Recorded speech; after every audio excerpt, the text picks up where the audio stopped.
Hello there everybody, welcome in. Apologies for the delay. Instagram's really clever. When you post a story and you put some text and you put one of the text effects on it, when you post the story it says it's posted but it's deleted the text, which is really good for go lives, by the way. Instagram is falling off so fucking hard, dudes. I am seriously just don't see the point in Instagram anymore. TikTok is basically better in almost every single way. Like it just, Instagram just continues to fucking let me down and annoy me. But yeah. Plus, what are you sitting on the mouse for, Robert? Anyway. Plus, yeah, everything that's on Instagram was on TikTok like 2 weeks before. Instagram is just TikTok from 2 weeks ago. It's kind of embarrassing. But anyway, welcome in everybody. How's everyone doing? Happy Saturday. I hope everybody in the UK is dealing with the heat. It is a bit warm, but it's not too bad. It's only 25 degrees. It's not fucking outrageous. It was 31 when I went for a walk on my lunch during the week, and I was like, this is taking the piss. This is fucking a bit fucking ridiculous. Because, yeah, like when you open the oven and you feel that like waft of heat, you're like, damn, that's like 200 degrees in there, right? But yeah, I went outside and I felt the waft of heat, and I was like, damn, that's pretty oppressive. You know, and I don't want to use that word lightly because I know as a white person, oppression is not something I could ever really experience compared to what happens to other people. But yes, anyway, welcome everybody. Good to see you all. Krill, GG's on first, and thank you so much for the resub, dude. I appreciate that. That is now 17 months of shenanigans. Oh, it's hotter where I am. It's hot. Yes, it's always hotter everywhere. It's always hotter everywhere else. Everyone always says it's hotter elsewhere. It's hotter elsewhere. I take them on the fucking Northern Line in June, and they're like, oh my God, this is fucking terrible. I'm like, yeah, it is. It is fucking terrible, you know. Plus, the train's going to be delayed because it's hot. I worked that one out, fucking TFL. But yeah. It's always hotter everywhere else, and then you realise it's a desert heat or a dry heat that's got nothing, absolutely nothing on the heat here in the UK when it's 70 to 80% humidity. But yes, it's got 40 here. Come see if it's worse. Nah, I'm alright. 40 degrees if it's a forest. Veldar, welcome in. How's it going? I almost said Feldar because I just said forest and felling trees. But what are you doing up there, bub? You got a bub? You got a bub. He's up here. He's up here. The bub's up here behind me, ruining the illusion of the green screen. I have watermelon. Good idea, dude. Good idea. Death Gem, welcome in. How's it going? Good to see you. GG's on second. Thank you for redeeming your daily bread. Enjoy.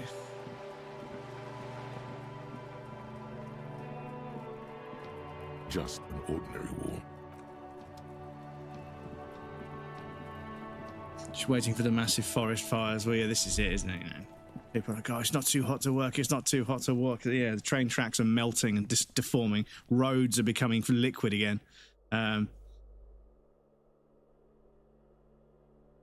Because, yeah, we are designed for the fucking... We're designed for the cold. We prepare for cold, you know. All of those hot places like Texas and everywhere else, you know, if it dropped down to fucking like -2, they'd be fucking, you know, they'd be screaming about it, you know.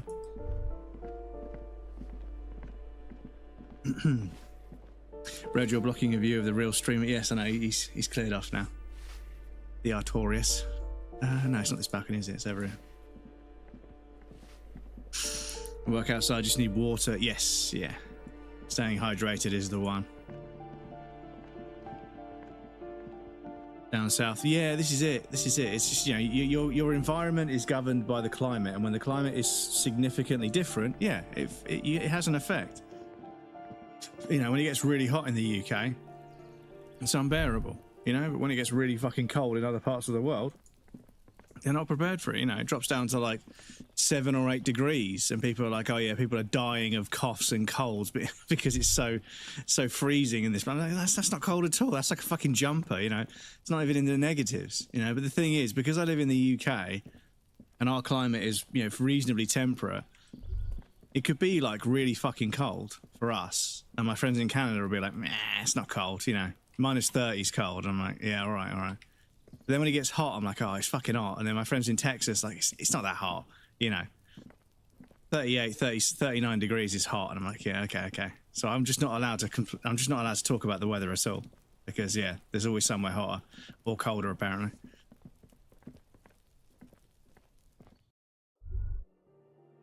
Time just isn't going by.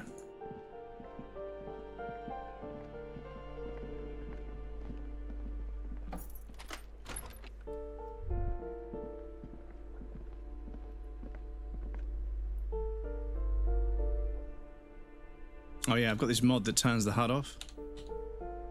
I enjoy it a lot.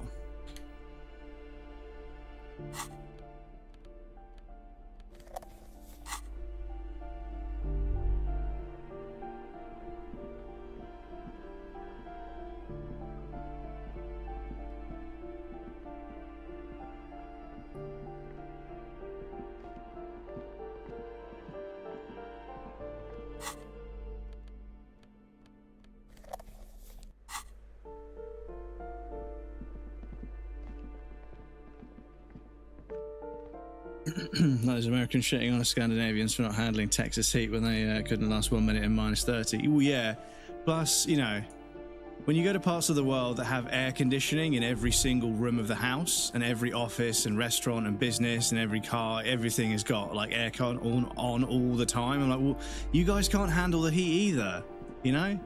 Because don't get me wrong, like when I go somewhere like Italy and there's like a family, right, that have lived on the coast, you know, and it's like 36 degrees almost every fucking day in summer.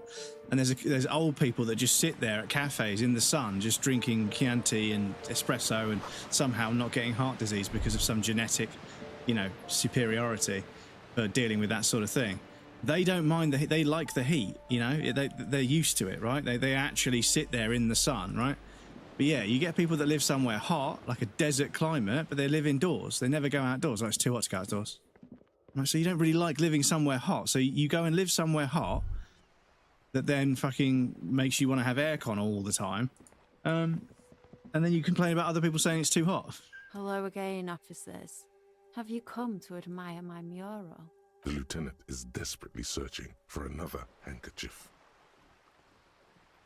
Hatred, disgust. It's difficult to tell which of the two is more present in her girlish features. The woman on the boat does not notice her staring. That is on her. Someone's got to keep an eye on her. On a first-name basis with her, are we? Piggy's moving up in the world. It's where they grow whores like her, and their whoremen. Canadian, swap a Canadian and a Texan. Yes, you don't get weather privilege. Canadian melts Texan freezing. It's not true. In America, I live in the north and I don't complain about the weather. I can last a negative heat. I do it every year. Yeah, like I think that some people are just, you know, they realise that, you know, it's very, very subjective, and also just the temperature doesn't cut it. You know, because I have been places in Spain and it's been like 38 degrees and I was like, fuck, 38 degrees is hot, right? They're like, yeah, it's hot, but you know, it's very dry here because it's like a desert. And I was like, okay. So the humidity was like fucking 30%. It's just really low humidity. So nothing grows. It's like a desert.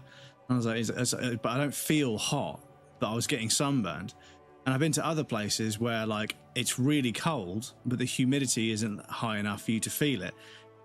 The humidity has a massive effect on how much you feel the actual temperature. Because if you said to me 27 and 40% humidity, I'd be like, yeah, fine. If you said to me like 21 and 80% humidity, like it was this morning when I woke up, never in a million years. It's fucking horrible when it's like that. When it's above 75% humidity and it's above 20 degrees, it's fucking awful. It's disgusting how bad it feels. But yeah, like if it calms down to like 50% humidity, it can quite happily be 25, 26, and it's fine. You'll sweat because it's like, you know, you're getting sunburnt. It's not that bad. You know, you can deal with it. But it can be fucking oppressively hot when the humidity changes. And yeah, it's, you know, and obviously I'm down on the south coast. Like when it's 36 degrees for me or 26 degrees for me, I'm like, yeah, it's not too bad. In London, it's miserable because there's no wind because there's too many buildings. So there's no wind whatsoever. You're just getting cooked by the sun with no airflow whatsoever, which is brutal. So yeah, humidity and airflow have a huge effect on the temperature. But everyone just focuses on the temperature number. Even on the news in America, laughing at Norwegians for sweating a lot. Don't even have AC everywhere. Eat normal food. Not British. Living in New England, we get brutal winters and summers every year. Yeah, because there are parts of the world where, like, parts of Canada get to, like, you know, 36, 37 degrees in summer, but to minus 36, 37 in winter. I'm like, fuck me, man. You guys must just be just surviving all the time. I live in Belgium. We get mild summers and mild winters. Yeah, this is it. I think the UK is fairly mild overall. You know, it spikes every now and again, but it's fairly mild and it's pretty temperate. You know, 68% humidity on 40 Celsius right now. So yeah, it's getting a bit much, to be honest. Mild beer looks at 10% beers. What's that in Fahrenheit? Hey Siri, what's 40 degrees Celsius in Fahrenheit? 104.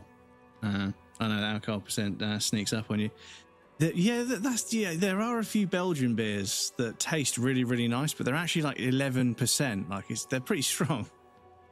But you have like 4 or 5 of them. You're like, that feels like 10 pints, not 4. But so they grow. So well, the negativity. Have you got a crush on her? Aching for an opportunity to defend her honor.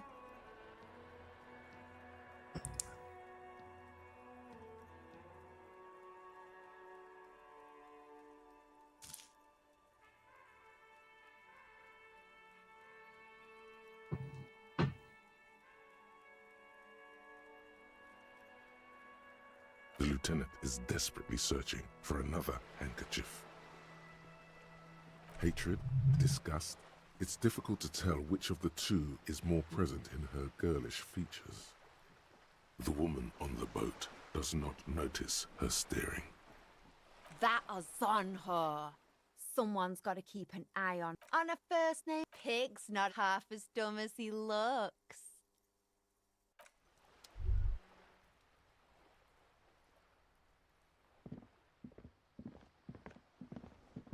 Oh.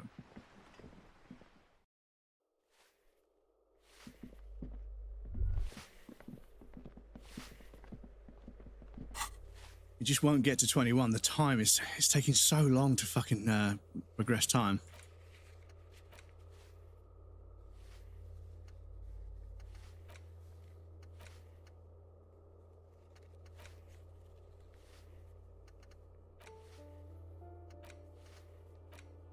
Right, let's go see if we can interrogate the drivers.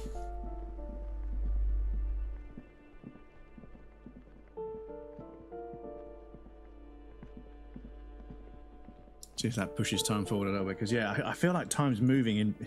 It's moving in real time.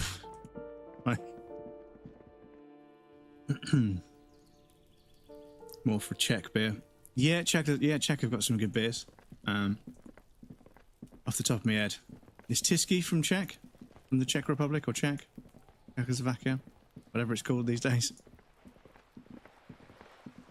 And Pilsner? Or is that German?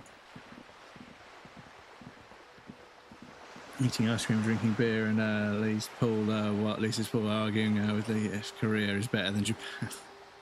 Living the dream, mate. So you can handle heat. I'm not even going to go outside. Well, yeah, this is the thing. Like when people say, "Oh, it's not that hot," and they live somewhere hot and they're out in the sun all the time, I'm like, yeah, fair enough, you know. But yeah, like obviously all the rage bait is doing the rounds. There's always, there's always a talk show, right, where they get somebody to come on and they talk to them about the heat and how it's dangerous and everything else. And they just wait for the British public to call in and be like, "Oh, people are all going soft." It's like, oh, fucking hell, man. It works every time. They get someone on who's like, health concerns and, sunburn, dehydration, people die in heat waves every year. We need to be careful. And then they just wait for some fucking gammon, some middle-aged white man who's got fucking, nothing better to do with his time. For something odd? Come to tell me to fuck off again? It's about biological determinism, natural law, the sorting of the races. Not the most popular topic nowadays, with a coalition in charge. Change No. the topic. The way he says it makes it almost sound Fucking- like a threat. When it's hot, my hands get all fucking clammy and then things stick to when I let go of things. Rather than letting go, I let go and impart a bit of inertia on them. And I nearly just threw my fucking new mouse on the floor. And I grabbed it and I've clicked something I didn't want to click. I'm not the only one. Look, Ah. I've read books. The science of racial theory has all been proved even if some people don't want to accept it. People who've studied these things say that you and me are superior by design, so naturally, we Occidentals should be in charge. Obviously, you can see the merits in that. Open your eyes. Haven't you noticed something different lately? An unfortunate Enjoy your daily bread, downturn, everybody. maybe? Huh? When members of the superior race cease to Star believe Apartment, in yeah. their innate Star superiority, Apartment, yeah, Star they Apartment, that was stop it. competing for That's resources. fucking expensive. Because I remember, I said to my friends, like, do you want a beer? Do you want a pint? And he was like, yeah, I'll have a Star. And I was like, all right. So I had a pint of the side of that, drinking a Star, and it was like nearly 20 quid. And I was like, what? And I was like, why was that nearly 20 quid? And they were like, oh, it's £13. And I was like, £13 for a fucking pint? And I looked over at him and he was at the table across the room. He just fucking grinned at me like, fucking bastard. He asked for the most expensive beer in the entire place. But yeah, it must be pretty good if they can sell it for that much. Find it funny, they say heat warning, worst heat ever, 32 Celsius. Like, dude, it was the same 5 years ago. Well, yes. Thank you for redeeming your daily bread, everybody. And thank GG's on redeeming third, Velda. Come on, brain, wake up. Fucking say words. Just read the words out on the screen, breadcrumbs. But yeah, when they say, oh, it got to 32 degrees for like maybe an hour, you know, but then it will be 36 degrees all fucking day long in June. And people are saying that's really, really hot for June. That's pretty fucking scary. If this continues, it could be 40 degrees regularly during the summer. Which is 40 degrees is not. If I'm fucking 60 years old and it gets to 41, 42 degrees during the summer, and people are like, "Oh, it's not too hot." I remember back in. I'm going to start punching people because it's so fucking brain dead. This concerns you. There'll be a heat policeman, wave. So you better be vigilant. The damn kips are showing up good lately. Same with the mosquitoes and the other intruder species too. They're on the precipice of cultural victory. It's true. Also, you need to realize the dangers of mixing races. Who knows what might happen if people don't stay in their birthplace? You might end up with a new sub-race, with unknown characteristics, leading to extra competition. That's why you've got to control the offspring.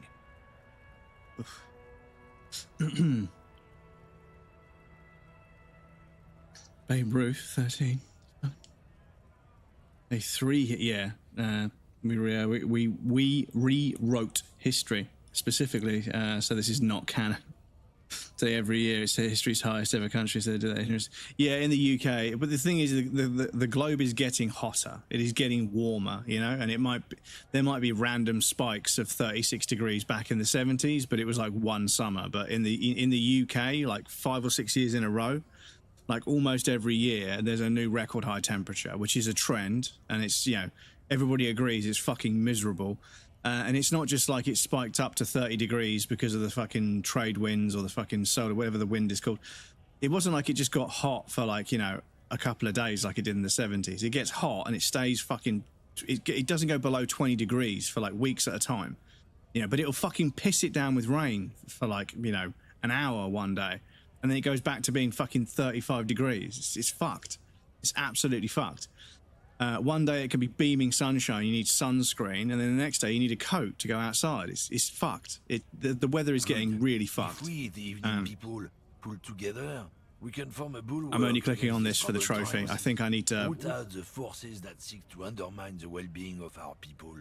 I think I need to go down this guy's route of conversation and just agree with him to get him to fucking say something that will allow me to figure out this mystery of who's smuggling drugs. Which means I have to click on a few things that I don't agree with, so please ignore. Lieutenant stern expression remains Because, yeah, I don't want to unchanged, upset Kim, to be but honest. You sense he can't be happy about this turn of events. Oh no, not too happy. Oh, not much anymore. I'm here to pick up some cargo, but the dock workers are on strike, so it's a sit and wait on your ass situation. Apples. Yeah, apples. I take it you had other questions? He's given you the runaround. Let's be honest, you were bested.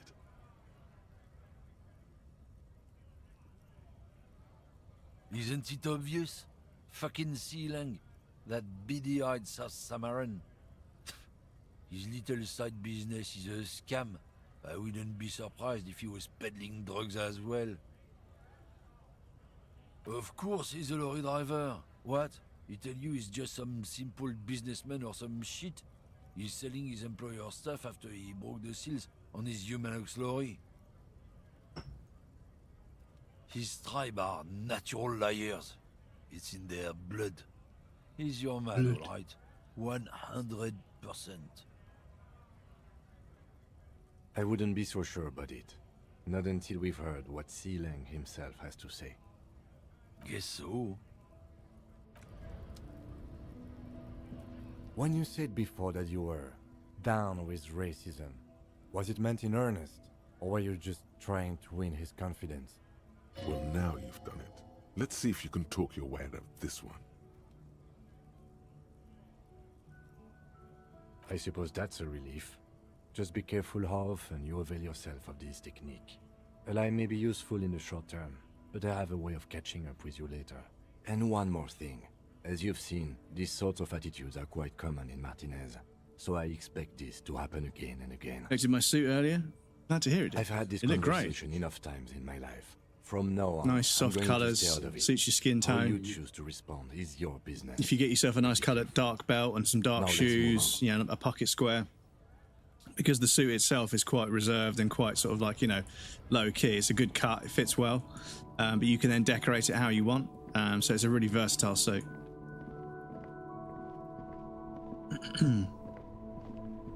Last year it said 25 is highest ever. Then the year before it was 32, now 40.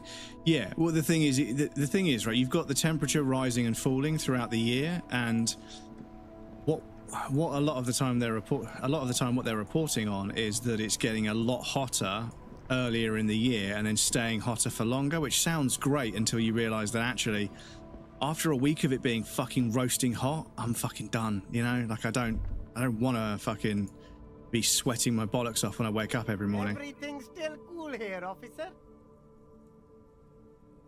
Drugs?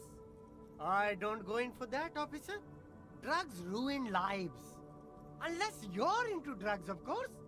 In which case, drugs are excellent. Mwah! Tasty, tasty drugs.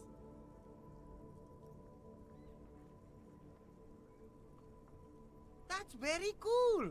A lot of the coolest detectives do drugs. Sadly, I don't have any drugs on sale, or at my home, or on my person. That's even cooler. You investigating that and all. But, I am not a lorry driver. I'm just a street vendor. I don't know anything about that. Who said that? It's the fat racist, right? I bet it's him.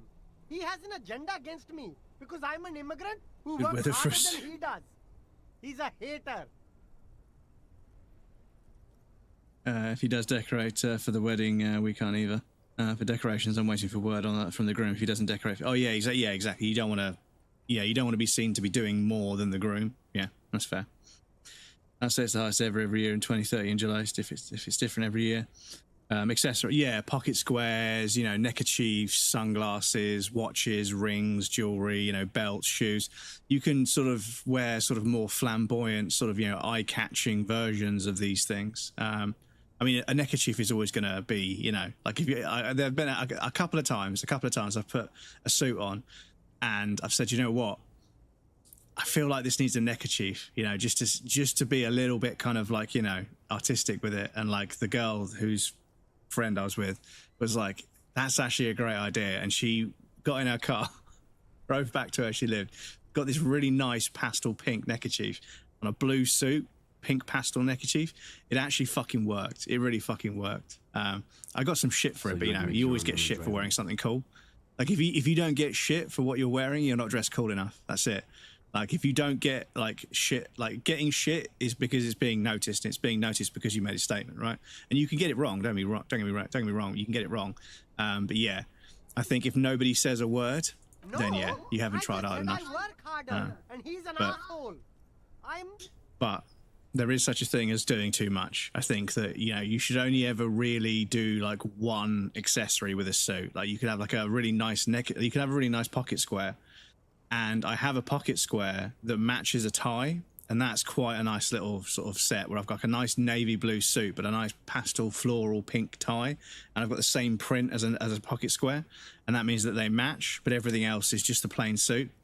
And like if I wear like something sort of like a nice pocket square and a nice tie, I'll wear a plain black pair of shoes, you know, a plain brown pair of shoes. But if I don't wear anything accessory wise on top with the suit, I'll put on a pair of brogues just to have a little bit of, you know, just a little bit of personality in there. Realizing he can't get out of it. Smart man. Take a pimp suit, Velda. Swedes never say it. Swedes never say, oh yeah, this is it. This is the thing. Different cultures. Because yeah, in Germany a few times where like a friend of ours who dresses a bit crazy, people are like, why do you dress like this? Okay. Because Maybe it's cool. I'm a lorry driver too. I don't think it's cool. I don't give a fuck what you think. That's not the most important thing about me. That's my day job. This is my dream.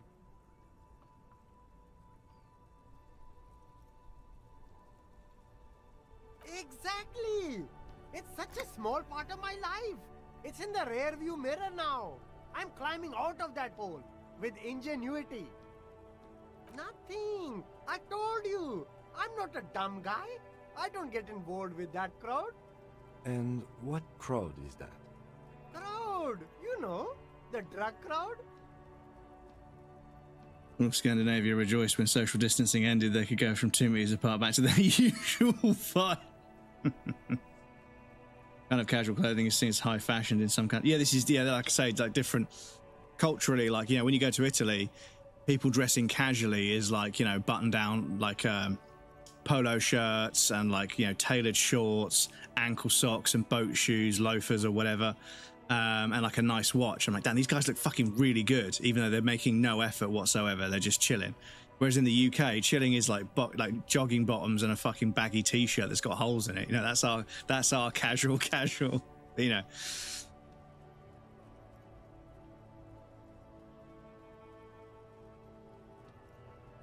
No use. He's not telling us.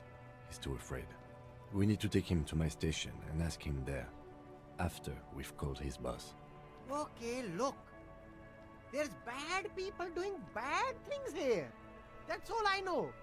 Please don't get me into this mess. I spent 15 years working my way up.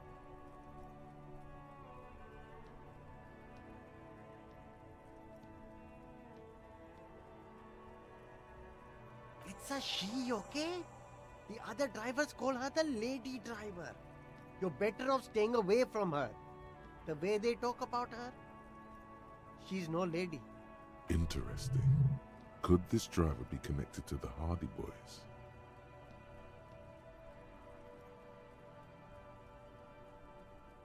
I don't know. Maybe. If she is, I haven't gone near her. I don't get involved. I told you. It could be. She was strange. All of them. I don't know. I told you all I know. Are we cool now? I really want us to be cool now. Who exactly is talking about this lady driver of yours? The racist or the other one with the tattoos? Never had a lockdown, even the club was open. Jogging bottoms, seen as a drug dealer in Sweden. Yeah, well, yeah, I mean, you know, they wear them here as well. All of them. Even the ones who've left. I don't hang out with them. I don't remember who has tattoos. I don't know. I'm not local. I don't know anything about that. All right. I scored. Let's cap this off with a purchase. You can walk away from here with funky sunglasses, detectives. Both of you. You deserve it.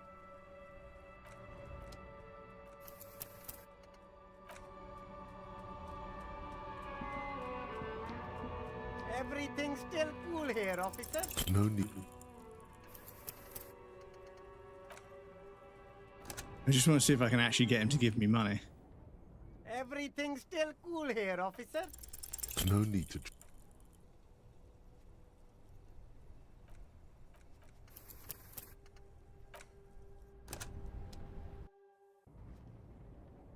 Everything's still cool here, officer. Poor underprivileged grandma, passed out lady driver. Ratted out lady driver. Okay. No need to Nah, dress okay, this fuck one it. up. Fuck it.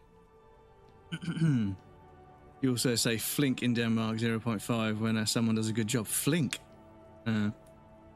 Bra jobat. Or just bra. Never flink. Never. Bra jobat.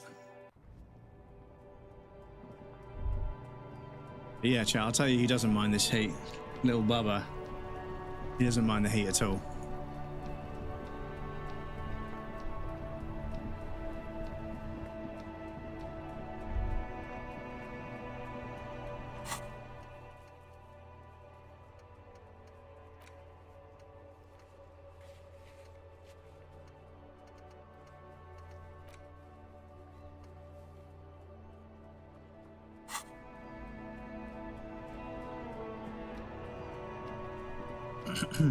Now And we're he heard them turning searching into a dogs. kind of a snow limbo, man. What's on your mind? I don't want to talk about that.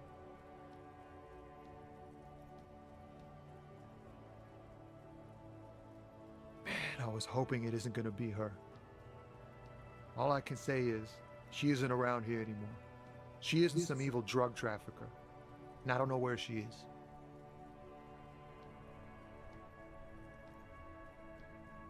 Thank God I don't know. People here call her the lady driver. She kept her name a secret. From me too. Now I see why. A friend? An acquaintance? I don't know. She was the only person in this damn jam I could talk to. She's someone I don't want to rat out to the law, okay? A youngish woman. Gruff, but in a cool way. What color hair? Blue and violet. Dyed. It was violet when she got here. Blue before she went. I didn't, man. I told you I was hoping it's not her. That she wouldn't be mixed up in it. He still is. Hoping. It's just wishful thinking on his part. Not trickery. Damn, I don't want to... Please just let it go. Whatever she did, it can't be that bad. She's not a bad person. I know that much.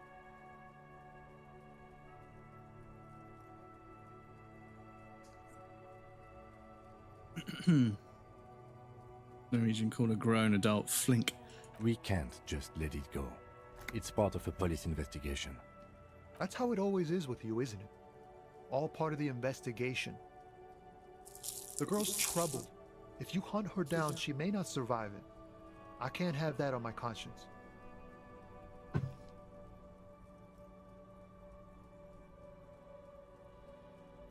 It won't come to that. We won't pursue her on this. This is information only. I don't believe you. I just can't, man. I'm not naive. She's got the darkness in her. That young person's darkness when you think it's all over. And you're looking for a way out. She shared this with you? Yes. Which is why I don't want to snitch on her. It's snitching, man. I know what it is. I heard the rumors. I saw the other drivers looking at me strange when we talked.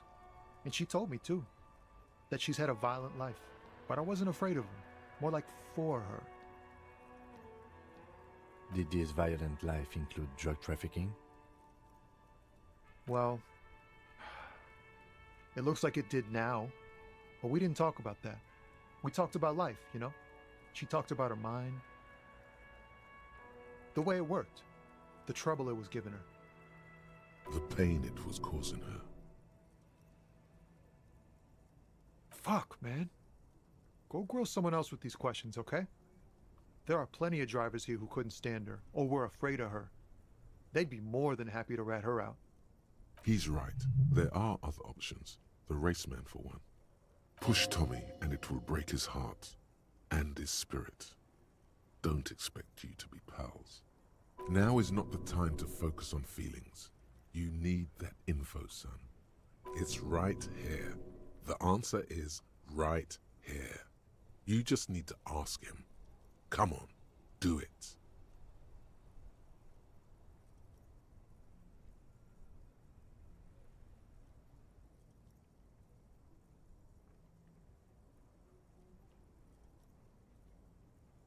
You're not gonna put a bullet in your head if you blow it, are you? Because she's on the edge, man. I wouldn't be so sure, Tommy.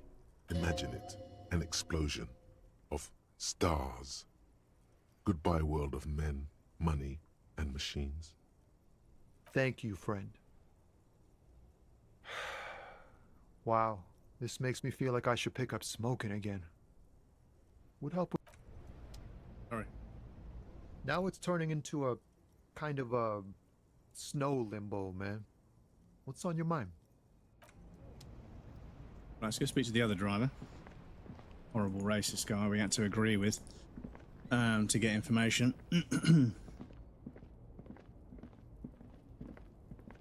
Yes, to a male lover. No, okay. Still getting because I've never conceived that. Something odd. Come to tell me to fuck off again? Obviously, you've got like nomenclature and sort of word, turns of phrase and just general lingo in certain languages that might be used in a different context in a neighboring culture, which is next door, like in the neighboring country's culture. So, like you say, flink is only used in certain cases, but it's used in different cases elsewhere. So, yeah, it's one of those words that could get you in trouble. I don't know what you're talking about.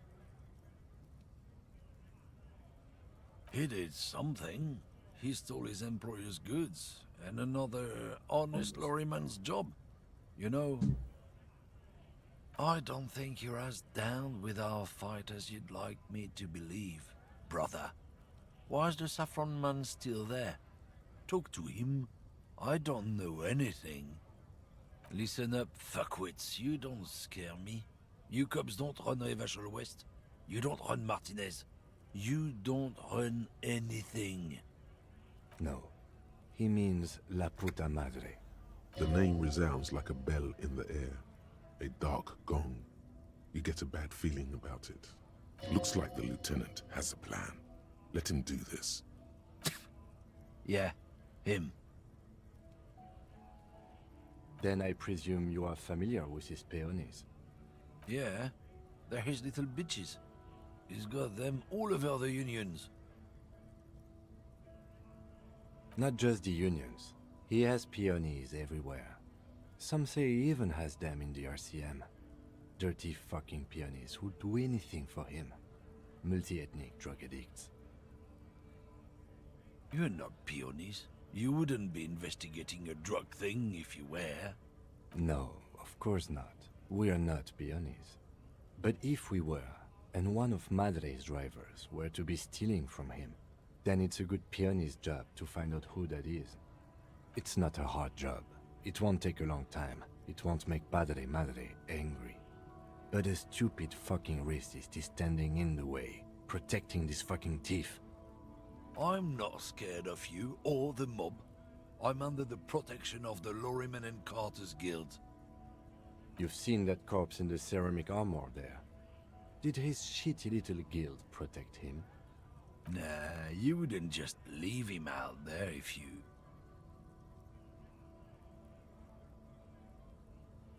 The lieutenant turns and gives you a barely perceptible nod. I've softened him up as best I could. Now it's on you to finish the job.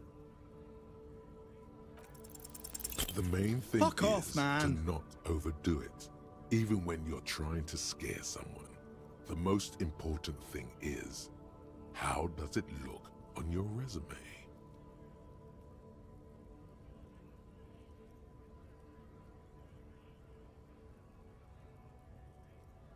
Oh yeah? And what goods are those? They some kind of homo thing? Make me, runt. Let's just go and ask Tommy, alright? We are wasting our time here. I can't believe 72 wasn't enough. +1 Occidental Alliance, +2 Kim's Bluff, plus saw you snooping cabin.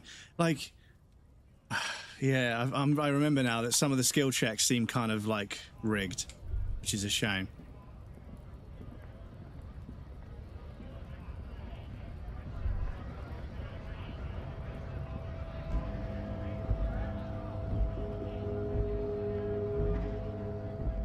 A lorry stuck in the... A lorry stuck. The windows are clear. They've been recently washed. You can see a lorryman's cabin with personal belongings, stickers, insignia. I thought Turig. Very Dutch, not Belgian Dutch. This is where I get confused because, like, yeah, there's like different versions of the same language and stuff. Oh, they're gone. Are they gone? Were they there or were they? Oh no, they're down here. Sorry, excuse me. ChatGPT was wrong. And this is it. People are saying is still hunched over the railing. People are saying, like, can you guys stop using ChatGPT to ask why your situationship is being avoidant? Because it's fucking destroying the environment, you know? And I guarantee you right now there's people asking ChatGPT just fucking stupid, inane questions that don't need to be asked. And, yeah, I think as soon as the whole free period with AI goes away, and it is starting to go away, like the tokens are being charged and everything. So yeah, companies are realizing how much it's going to cost to constantly be querying a large language model rather than just fucking getting a human being, which in and of itself is just a fucking walking large language model that has sentience and creativity that an AI will never have. But anyway. But yeah, like once it's not free anymore, generative AI and everything, once it starts to cost a lot of money, everyone will stop fucking spamming it and it'll be back to normal. But at the moment, they're trying so hard to make it a thing. Huh? What is it? What do you want? Did you just call me a lady, Herife? She clearly doesn't think she's a lady. Don't repeat it. I'm not that either, Herife. I've gone too far from it all to remember what was between my legs. It doesn't work like that on the long haul. I'm only terrifying to small children and to those who used to know me. Because they can no longer recognize the person I once was. The big ones, the traps. There's no women and men there, it's all just... In the middle of this town, there's a ghostly motorway. It takes all the people where they want to stay.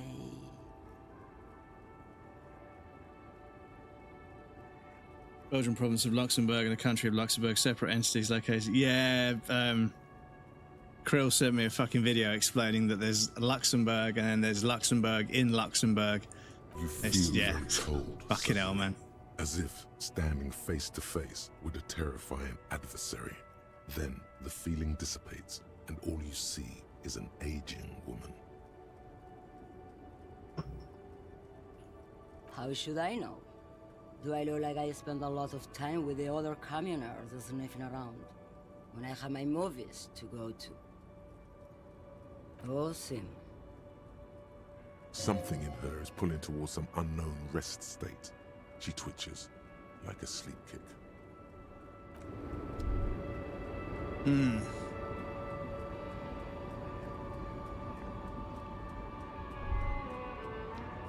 Wait, is there a skill check on here that I need to try? An old monument stands in the middle of the traffic.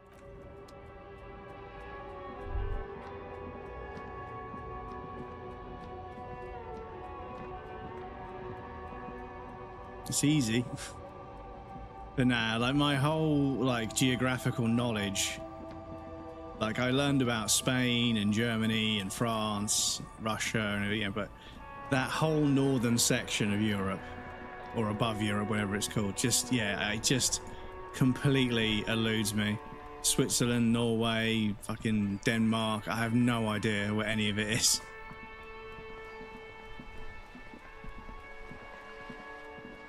Luxembourg City is in Luxembourg City region, which is in the country of Luxembourg, next to region Luxembourg, which is also next to Luxembourg, which is Luxembourg, still Luxembourg, but not the country Luxembourg, but still people of Luxembourg lives there. Yeah, exactly. It's, you know, at some point the rest of the EU is going to be like, dudes, enough is enough. Just fucking come up with 3 different names, or we're just going to fucking name you. We're going to call you stupid country, unless you choose a correct name, you know, unless you break it all up, because, yeah. Imagine trying to fucking travel there.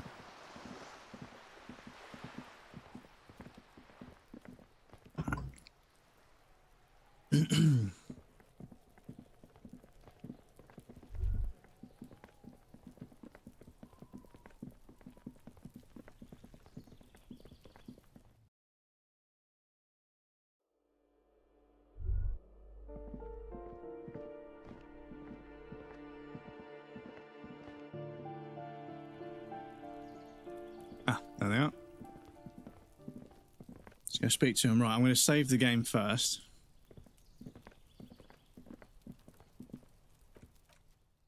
Because we need to start making sure the conversations go the way they need to go, because... Gendarmerie, you found me. Yeah, we need the trophies. It feels like a Friday. He seems to be in a good mood tonight. And his shirt is still unbuttoned. Beautiful. So tell me, are you here to make things right again? Beautiful. He says again, a nearby street lamp casts a shadow on his chin, drawing out the slender cheekbones. I have some good news for you. My Sunday friend is visiting me tonight. I told him about you and he'd like to say hello. Step in. He's already waiting.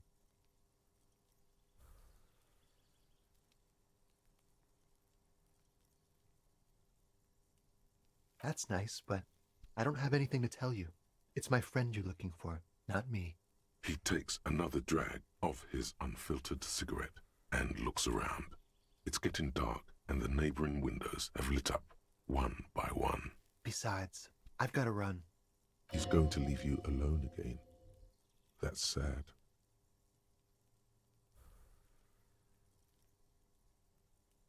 To the city. It's a beautiful night. A man on high heels stumbles out of a basement club, music blasting over the entire district. It's chilly, and as the chemicals hit his nervous system, 1,000 shivers ripple through his body. Something flutters in the corner of the lieutenant's mouth as you're saying those words. We'll talk. Just not tonight. Take care, all right? 70?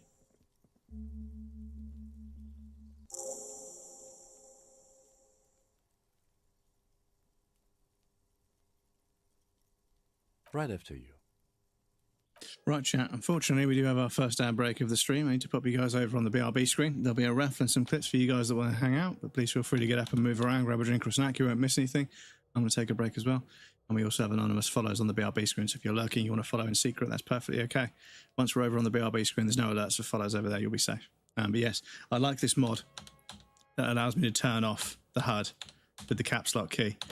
Because sometimes it's doing something really interesting with the shaders, but the menu's in the way. Yes, I'll be right back, and then we'll carry on.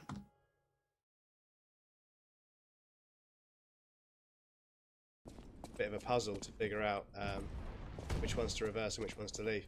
Is this...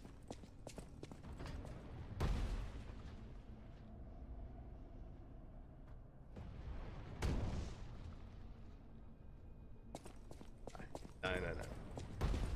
That's why there's a shortcut.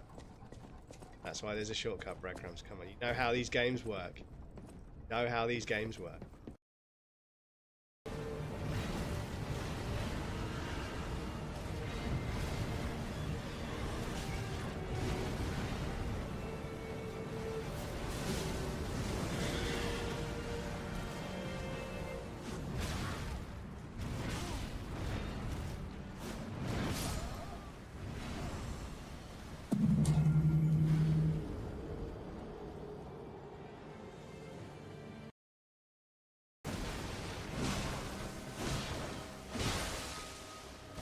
I love when I bleed her out of fucking waterfowl there. That's fucking satisfying. This is me playing Tunic. This is me right now. This is literally me seeing some markings on the wall and just going full tinfoil hat and like punching in button combinations and like adjusting camera angles and shit. This is literally me right now. This is literally what I'm doing. I'm going full conspiracy theory on it.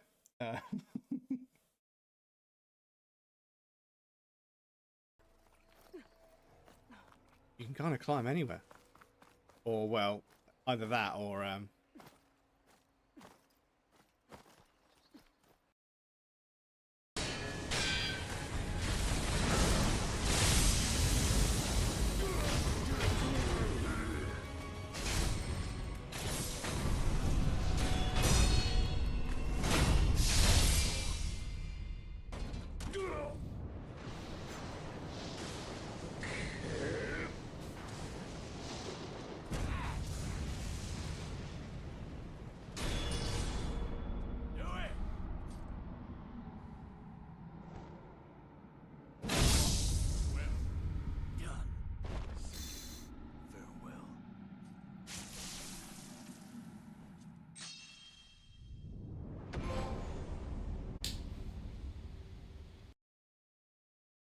I never get ads. Brave browser. Oh, okay.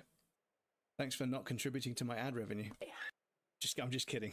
I am kidding. I'm kidding. Avoid ads as much as you can. Do you know the other way you could avoid? I'm just kidding. I was about to go into a spiel, but no, I won't. I won't. You mean Twitch's ad revenue? Yeah, I suppose. Yeah, that's kind of true. That is kind of true.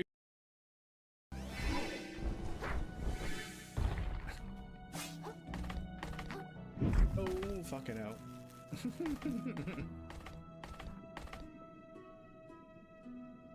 What are you doing down there?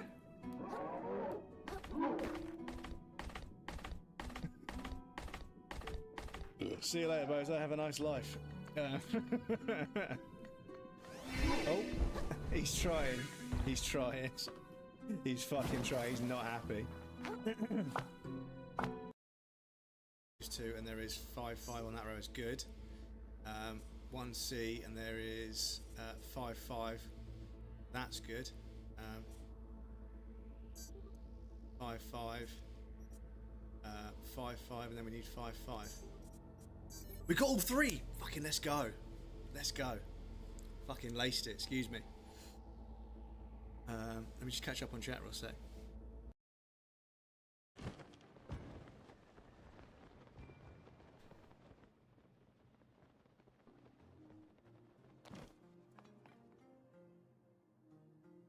No, God! No, God, please, no! No! Stop it. Motherfucker. Fuck's sake. Okay, gonna have to time it a little bit better than that.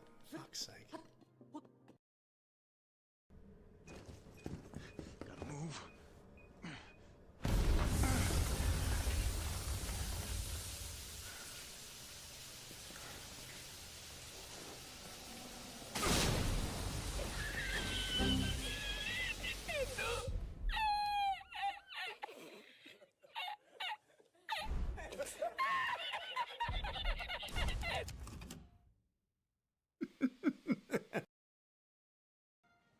But I like the fact that we can walk around with the magnifying glass, because I want to try and like set fire to something.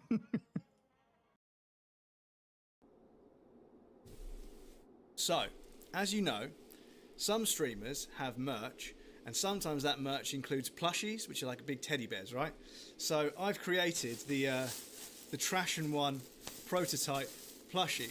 It's very cuddly. But it's a trash bag. As you can see, it's branded. It's branded with Trashen's name, and it's a prototype Trashen body pillow. Exactly. So yeah. Welcome back, everybody. Thank you for your patience. I appreciate that. Apologies about the fucking disconnection. It disconnected me while I was on a break. During an ad break, it disconnected me.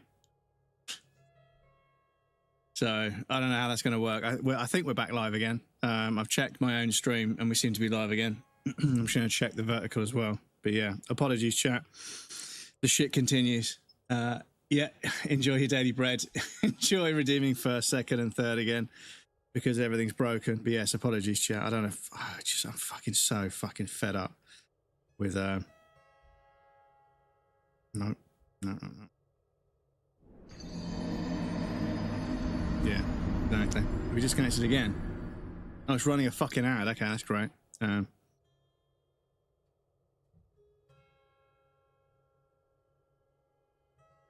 Yep, it should be right. The YouTube didn't disconnect, funnily enough.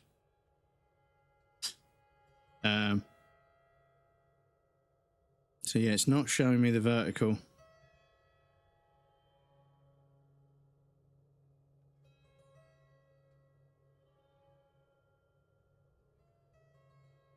Oh, there we go. Right. Oh, there we go. Right, so that's still working.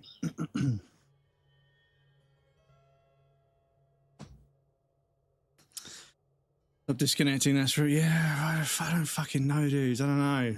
Because I changed over to the Paris server. But like I say, the YouTube doesn't disconnect. The YouTube seems to be okay every time, so I don't know what else I can do.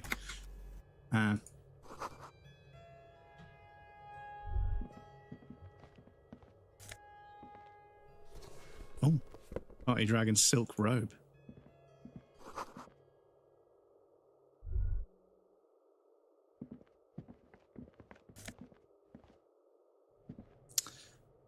Yes? No.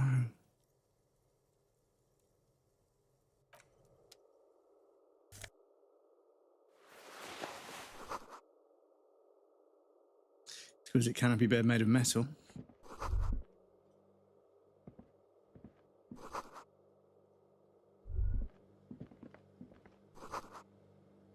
Underground parties.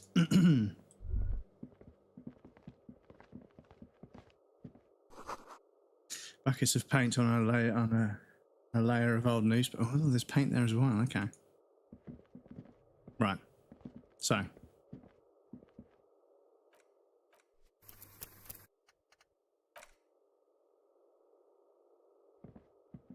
Officers of the what's the power server? The power server. But no, I changed over to connect to the Paris server because I have a tool. I don't know if you guys will be able to see it. I don't know, but it allows me to test different Twitch servers from my own computer, from my own connection where I stream from, so I can test which ones have the best ping, the best quality, the best bit rate. And yeah, Paris is usually up there. There used to be one in London, which was obviously, but that's been turned off, which is just great. And then it was default. There's a server just called default, and I don't know what default means, but that's usually been okay. But I think at the moment it's a bit busy. So I changed over to Paris, and we streamed for a while, and it was fine. But I don't know. You shouldn't be seeing him in an intimate setting. For some reason, you feel this man is your superior. Superior, but he's not in the command chain. My name is Charles Vildrouin, and I am an official with the coalition government. I work for the Institute of Price Stability on assignment from Sur-la-Clé.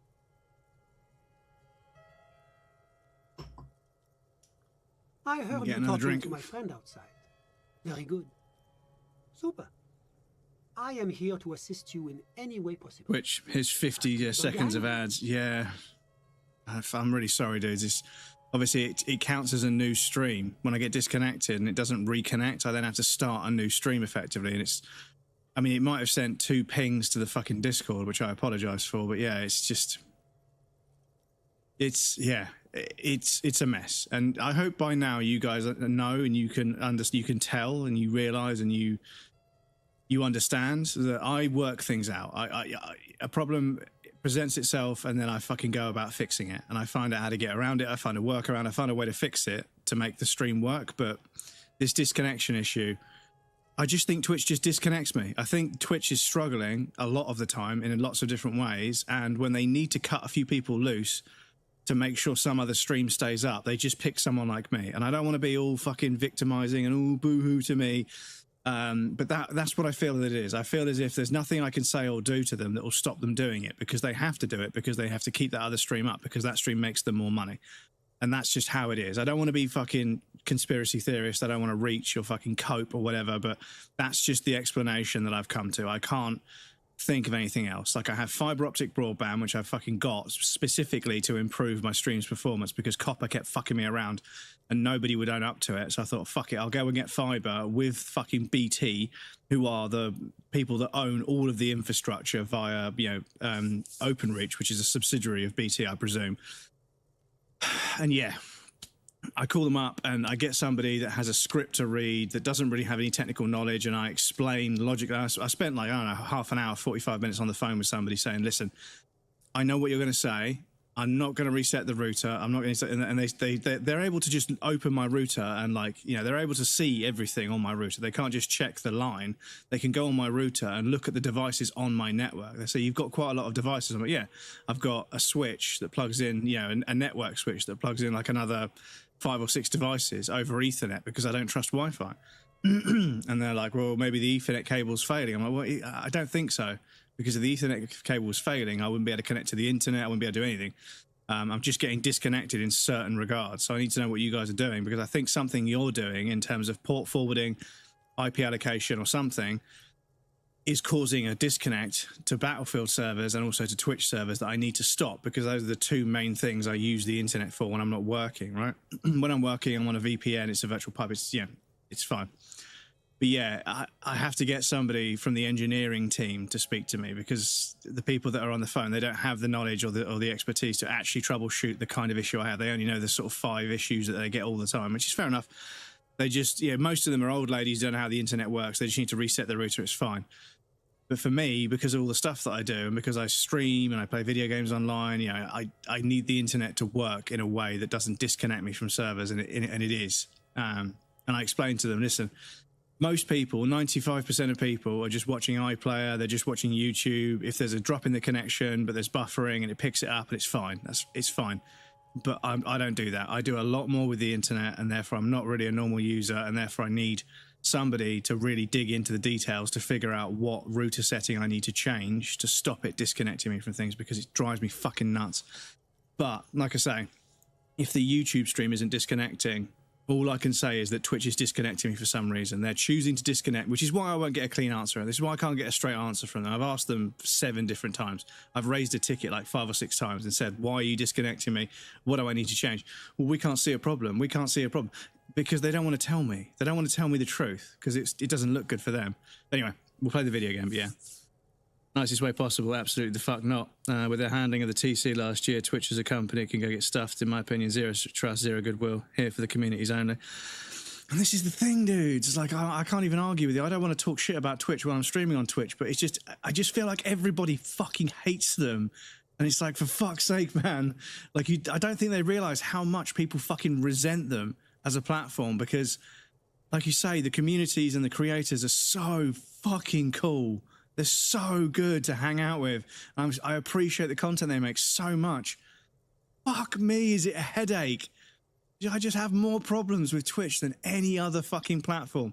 YouTube, Instagram, TikTok, Blue Sky, Threads, I just don't have anywhere near the amount of issues.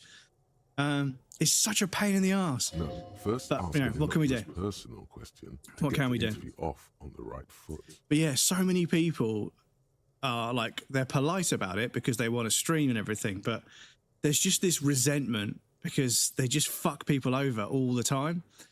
And the thing is, like, if you want people to stop viewbotting, like, rather than fighting viewbotting, the symptom, go after the root cause. Stop fucking scamming people and fucking people over.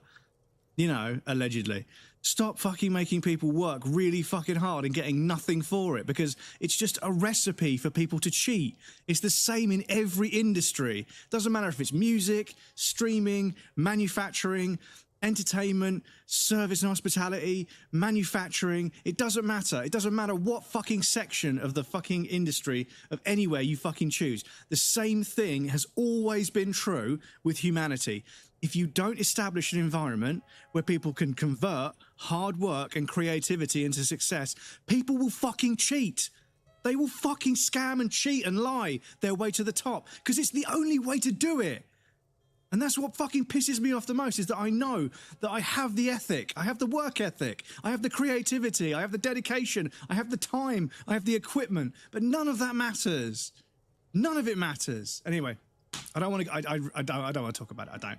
I appreciate. I'm not having a go at you, Velda, but yeah, it's not just me. I'm not saying it's me. Everyone should be nice to me. I'm saying this as creators as a whole. There are so many people in my situation that are so much more talented than me. They are so cut out for this stuff, and they just burn out and disappear, and it fucking breaks my heart because they are so fucking good at streaming. They make great YouTubers. They make great social media posts. They make great, whatever their craft is. They make like earrings or dice or, models or figurines or whatever. They're really talented, creative people, but they want to stream their creativity, and it just fucking eats them alive and just spits them out the other side. And it pisses me off so much because there's so much talent that gets squandered. So much talent gets squandered.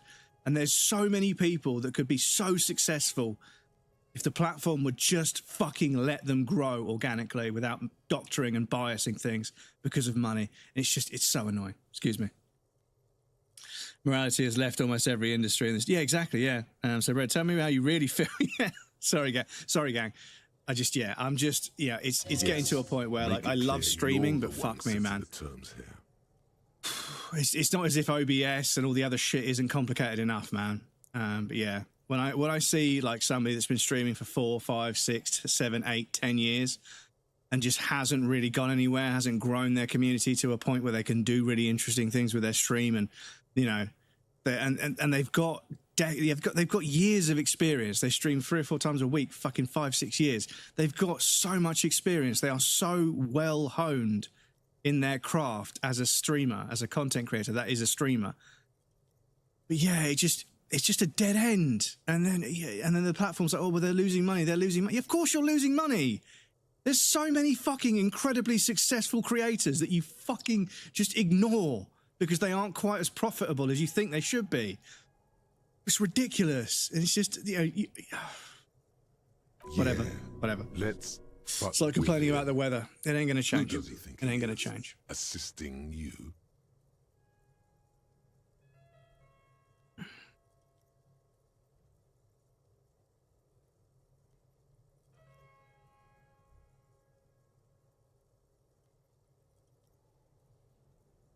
Of course. Let me just say it has been an emotional week for me. Forms a little rooftop with his fingers. Cold air comes in from the balcony. A little rooftop with his fingers. What? Not enough companies go out of business. Yeah, I feel you, Red. I've been trying to grow on my stream. It seems like I just get stuck at 16. I get stuck at 7. I average 7 people per stream, and it's, yeah. And like, I know that I'm not entitled to viewership and nothing is owed to me. I don't get anything for free. But after 2 years of, a year and a half, 2 years of just not being able to overcome this slump, because streams always go up and down, right? Streams have always done this. They've always gone up and down. If they're fucking dead straight like this, they're view botting. Changing games, I'm variety. Yeah, there's things that make your views go up and down. It's just how it is. And there's a bunch of it that's outside your control. So there's no point worrying about it. It's just how streaming is. But all I have done is go down for like multiple years in a row. All I've done is go down. And at a certain point, I feel like I'm being underrepresented, and that, I look at people that started like a week ago already doing more than me, and I'm like, no offense, but like, they don't even know how to stream yet. And the difficulty is you've got social media influencers, which Twitch is really interested in, and they really, really want that. They really want social media influencers because of the reach and discoverability those creators have. So they are really, really bending over backwards for social media like influencers. But those people, social media influencers, don't know how to stream. They don't know how to run a stream. They don't know how to be engaging for a long period of time. They don't know how to drive a conversation. They don't know how to invite people in and get them involved in things. They don't have. I'm not great at it. I have no delusions of being a big. I'm not. I just feel that averaging 7 people a stream after 5 years of practice just feels a little bit underrepresented, just a little bit, And I know nothing's given for free. I'm going to have to earn it, but I feel like I have been putting in the work, I feel like I have. You can check my stats. I don't give a fuck. I have been putting in the work. I've just been doing it for quite a while. But I feel like, I just feel like I've been fucking blacklisted somewhere as a non-starter, and that's it. nothing that I do is going to change anything. So now I'm just sort of, now I'm just like, okay, whatever, I'll just stream and not worry. You know, I'll just stream and what happens, happens. I've disconnected myself from any idea of doing anything more than I was already doing. But then I start getting disconnected and I'm just like, for fuck's sake, man, when does it stop? When? Palace, welcome in. Always nice to see Big Reds come through. I appreciate that, Palace, thank you. Not enough companies go out of business. I'm not the greatest streamer, but I try. Yeah, and that's all you've got to do is just try. Right, so yeah, well, you know, and the thing is, I feel like could I do more? But the thing is, I'm 41 years old. I know a fucking black hole when I see one. I know a time sink when I see one. I know that when somebody's trying to sell you the idea of success, but there's a really there's a really sort of ambiguous grey area about how you achieve that success. It's fucking snake oil. I'm not falling into it. This is why I don't want to start sinking loads and loads of time in it. That's why I send love to the channel whenever I can. You're doing exactly all the right things, more people. Kimmy, welcome in. It's lovely to see you. How's it going? I'm sorry, I'm just having a bit of a fucking breakdown. Because if I get disconnected one more time when I'm on a fibre optic line, I have like 3 milliseconds of ping. I'm on fibre optic, on BT, British Telecom, the infrastructure of the entire country. I am on the best internet line you can get. Not the fastest, but in terms of, you know, reliability and infrastructural sort of, you know, rigidity, it's the best line you can be on. It's fiber optic, it's new technology, it's new lines, it's as good as it gets. I still get disconnected and I'm like, dude, what the fuck, what more can I do? Welcome in, yeah. And do you know what's funny, Kimmy, as someone that streams to both YouTube and Twitch, do you know what happens? Do you know what's really funny? When I get disconnected from Twitch, YouTube doesn't disconnect. It's ridiculous, dudes. Ridiculous. Same age road, dude. Yeah, this is it. Exactly, this is it. You know, and the thing is, like, I can't even imagine how someone like you would get disconnected. You're a partnered streamer. You stream like a lot, and you do a really fucking good job of it, and you do really long streams. You stream longer than me, and I do fucking long-ass streams. But you'll stream like a game for like 6, 7, 8 hours, and then you'll just jump over to another game and stream that for like 4 or 5 hours. So you give them like 100 and something people, 130, 140, 50 people, ad views on the hour. Most of them are not going to be subscribed because that's just how Twitch is. And you stream for like 8, 9 hours. So you give them so many ad views. Why are they not prioritizing you as a creator? It pisses me off, dude, because you're really fucking good at it. You're really friendly and engaging. But yeah, anyway. I know it's not clever to chat shit about Twitch while I'm streaming to Twitch, but at this point, I just don't care anymore. I just don't care. The server. Yeah, this is it. And they deleted the server in London. There's just no server in London anymore. And I'm like, what? There's no London server. It doesn't exist anymore. When did they tell me about that? As a UK streamer, when did they tell me about that? Yeah. But no, thank you for being such a friendly, supportive streamer. You're always really, really friendly and supportive, and you brought a raid or two over here. I really appreciate that, because without raids, I don't fucking exist. I just don't fucking exist, you know? Without a raid, I don't exist. But the silly thing is, when I do get a raid, I retain it, and that's the thing that I hold. Like I hold, right? I might not have the best example, but if I catch a raid, I can hold it.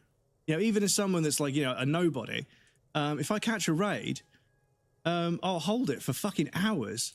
Some of my best streams, I'll get a raid, and then even though I had like 18 people, I still raided out with over 100, and that was fucking 7 hours later, you know? And then when I was playing Crow Country, I got raided, and then I managed to raid out with 50 people when I only had 8 people to start with. So, like, the fall off is like normal. It's going to happen. I'm not the same creator they were just watching. It's always going to fall off, right? But yeah, I've seen raids where I'm like that. It goes up and it just stays there. It just stays at like 100 people for the whole stream. I'm like, so I can do it. I know I can do it. I just need to get the people in the stream first. But at the moment, just invisible without a raid. But that's just it's what it is being a small creator. Me and millions of other small creators. It's the same problem. Are there any other UK? No, there aren't. There's Ireland and Paris, and luckily I'm fairly close to Paris. I'm fairly close to Ireland as well. But yeah, Ireland and Paris, but there's no London. There's no London Twitch server at the moment. But yeah, there's a tool. There's a tool you can get for all the creators in chat. Oh, caps locked. Is it this one? Yes, you can get this tool, and it will allow you to basically do a test with various different parameters to test every single Twitch server and to see which ones you get the best connection to. So you have a list of hierarchy, like this is my best server. If I keep getting disconnected, change to this server. If I keep getting disconnected, and I manage to just about skirt around it and stay live when I do that. But it's super useful to figure out which servers, you know, are the best. But yeah, there used to be London 3, London 8, and then there was London 7 as well, I think, or maybe London 6. But then they all just disappeared. They're just not there anymore. Because that's what it should look like. But if I was to turn off the game capture and turn the TV on, so you guys can see that, when I get the Twitch test tool up, you guys can see that list is significantly shorter than what it used to be, and there's no London servers on there. Europe. Well, I mean, I don't see any European servers there, you know, but Paris is Europe, Ireland is Paris, Frankfurt is also there. But yeah, those are the two that are closest to me. And I've done a couple of tests, and yeah, Paris is usually pretty good. So I use that one. But yeah, if you're getting disconnected, I feel bad for you, son. I got 99 problems, but applying for partner ain't one. But yeah, if you're getting disconnected like crazy, just get that tool, and then I'll get you guys the link. Hang on. Just run that tool. And let me copy and oh my god, grab that tool. Don't show anybody your stream key. Don't show anybody your stream key when you're live, for Christ's sake. Whatever you do it offline. Make sure you're not using the internet for anything else. And then yeah, you can test all the servers to figure out which one is actually going to work for you, because you'd be surprised. Sometimes there'll be a really quick connection to one that's further away than one that's like 100 miles away. It's crazy. Yes, that's the reason why it sucks in the UK now. Yeah, don't know if it's a mobile issue, but sometimes for you and other people, you show up as someone I'm not following, but then I click on it. Yeah, no, yeah. There was a bug where whenever you open up somebody's stream, the unfollow icon was like highlighted as like a selected object. And it meant people were unfollowing by accident, and people had to refollow, which is really awkward, of course. Have a system of chat. You can use the channel points to guide the raid, and one of my viewers recommended you, and generally I've been coming back ever since. You're engaged and make every person who walks in feel like they matter. And yeah, well, that's well, streaming, isn't it? That's what streaming is. I'm here to farm together a group of people that are all kind of like-minded, that love game design, discussions about game design, game mechanics, art direction, music, character tropes, and everything else. And just play interesting games, because I play a variety of games. So I was hoping I would get a variety of people in the chat, and I do have a variety of people. I just need to be careful that because I'm very laid back, I can sometimes become friends with two different people that don't like each other, and then that can be a bit of friction there. I can be the conduit between two people that don't like each other, which sometimes causes an issue. But that's just the problem with me being sort of really laid back and interested in people in general, is that I see people's point of view even if I don't agree with it, and I can still be friends with them. But then other people that don't see that point of view and won't agree with it, they clash. And I'm the reason why they know each other, because they know each other through me. So I'm the conduit there. So it's a bit of a problem, but yeah, it is what it is. But yeah. Rookie mistake. Screenshotted that for later. Cheers. But yeah, love how interconnected all our communities are. Yeah, this is it. And obviously I wasn't sure if it was Birdie or not, but yeah, I haven't seen anybody else that I know in your community other than Birdie. But I've got a bunch of time for Birdie as well. Birdie's a fucking brilliant creator as well. Like, they play a really good mixture of games. They have a really strong interest in cinematography, and that's a big sort of passion of mine. So seeing somebody else playing a bunch of really cinematic and interesting and quirky, unique games rather than just playing the same stuff over and over again is really, really good to see. And yeah, they've got a wonderful community. Sarge, I love Sarge. Sarge is great. But yeah, this is it. Like, I get suggested for raids, which is super, super nice. Like, when people suggest me for raids, it's really fucking kind, because that's the kind of networking I can't do. I don't like calling it networking because it's a bit fucking cynical, a bit clinical, a bit transactional. But yeah, you have to get your name out there. But this is the thing. This is one of the other things that, you know, I realize that I spend a lot of time on Twitch as a viewer, which helps me govern how I stream and treat viewers, because I know what feels good and what doesn't. And yeah, like you say, being engaging and making sure everybody knows that I've acknowledged them and said hello, and they don't feel like they're being ignored, because that's like the biggest turn off for me, is when somebody's ignoring you. And it's and the thing is, people are like, oh, maybe they're not ignoring you. Like, mate, if they read the message above my message and then they read the message below it, I'm gone. I'm never going to go to that stream again. Like, not to be petty, but like, you know, I haven't got time. I haven't got the fucking time. I'm not going to waste time in a stream where I'm not part of the community, because if I'm not part of the community, it's just a YouTube video, you know? And I can watch YouTube videos whenever I want. If I'm in a stream, I want to be part of that community. And I feel like I add to communities. I bring humor and knowledge, and I like to integrate, and I don't cause too much trouble. You know, I'd like to think I don't cause too much trouble. But even then, you know, some people are just really fucking shitty. Because, like I say, because Twitch doesn't allow people to convert hard work into success, so everybody gets really bitter, and that creates so many fucking issues. So many of the issues this platform has with behavior, so many behavioral issues are just because people are working hard and not becoming successful, and that's just human nature. That is like I said before, in every single fucking industry, every single sector of every single socioeconomic thing. If you don't allow people to work hard and succeed, they're going to start breaking the rules. They're going to start becoming resentful, bitter, toxic. They're going to start cannibalizing each other to get ahead, because that's what human beings do. This is not new. They've been doing it since Rome, right? Hundreds of years ago, we learned this about Rome and Greece and all sorts of other ancient civilizations, where the wealthy upper class refused to allow the peasantry and the working class to grow, to work themselves out of poverty. So what do? They started cannibalizing each other, and it's never been any different. It just, you know, you could make a microcosm of an industry, and if you don't allow people to work their way up, they're just going to start cheating. That's why fucking online video games have cheaters, because they're fucking broken and biased towards certain kinds of gameplay, and people get fed up with not being able to get any better, so they just start cheating. And that's the thing. If you don't allow people to succeed, they're just going to cheat. And that's just how the world's always been for thousands of years. It's not new. We have fucking sacred texts and psychology books explaining it in every single facet and detail and angle and point of view. It's just how it is. But, you know, what do I know? Actually, hang out off stream weekly, so she's good. But really good to see her in real life. Oh, I hope you guys have a nice time, because, yeah, I bet she's lovely to hang out with. And I bet Leo, their dog is so beautiful. Floppy ears. Big time difference. I reached out this year because I loved her content for a long time. We were fast friends. Unfortunately, also shock factor gets views. Yeah, well, yeah, this is it. Is that people realise? Well, people get the impression. Sorry, we will play the game in a second. I promise. People subconsciously come to the conclusion that their morals and not willing to go there is what's holding them back as a creator. So then they start saying, and doing contrarian, clout chasey, toxic things, because controversy and drama and, like you say, shock value, it gets people's attention.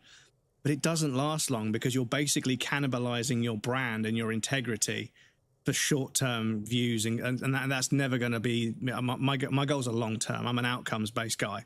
You know, I'm not looking for the next week's paycheck. I'm looking for the retirement. You know, I like to build things brick by brick, because that's how the world works. You know, you can try and do things quickly, and your house will fall over. It's just how it's always been that way. Good things take time. Always have. Rome wasn't built in a day. Good things take time. But yeah, I think that there's a lot of creators on the platform that just they've put 4, 5, 6, 7, 8, 9, 10 years into the craft, and although they've clearly got better, you look at their first stream versus the stream they put out now, and you're like, damn, this is objectively and subjectively better in every single perceivable way. You have improved in almost every single aspect of being a streamer, but they haven't got the growth to prove it. You know, and they are in the same boat as everyone else, getting disconnected for no fucking reason, being overlooked for opportunities when they'd be perfect to be a brand ambassador for certain things. And yeah, it's hard. It's hard to watch so many wonderfully talented, attractive, funny, dedicated, hardworking, creative, reliable, engaging people who are clearly just built to be streamers. They are cut out for this kind of content creation. Just slowly fizzle out and just think, you know what? I'll just be a fucking YouTuber, innit? If I can get 5 or 6 good videos going in a year, they're always doing views and they're always doing ad revenue. So fuck it, I'll just do that. And they're good at it because they're good at being in front of camera. The thing is, right, I guarantee you there's a whole bunch of YouTubers that do quite well, right? And they do well because they don't have to pay an editor. And they don't have to pay an editor because they're used to just making the content live. They're used to doing this live. So when you do a YouTube video, you just do this without the stream being live. You just click record on OBS rather than stream on OBS. And they bang it out in 3 takes. They bang out a 45-minute video in like 3 or 4 takes. Cut out a few bits that don't need to be there. Boom, YouTube video, 50,000 views. And it's like, if they could just do that, why would they stream? And I don't want them to stop streaming because they're really fucking good at it. They're really fucking good at inspiring to someone like me who wants to get better at it. But yeah, it's fucking crazy. They couldn't get 20 years of experience, just catch up to us. Yeah, brick by brick. It's brick by brick. Every single fucking stream you do is a brick. Every single fucking stream you do is a brick. Right, and you build your community and your stream brick by brick. But this is the thing. Like I say, after a few years, a lot of people are just going backwards, and it's like, it makes them bitter and it makes them resentful. And it bugs me and it fucking annoys me as well. And it upsets me. But I love hanging out with you guys, so it's a necessary evil. I wish it wasn't there, but it's a necessary evil, right? It's the hangover, right? I used to love partying, obviously too much, but then the hangover, right? That's what it is. Yeah, there's difficulties, and there's a thing that needs to be paid back for streaming. I have to put up with a lot of stress so that I can make this happen. And I always will. I don't want you guys to think that I'm going to stop. I'll never fucking stop. I'll stream to fucking Instagram if I have to. I'll stream to TikTok if I have to. I will hang out with you guys, and I will stream to the Discord if I have to. I will hang out with you guys, and I will continue to play interesting video games and talk about them. What a platform and the algorithm and their sort of profit margins do with that is out of my hands. It's over my head. You know, I can't do anything about that. But just know that I appreciate you guys. As much stress as this is, I appreciate you guys so much. I wouldn't do it otherwise. You guys are the reason. You guys are the reason. Because everything else is just fucking headaches. Nothing works the way it's supposed to because everything's a subscription service that doesn't work. But anyway. How did I get timed out? You put day.it and it thinks that was a website, and it's super careful with websites. So yeah, be careful when you put periods after things.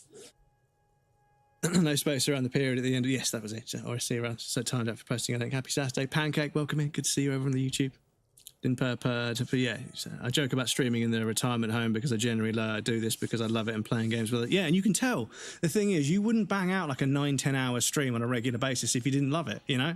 And it was New Year's Eve. New Year's Eve, completely unplanned. It was New Year's Eve. And without planning it, without thinking about it, I went live and I was like, I'll stream the new year, right? I'll stream the new year in. And I went for 14 hours. And yeah, you know, I had the same amount of viewers when I finished as when I only lost 1 follower because I was tired. But yeah, I went live for 14 hours. 13 hours, 12, 12, 12, 11, 11, 11, 11. Like, when the vibe... I mean, Cyberpunk, because Cyberpunk was so fucking good, I couldn't stop playing that game. Cyberpunk, I streamed that game. I streamed that game 10 hours a day, 10 days in a row. Well, 11 hours a day, it looks like. Yeah, 11 hours a day for 10 days in a row without getting bored. That's how good Cyberpunk is. Anyway, I'm talking about other video games. I should be playing this one, but yes. Apologies, chat. It is nice to blow off some steam sometimes, you know. But yeah, wasn't a space back with this banger of a game. Yes, we're back in Disco Elysium because I haven't stopped thinking about this game ever since. Ever had a video game burnout where you just don't want to play for like weeks at a time? No, and like not to imply any superiority over anyone else. It's not, you know, sitting down playing a video game isn't like, you know, difficult. It's just it just depends on how long you can be entertained by something. And I'm the kind of person where sometimes I'll go sit in front of a fireplace, like a fire in a pub or like, you know, my friend's home. I'll sit in front of a fire just crackling away for like 4 or 5 hours. I'll just sit there completely fucking zoned out, and the fire is the only thing that I'm bothered by, you know. Or I'll just go look at the sea for like 3 hours because I can, you know, my brain can just sink down into that subconsciously kind of aware state. But with video games, if I'm playing a video game and it's good and the vibe is good and I've got some people in chat to talk to, like, this is my happy place. I don't want to end, you know. Once the vibe is good and things are going well, I don't want it to end because I fucking love this shit. I absolutely fucking love this shit. Playing video games and talking to you guys is one of the most wonderful things I've ever chosen to do with my spare time. Anyway, Speaking of which, playing video games, let's play the fucking video. I apologize. The lieutenant takes yeah. out his notebook and nods to you to proceed. So then what's the official like doing in Martinez? Yeah, I'm sorry to say I did, officer. Easy, detective. No need to jump to conclusions.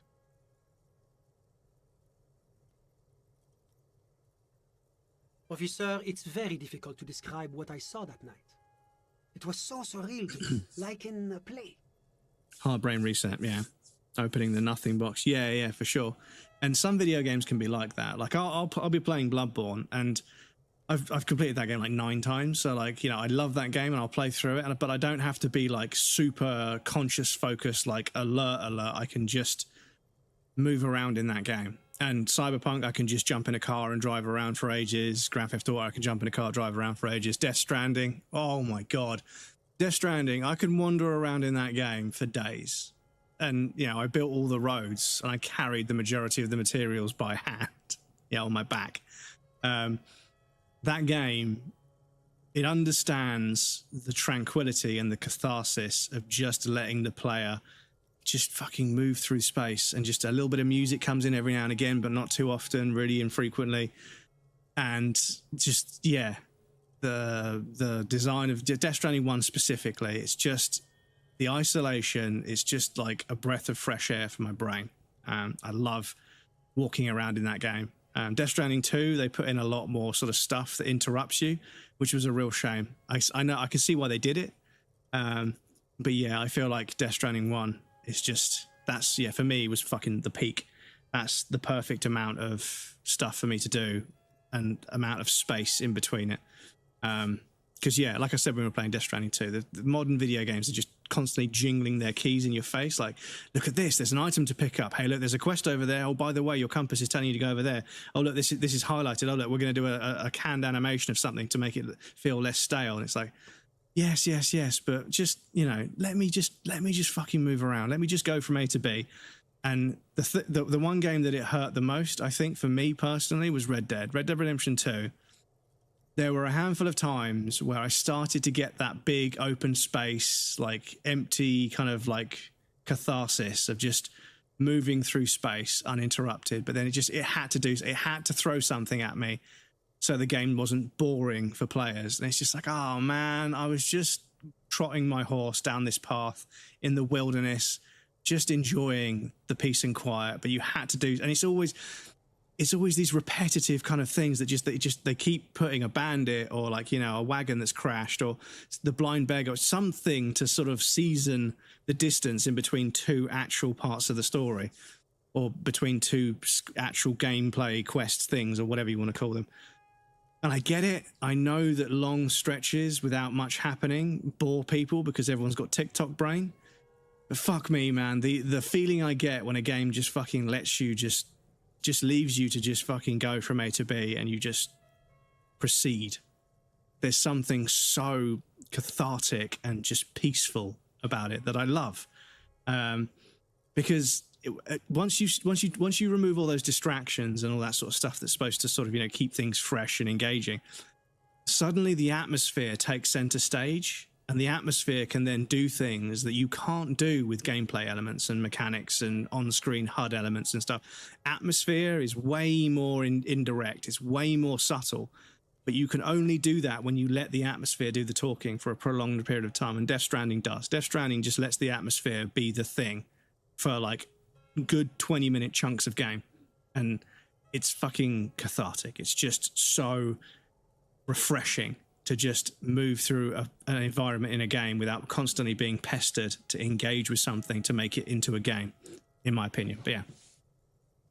Lemons. Welcome in, Lemons. How are you? It's lovely to see you. You went hard on Cyberpunk. I can't say I blame you, January. Yeah, exactly. It's fucking just such a fucking good game.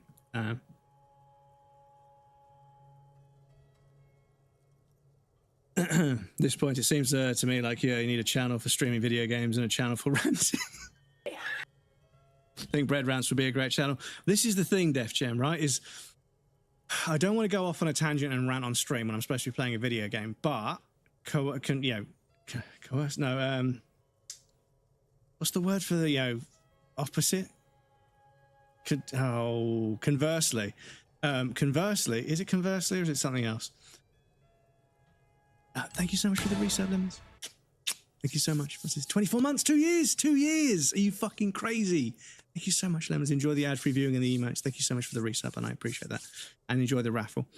But yes, conversely, the most successful TikToks I do are me just ranting about something. I put gameplay clips where I'm talking about things, and it's like, meh. But if I'm just there at my desk ranting about something, those are the ones that have the potential to actually do some views and actually get some likes. So I feel like if I could just find a way to do that while streaming a game, I might be able to find a niche that I fit into that might work for me. Because, playing the same game over and over again works. Obviously, if you just play Souls games or just play Resident Evil or just play World of Warcraft or just play Counter-Strike or just play Battlefield, if you just play the same kind of games over and over again, that can help.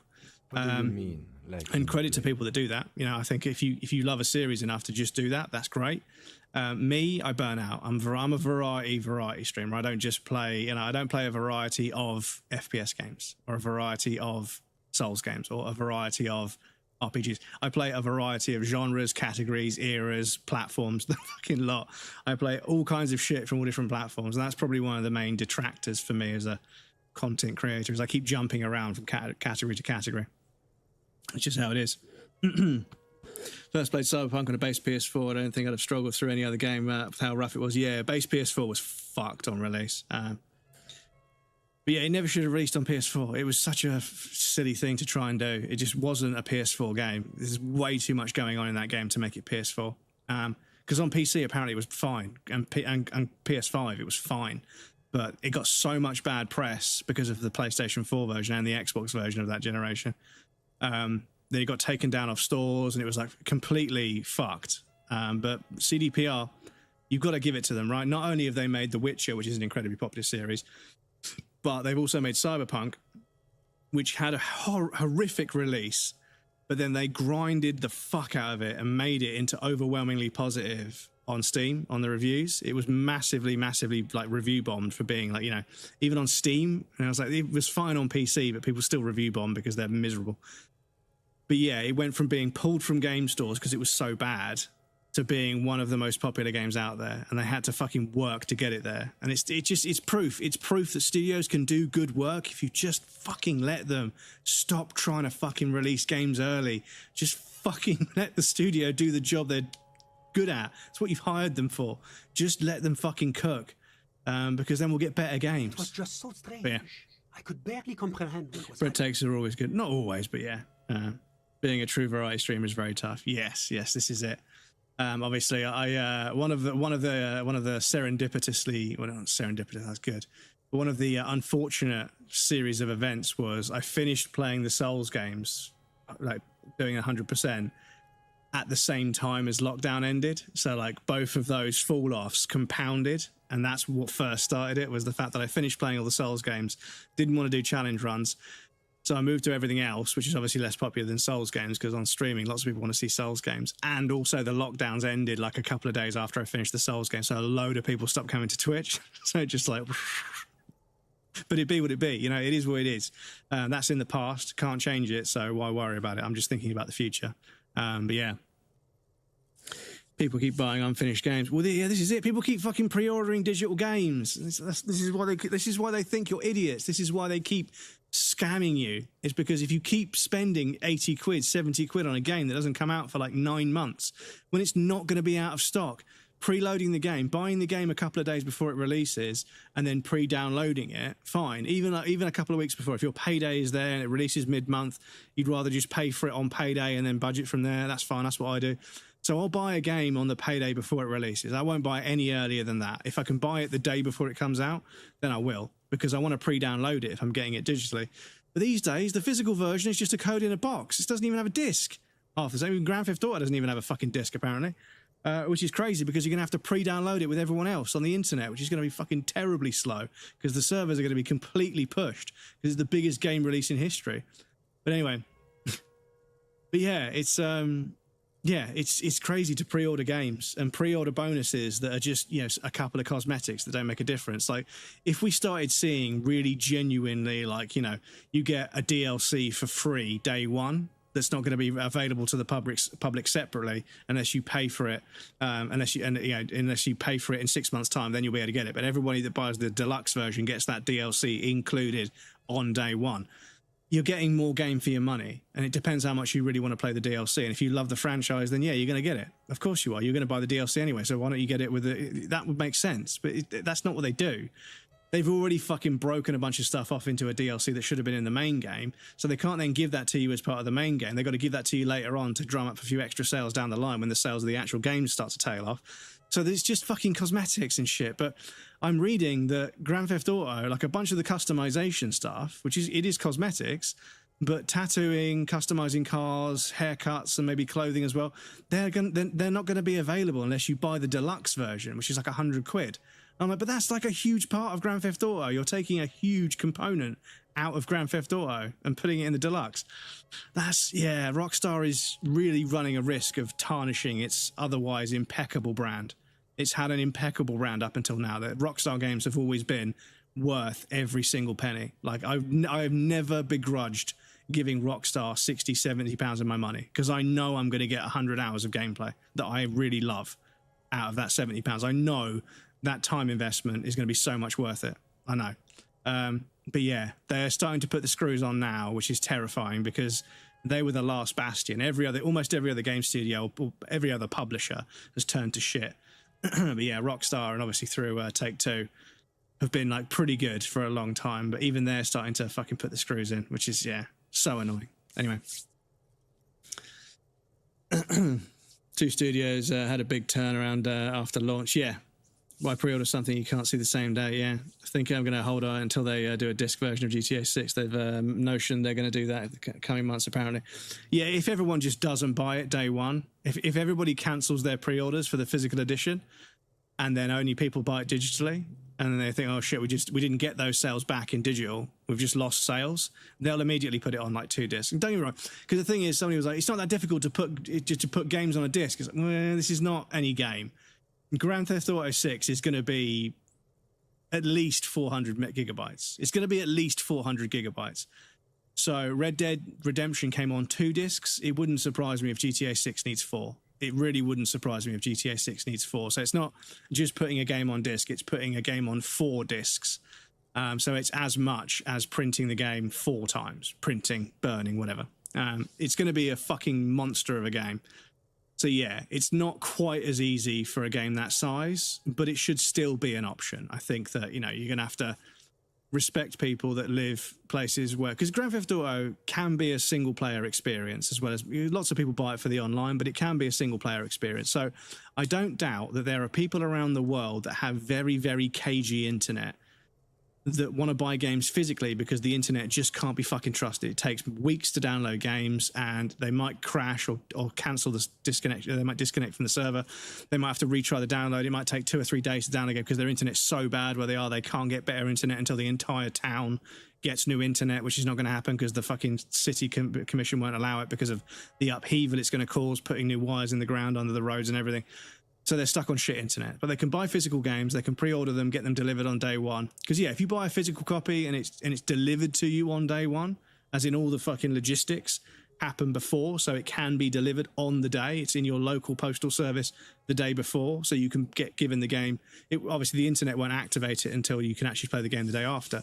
But if you can get a game delivered in the morning and install it that day and play it, then great. But yeah, there are some people that can't download it. I mean, I have no idea. There's going to be so many fucking people downloading that game because there's literally no physical edition. So it's going to be, I mean, I don't know how many copies Grand Theft Auto 5 sold on day one, but add 30% to that, and you're going to have a rough idea of how many people are going to be downloading GTA 6. GTA 6 is not only going to be downloaded by more people than have ever downloaded a game ever, biggest game release in history, I have no doubt. They're also all going to be downloading a game for a lot longer because the game is going to be so fucking massive. So, yeah, it's going to be a fucking strenuous time for the internet. The internet is going to be very, very, very cagey for 2 or 3 days because the entire world is going to be downloading huge files.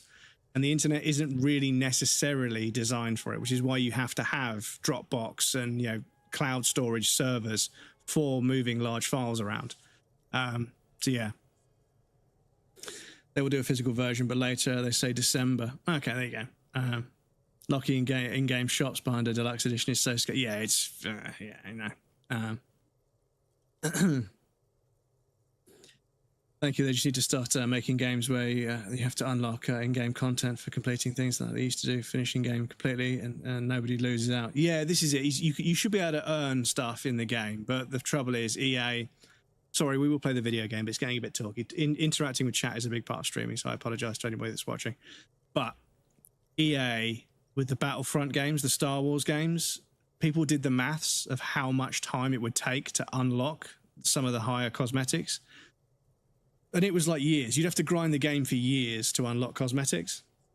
So the game, people saying you can unlock them through gameplay. Yeah, but how much? You know, there needs to be, you know, if it costs 30 quid to get 4 or 5 different cosmetic items, I should be able to grind that out in 50, 60 hours of gameplay, right? I should be able to, you know, just put the work in and grind to get enough XP or in-game currency or whatever. But it's all predatory.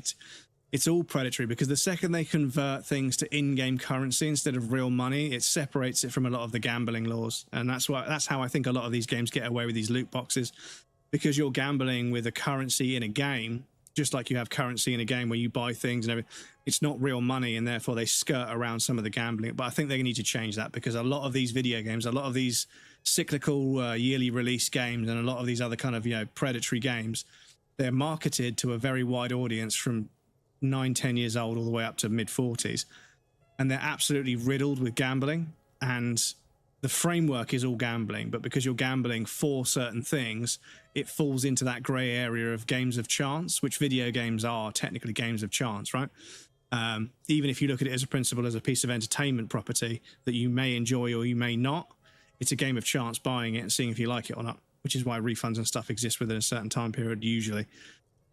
But yeah, yeah, the way games that are like football and Fortnite and a few other things that clearly have young audiences as part of their demographic, the way they encourage gambling and loot box mechanics and stuff and in-game economies, and it just invites corruption and that sort of thing, which I'm not really okay with. I think that's gambling for children, and I'm sorry, we need to call it what it is, and it's not fair because they're young, they don't understand that gambling is highly addictive, and kids get addicted to things really fucking easily because they're forming, you know, their understanding of the world, and they don't know to have, they don't have the social engineering to treat things with apprehension because they've heard that gambling, drugs, drink, smoking is bad. They've never heard that. They're in their own little bubble because they're quite young. They live at home. Their home is their world, right? They go to school, but yeah, your perception of the world grows as you age. So at a young age, you are pretty much kind of in your own little bubble. And I don't think the social engineering is there to warn these kids about the dangers of gambling. And I think they get into gambling at a very young age. So when they turn 18, they are just desperate to gamble because they've done it so much with fake money where they win and get some cool cosmetic. But as they get older, they want real money. And it's just, it's a fucking pipeline to gambling as an adult, as a young adult, which is terrible. But anyway, if people want discs, they're going to have to create a new Blu-ray disc because Blu-ray discs are dual-layered, and now since everyone's going up in gigabytes, I think it'd be quad-layered in order to fill. Well, you just have to use more discs. I think quad-layer, different phase shifting light 4 times would be difficult to mass-produce. People shit out ain't the main market. No, but they're still customers, you know. If you're going to play a game offline, purely offline, Grand Theft Auto is the game to play because there's so much to do in that game that doesn't need the internet because it's just the big games. Did $1 billion in 3 days for GTA 5 back in 2013. Yeah, $1 billion back in 2013. That's probably $3 billion by now. Done that 24. Yeah. I reckon the first 2 or 3 days they're going to do $9 billion. I reckon, and I reckon they'll probably get to 14, 15 billion before it dies off. It's going to be ridiculous. Game will be 150 gigabyte. I just don't see it based on what I can see in the trailer. Yeah, with Red Dead being what it is, yeah. You and I come from a generation where everything was catered to us inside video games and not had to be spent outside of it. Everything was catered to us inside the video game and not had to be spent outside of it. I'm not sure what you mean, Def Jam. Because, yeah, I mean, games have had, like, you know, there's been currency in video games, but it's always been a pretty lenient system. But yeah, don't give kids access to buy and game stuff. Yeah, or buy. Yeah, the whole thing where someone took someone's credit card and spent like thousands of dollars on V-Bucks or something. It's terrifying. Death Stranding 2 is as beautiful as like 130. I didn't see GTA 6 being below 200. Yeah, no, I have every confidence is going to be 300 to 400 gigabytes. I think 400 gigabytes. I think because it's going to have more assets than any other video game, which is just models which take up space. The textures for those assets, which are going to be in 4K for the PS5 Pros, that's going to be, you know, a lot. More music, more dialogue, more systems and other sort of just chunks of code that run all the various different scheduled systems in the game.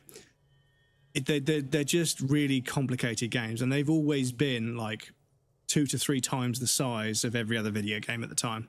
And with games being 80, 90 gigabyte these days, GTA 6 being 3 to 4 times the size, yeah, I think we're going to be looking at, you know, 380, 400 gigabytes, I think. But, you know, they'll do like 20 billion. Yeah, I mean, I wouldn't be surprised. People giving like 4-year-olds access to credit card and parents' fault, in my opinion. Yeah, but then again, you know, sometimes, you know, you buy one thing in the game and it doesn't clearly illustrate that those credit card details have now been added and they can be used again. And it doesn't warn parents they need to then go into a menu and delete them off. So the kid then plays and they get a pop-up saying, do you want to do this for do you want to do this for blah, blah, blah V-Bucks or whatever the currency's called? So I'm doing a lot of talking with a fan on.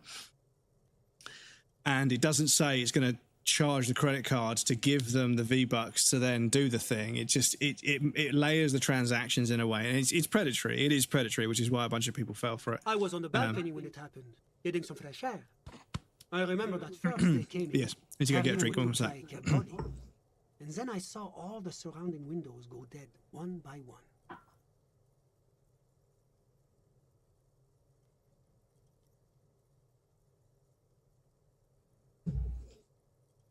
Excuse me, chat. Oh, it's a perfect combination. Lots and lots of talking with a fan blowing at me because it's hot. Dries my throat right out. 100% they've already made back the money on the production just on pre-orders alone. I'm certain it's going to be the biggest game. Yeah, it's going to be the biggest game in history. And then GTA 7 will be the next biggest game.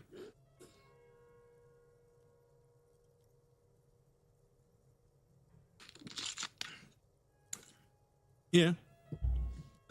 Yeah, there are people that buy Grand Theft Auto games purely for... They never play the story. There are people with profiles on PSN that have 7,500 hours on GTA, but they don't have a single trophy. Like, not a single story trophy, not even the first mission trophy. No trophies in the sort of base single player game. They only play it as an online... Because the thing is, this is the thing about Grand Theft Auto, is Grand Theft Auto isn't just a video game. It's a virtual world where people like exist, right? They work to buy things in the game, which is kind of scary. But for some people, it's like the Matrix. They log in and they play as this character in a game because they don't like who they are in real life. And it's terrible that that's the case. But yeah, it's not a video game to some people. It's like an alternative life that they lead online. And yeah, EVE Online has been going for a long time. That's a similar thing where like there's so many people in that game. There are genuine economies that operate within that game because of people's actions within the game and stuff. That's when I understood. I should not be. Because yeah, some people, you know, they're not interested in playing a video game to be entertained by a story. They want a virtual world to escape into, which is why Meta spends so much money on the Quest and everything, because they want to turn Facebook into that virtual world that people dive into. They want to be the first person to provide that genuine first ever virtual world where people can exist outside of reality, but then they can put a price tag on everything, right? Which is scary. But it's why they want to get there first. But we are getting good VR headsets as a result. You know, Half-Life Alyx and a bunch of other VR games look better and play better because Meta is dumping billions into VR research to make it as good as possible. So every cloud, I suppose. Still in the same when the scammers are like, I'm a junior and Prince could be 10K. Be interesting. GTA 7 in the next 30 years will be the biggest game. But yeah, I don't even know what they're going to do for 7. You know, But yeah, I expect GTA 6 to completely dominate games discourse for the next, throughout Christmas. Everyone's releasing their games in September because nobody's going to be talking about anything else. It'll be February. People won't stop talking about GTA 6 until the end of next year. But by February, we'll probably start seeing people just cashing in on how much travel, how much traction posts about it get. It's going to be ridiculous. But anyway, we do have an ad break coming up, and I'll pop you guys on the BRB screen. We are going to play the video game when I come back. I apologize. It's nice to have these discussions with people. I really appreciate it. But yeah, I appreciate everyone watching the YouTube video. Might want to fast forward. But yes, I'll be back in just a moment, and then we'll carry on.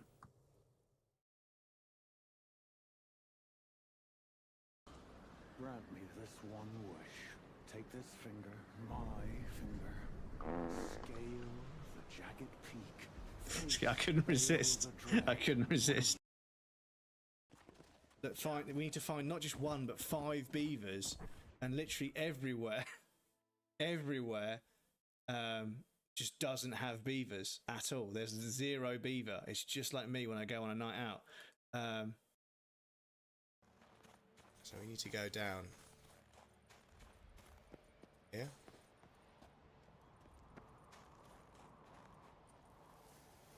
No.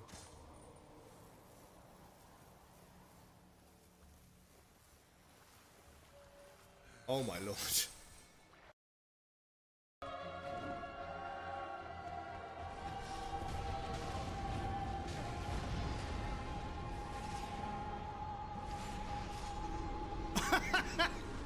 With a backstab. With a backstab. Fucking hell. That worked.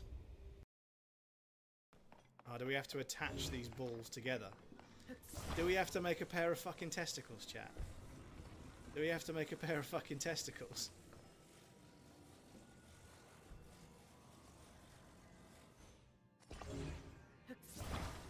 I am not kidding. Is that the solution?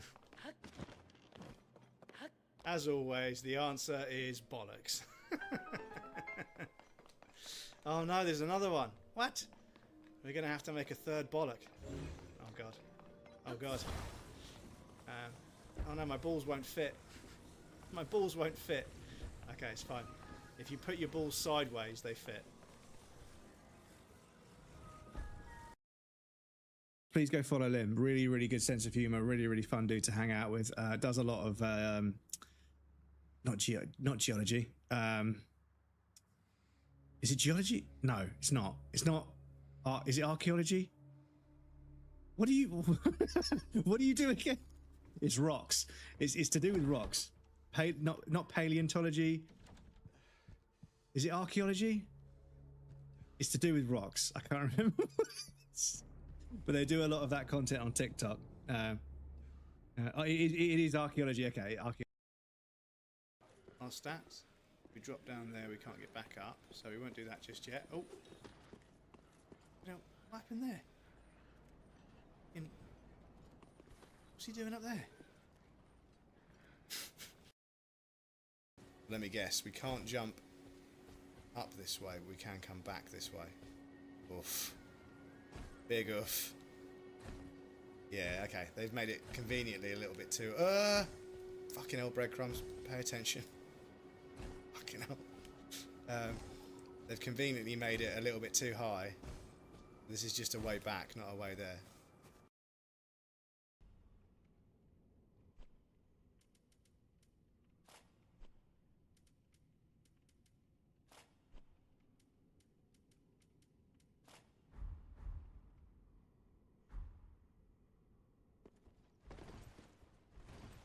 We don't even fat roll that bad. I think we're mid-rolling. Look at this.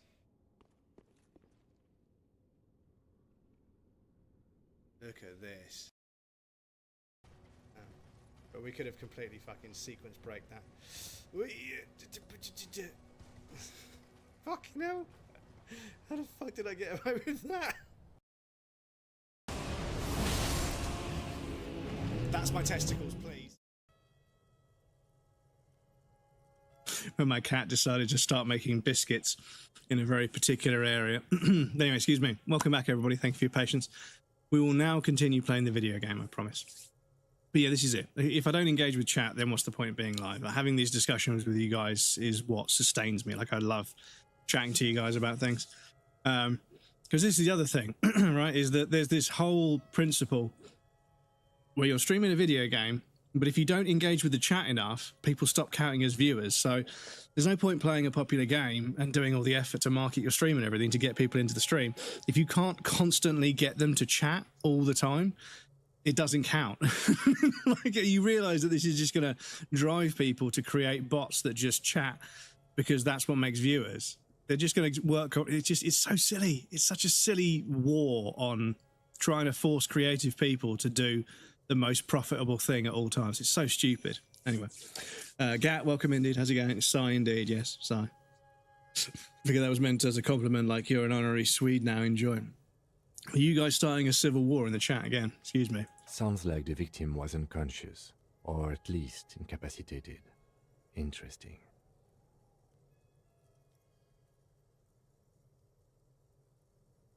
I couldn't see their faces well, and there were quite a few of them.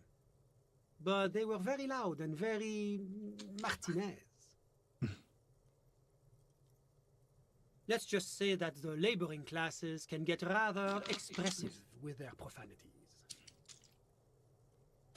Excuse me while I'm just a middle-aged man. Just going to let some of the fizz come out of this drink so it doesn't give me really aggressive hiccups that it interrupt me mid-sentence. I couldn't see their faces well, and there were quite a few of them. Let's just say that the laboring classes can get rather expressive with their profanities. I couldn't tell you exactly. Less than 10. Maybe 8? The lieutenant sends you a sharp look at the mention of that number. That's a giant you're describing. No, they were all quite human, as far as I could tell. Hmm. Hello, Baba. Drummer? Please excuse the no. attention seeker. I don't know what a drummer is supposed to look like. Artie indeed, yes. Baba. Hmm? Meow, meow, meow. I think we can drop the drummer angle. That was my bad. I went back inside. Yes, back inside. Keep yourself safe from the killing. I'm not talking about politics until I've prepared and eat my pancakes. Well, yeah, this is it, is that, you know, religion and politics and stuff, it's, you know, I don't mind talking about them, but at the same time, like, as soon as it starts to turn, like, combative, at that point, no. Everyone's getting timed out, unless they draw a line under it, because we can discuss things, but there needs to be kind of like, I can't be moderating the chat when people are starting to argue over a topic rather than just discuss it. And the majority of you are pretty good at discussing things, so that's fine. But obviously, different people draw different lines in different places for different reasons, which is totally fair. But yeah, every now and again you get someone that... The yard was pitch black. There was nothing to see, but I could still hear their voices. They were threatening to kill that poor man. There's still a line, you know, you can discuss things and talk about them. But yeah, as soon as you start placing certain ideologies above others and then trying to justify that, that's when it starts to get combative, and you have to say, no, we're not arguing about politics or religion or gender or anything. We can all have our opinions and discuss them like adults, and that's fine. But as soon as people start arguing, I'm like, guys, just, you know, cut it out. But, you know, you guys are pretty good, usually. Warm up more milk then. Can't really discuss I can't really discuss other places. Yeah, like, and I don't have a problem with people discussing things. It's just as long as it's a discussion. Discussions have rules, and discussions remain respectful. As soon as it descends into an argument, yeah, I'm not going to get involved in an argument. I don't do drama. I don't do arguing. You know, like, once somebody demonstrates an inability to understand a different point of view, I'm good. I won't carry on. Justify our government system as a better economy than the British. Yeah, well, yeah, I mean, there's a lot of money in your economy, and it's quite a small place, so yeah, that's obviously going to help. But yeah, again, economics is another thing that can create arguments. All men, I presume. But again, I couldn't see very clearly. Those funny... Oh, officer. That kind of language is unbecoming of an officer of the RCM. I believe they were mostly white. though I believe I saw 2 Aeropagites among them, and I am quite certain that one spoke with a Mesk accent. Well, that's the strangest part, officer. Nothing happened. It was oddly quiet for a public lynching. Eventually, their shouts died down, and that was all. There were no gunshots, no celebratory shouts, no anything. You're right, of course. That is what one is supposed to do in such circumstances. I was simply in shock. I'm afraid I don't have anything else to add. About what time was all this happening, approximately? All I can say is that it was late. No, I didn't see the corpse until the following day. It seems this wasn't the break you were hoping for. Excuse my hands, just made a farting noise. Don't understand the tax system in the UK, so I'm staying out of it. Well, basically, the government has slowly but surely wrangled it so that any time anything of any value changes hands, they get a cut. So, for instance, if you have a house that has appreciated in value quite a lot and you go to sell that house, you have something called stamp duty. And the stamp duty has slowly crept up to a point where a reasonable chunk of the profit you make from selling a house after living in it for fucking God knows how long is actually just taken away by the government. So you don't really make as much money from selling a house. So people don't sell houses, they stay in houses even though they would quite like to downsize. The stamp duty is so extortionate that selling the house, making a few $100,000 in profit, they could put down on a mortgage on a bigger house or even just buy somewhere smaller and keep the difference. Suddenly that profit is eaten into by stamp duty, so it's less of an attractive prospect to downsize because they're losing money to the government, even though they've worked and paid tax on their earnings, as well as paying tax buying the damn house. Now they're going to pay tax for selling the fucking house. It's a scam. I think we have everything we need. Thank you for talking to us, Mr. Villedroit. They've slowly introduced a tax every time anything changes hands. It's fucked.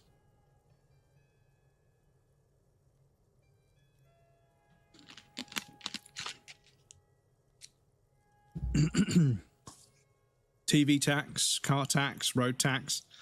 You got to pay tax on your car when you buy it, and you got to pay tax on the road that you drive it on. You got to pay tax on the petrol that you put in it. You pay tax when you spend money, right? But if inflation, because they don't manage the economy properly, if inflation is too high, money that's in the bank isn't accruing enough interest in savings to outstretch the inflation. So let's say I have 250 grand and I put it in a bank account and it's a decent sum, so I get 7% interest, right? When the government fucks everything up and inflation gets to 4.5–5%, my 7% interest effectively becomes 2% interest because the money's just sitting there, but it's only accruing a certain amount of interest as it sits there. Inflation has made everything more expensive. So if everything goes up by 5–6%, my 7% interest means that the money hasn't done anything. It goes up in numerical value on the system, but the spending power of that money is diminished because the economy is so flimsy and falls over all the fucking time. Inflation and then, counter-inflation measures, which are basically taxpayer money being pumped into the economy to keep it from falling over. So when you spend your money, you're taxed when you spend it in the UK. If you save your money, inflation often ends up, devaluing it over time. So it really is a bit of a fucking shit show, the way things work. And do you know what? I think a lot of us, if we could afford a reasonable home and we could afford to go on holiday once or twice every couple of years, if we could afford a nice car and, some nice clothing, if we could afford to have some comfort and a comfortable lifestyle, not rich, just a comfortable lifestyle, like an okay house, okay car, okay clothes, not rich sports cars and 5 holidays a year, mansion and boats and yachts and helicopters, nothing stupid, just a comfortable house where you could raise a family, school and food and energy didn't cost you a fortune, petrol didn't cost you a fortune, so the process of raising kids wasn't really financially daunting. A lot of us would be like, yeah, things ain't great, but you know what? We get by, it's okay. But we're just not. Nobody's going out. Nobody's doing anything. Nobody's meeting anybody. Nobody's having kids. Our population is slowly just starting to go down. We're not replacing people as they die. We're below replacement, so we're not maintaining the populace that we have, and a lot of the workforce that is that populace is going to go away. Because, yeah, once the generation of children born to the baby boomers retires, there'll be an enormous dip in workforce. And the annoying thing is, my pension is going to come from the tax that's paid for by the workers. So if there's a massive downturn in workforce, there'll be a massive downturn in tax income, which means there'll be a massive threat to my pension, which is why I'm paying into my own pension on top of the state pension, which I should get when I retire, because they know it's not enough. They know that things keep getting fucked, and that by the time I go to retire, what I was supposed to live on for the next 10 years of my life before I finally die won't be enough, and I'll be fucking on benefits anyway. I mean, pension is benefits, but you know. But yeah, the UK is starting to come apart at the seams. A lot of people have been very, very greedy for a long time, and they haven't thought about the long-term ramifications of their short-term profit margins. And it's all starting to fall apart. Everything's starting to become just a mess. It's all out of balance. The economy doesn't have an equilibrium to it. There's no rhythmic equilibrium of swelling and regressing and sort of, you know, slowly but surely just staying where it needs to be. It's just, oh, a massive economic crash. Oh, a massive trend. Oh, a massive economic crash. Oh, a massive regulation change. Oh, a massive fucking crash. And every time it does this, prices just do this. Food, energy, housing, clothing, petrol, cars, everything. Everything just slowly gets more and more expensive, but minimum wage doesn't keep step. And yeah, anyway, not going to fix that one overnight. I don't have to pay tax because I don't make any income. Well, yeah, this is it. It's people, you know, there are people that leave university that don't want to get a job. They refuse to take a job over a certain amount because student loans have got so predatory that people are paying off 50, 60 grand over the course of 10 years and still owing the full amount. The 50, 60 grand was just interest on the original 50, 60 grand they took out to go to uni. They haven't paid off any of the actual loan. The principal's still there. All they've done is pay the interest. And it's like, well, this is fucked. Why the fuck? It's a trap. It's a debt trap, right? You're trapping students in debt for the rest of their lives. So people leave university with a fucking degree, but they won't go work somewhere until they're earning 200, 300 grand a year. If they get offered 90 grand for an intern position that will turn into 150, they turn it down. They won't go out and work and do their job with their degree, because the second they start earning over the basic threshold of like, what, £12,400 a year, which is nothing these days, like they end up paying back so much in this loan that they're never going to pay it off for the rest of their lives. So they take jobs that pay them, you know, £11,500 a year and just live off, like, you know, basically a very meager salary to avoid paying fucking student loans because they're too expensive. And it's like, well, what's the point? What's the point? What's the point in fucking taking out a student loan if you're going to trap them in debt for the rest of their life? Because a lot of these kids were sold these loans on the premise that, yeah, you borrow 30 grand, but then you pay it back. It's like £100 a month for the next, 20 years, but it's only £100 a month.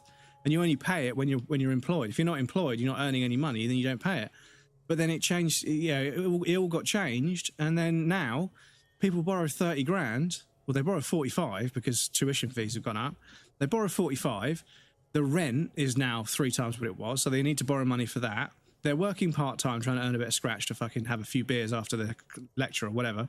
Because they're students. They're supposed to be students. They're supposed to be enjoying life. Let's be honest. People are, they shouldn't be fucking going out having a few beers. Fuck you. You went to university. You had a few fucking beers after a lecture. Don't fucking tell me that you didn't. That's a university.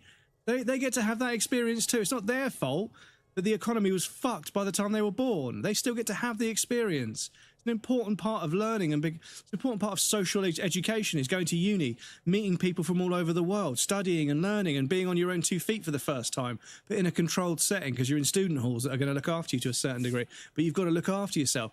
It's an important thing, people deserve that. You can't expect kids to fucking do every fucking qualification from home and then never be able to buy a flat of their own or live anywhere because it's too expensive. They're not going to have a life, and it's because of things that happened before they were born. They weren't around.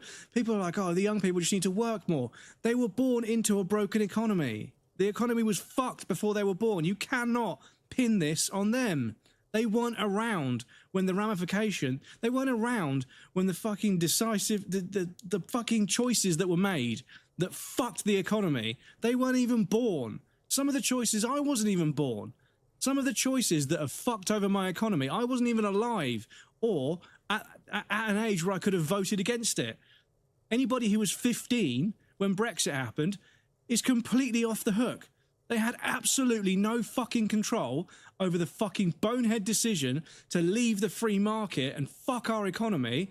They're now fucking 20 years old and they can't find a job because there are no fucking jobs and there's no fucking food and it's fucked. Everything is twice as expensive as it should be and they're just earning minimum wage because they're fresh out of uni and there's no work. It's fucked. It's not their fault. It fucking pisses me off the way the media, like, if the young people just worked harder and paid more tax, we could get ourselves out of this problem. Fuck you, man. It's not their fault. It is not their fault. They were born into this shit show and they're just trying to get by. Yeah, it's fucked. Because, you know, my generation, we're all in our 40s now and we all still live in flats. None of us have got the time or the fucking money to have kids and start a family and settle down. We don't get that. We don't. It's like only a handful of my friends are actually settled down with kids. A bunch of us are just fucking working like we were when we were 19. But it's 20 years later. It's fucked. Anyway. Practicality, functionality, usability, and performance like MPG over appearance. Yeah, a car's a utilitarian object. But yes, apologies, I may have missed a bit of chat. Pickup trucks, some people get pickups because they want to compensate. Yeah. Move to North Italy, crumbs are better for your blood pressure. Fucking, it's stressful. Have 2 Mitsubishis just sitting. Blaming kids for the economy makes the economy a Ponzi scheme. Well, yeah. They've inherited an incredibly broken economy, and no matter how much hard work you put into it, it's not going to fix. Of course. Anything I can do to assist the RCA. The coalition is only looking out for the price stability. Inflation is a killer, like a heart disease blocking the normal circulation of the economy. It must be controlled. What was I just saying? That's why I fucking love this game. It's so unafraid to call out the injustices of the world. The economy impacts the entire international community, which is why it requires international oversight. You see? Well, I'm renovating it. It is an interesting project. The building used to be a 12-story skyscraper before the cannons took the top 4 stories off. This, of course, happened when the coalition forces landed here. You could say I'm undoing some of the material damage the international community caused when we arrived here. It's just a theory, man. Yeah, but this is it, you know, because, you know, occasionally somebody who's like in their 50s or 60s is like going off on one saying, oh, you young people, when I was younger, like you young people. But then you start talking to them about the systemic poor choices of the government and the way that the same government was voted in next year, and then the changes they've made, how affordable things were in terms of spending power, how much it costs to have a house, a car, and, you know, how much it costs to educate people, and, you know, how much food costs, how much energy costs. It was, you know, you were only earning $5,000 a year, but a house cost like 19, you know, like 4 years worth of work, and you could probably have half a house paid off, you know, whereas now people earn like what, 28 grand a year on average, and a house is like 480, like average 320 to 480 depending on where you're buying. It's just the ratios are so far departed from what it was. It's like, oh, you kids just need to work harder. It's like, I tell you what. So I once just did the maths. I was like, if I wanted to earn what it costs to buy a house, I would need to work at the rate I'm on. I would need to work 117 hours. 170 hours a week solidly for, I think, 37 years or something to have a few hundred grand, like maybe like, you know, 160 grand to put down on a 320 grand house to have a decent chunk left off to pay off a mortgage with. It's just not fucking feasible. It just isn't feasible, you know? People work 30 to 40 hours a week. They get paid X amount. That X amount goes on this, and this, and they've got nothing left over to save up to buy a house. So nobody's going to buy a house. On top of the fact that stamp duty is making people refuse to move out of their houses, even though they don't need the bedrooms that those houses have. This is the fucking problem, is that many people have been put in a situation where they're going to get fucked over, so they just don't engage with the systems. And when people don't engage with the systems of an economy, what's going to happen to that economy? It's going to fall apart, which it does every 8 to 11 years, apparently. If I was you, I'd move to France or Italy. Yeah, rural France, if I could get a decent internet connection. Rural France might be the play. Italy, if it wasn't as stressful, I would move to Italy in a heartbeat. But yeah. Mortgage here in the US used to be about £1,200 a month max. Now it's gone up to almost £3,000. Yeah, exactly. This is it. And do you know what it is, Def Jam? So BlackRock will buy 50,000 houses, right? Jacqueline, welcome in. Thank you so much for redeeming your daily bread. BlackRock recently acquired 50,000 homes at $300,000 a piece, right? So that's, yeah, a significant investment, right, in a particular market, property. But what they then do is they sell those houses for $700,000 to a shell corporation that is also technically owned by BlackRock. And when they sell that many houses for $700,000, they alter the average asking price for that area. Suddenly, those properties all become worth that much money. The shell corporation then sells them off for $850,000, $750,000, yeah, for that, roughly for that price. But everybody that lives there now can't afford to live there, because apparently when the average house price goes up, the taxes for that area go up, and a bunch of other things go up in cost. So BlackRock will buy a bunch of houses, sell them at a £400,000 loss to another company that then sells them off for even more than that to then make a bit of money. But they completely skew the average house price of that entire zip code or whatever it is, however you denotate, denotation, or that chunk of the map, whatever you want to call it. Sorry, I can't think of words today. That then skews the average house price in the area for everybody that was thinking of buying in that area now can't, because the house isn't 350 grand, it's 700 grand. All it does is make BlackRock a little bit more money. But they're using housing as a leveraged or speculative asset rather than a dwelling to live in. And that's the problem, is once people start using housing and property as a financial instrument rather than it being a supply and demand of a need that human beings have, that's when it all falls off, because people buy houses just to sit on them because they know the property of that the value of that property is going to skyrocket over the next few years. So they buy it and leave it empty, taking a house off of the market, forcing a family that was going to live there to live somewhere else, and it limits supply. And it should be illegal. It should be illegal, but too many people are getting rich doing it. And when you try and make it illegal, they just buy out the corporation or the regulatory authority that's in charge of it and just say no.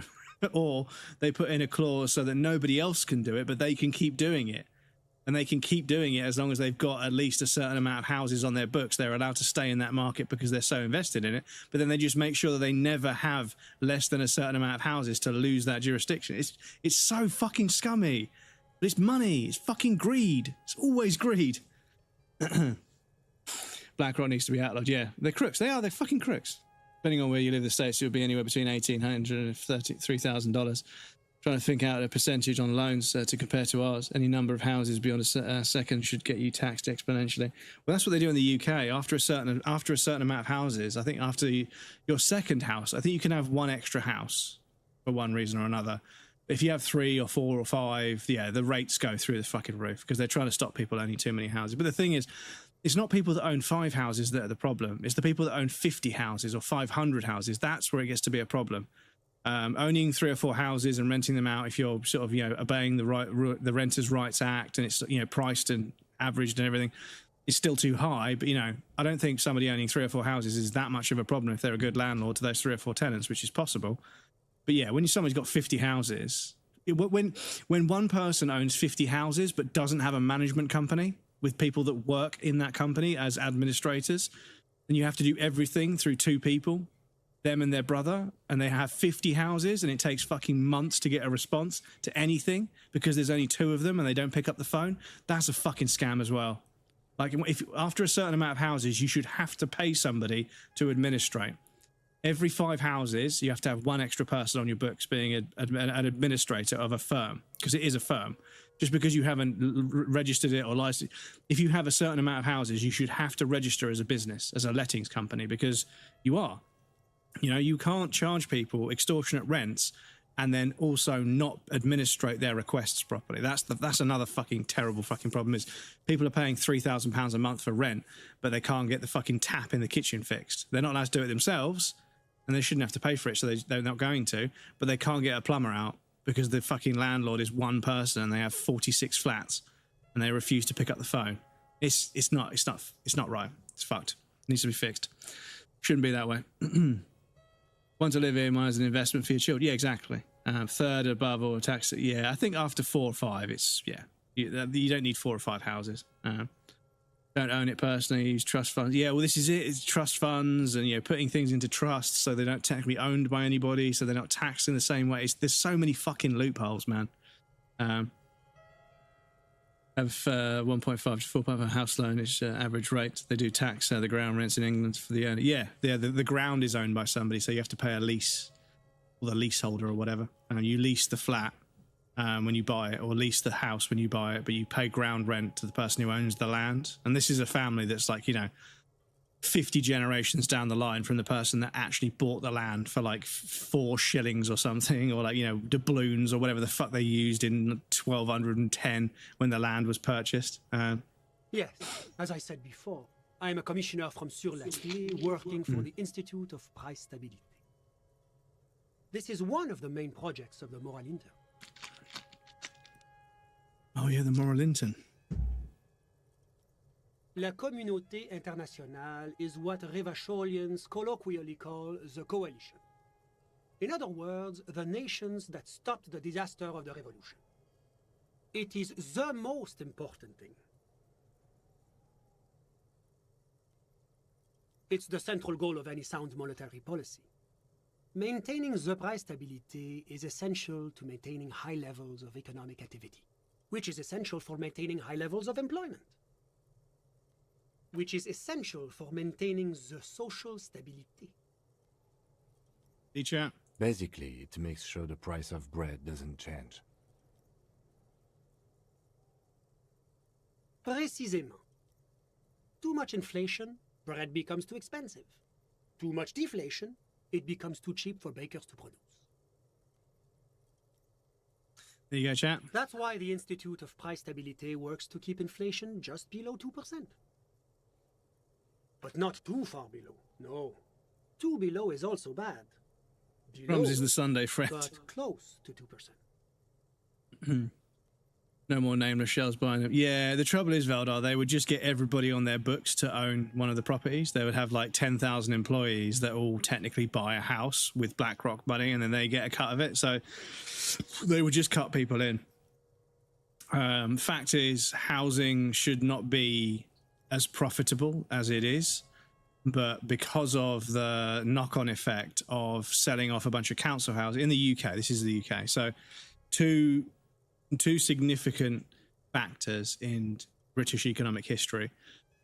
Margaret Thatcher went after a lot of the industrial sector, and because of their attacks on the industrial sector, they managed to basically deindustrialize the economy of the UK quite aggressively, quite quickly. And what that did was create a bunch of working class families that didn't have a factory or a mine or something to work in. And it also forced us to slowly pivot our economy towards a services-based economy, where because of our economic growth, we were quite wealthy as a country, and therefore we could pay to have other people do things for us, and we could pay to import things. However, if the economy isn't doing so well, suddenly the expense of importing everything rather than manufacturing it in the country. Yeah. So there was a rapid deindustrialization by the coal mining industry and the manufacturing industry.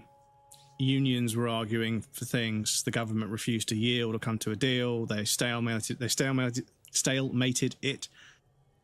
And the UK only had electricity for like 2 or 3 days a week. There were days of the week where you had no electricity. It was fucked, really fucked. and the government had to stockpile coal because there wasn't going to be enough coal to keep people alive through winter. It was fucked. As well as Margaret Thatcher selling off council houses. They created what's called right to buy. And if you'd lived in a council house for a certain amount of time, you were then able to purchase the house at a cheaper rate. However, in doing so, they never implemented or mandated the replenishment of the housing stock by creating lenient tax and lenient regulations for building new houses, and therefore we didn't replenish the housing stock when all the council houses got sold off. So that created an economy that depends, it's a services-based economy that depends on the economy always being good, which is fucking short-sighted. I'm not a smart guy, I'm not an economist, but that's not how economies work. And it also created a situation where there weren't enough houses to support a population that could work and pay tax to fund a lot of the things that are required to keep the country running. So these two things are significantly detrimental over the longer term. And I am now living in the economic hangover of what those choices made. Generations before mine, houses were cheaper relative to earnings. Everything else was cheaper. Productivity wasn't so ruthlessly micromanaged. Because this is the thing, is that old people are like, you kids don't work, you don't want to work, you don't work hard. And it's like, well, I'm sorry, the GDP of the UK has doubled since the 70s. So I'm sorry, we make twice as much raw tonnage of product as you. And that's with a fucking deindustrialized country. We have a deindustrialized workforce where we don't have the factories and we don't have the mines and the resources. We don't have a whole industrial sector that it just doesn't exist anymore. So not only do we make twice as much shit as you did in your generation, but we do it with half the fucking manufacturing processes to do so.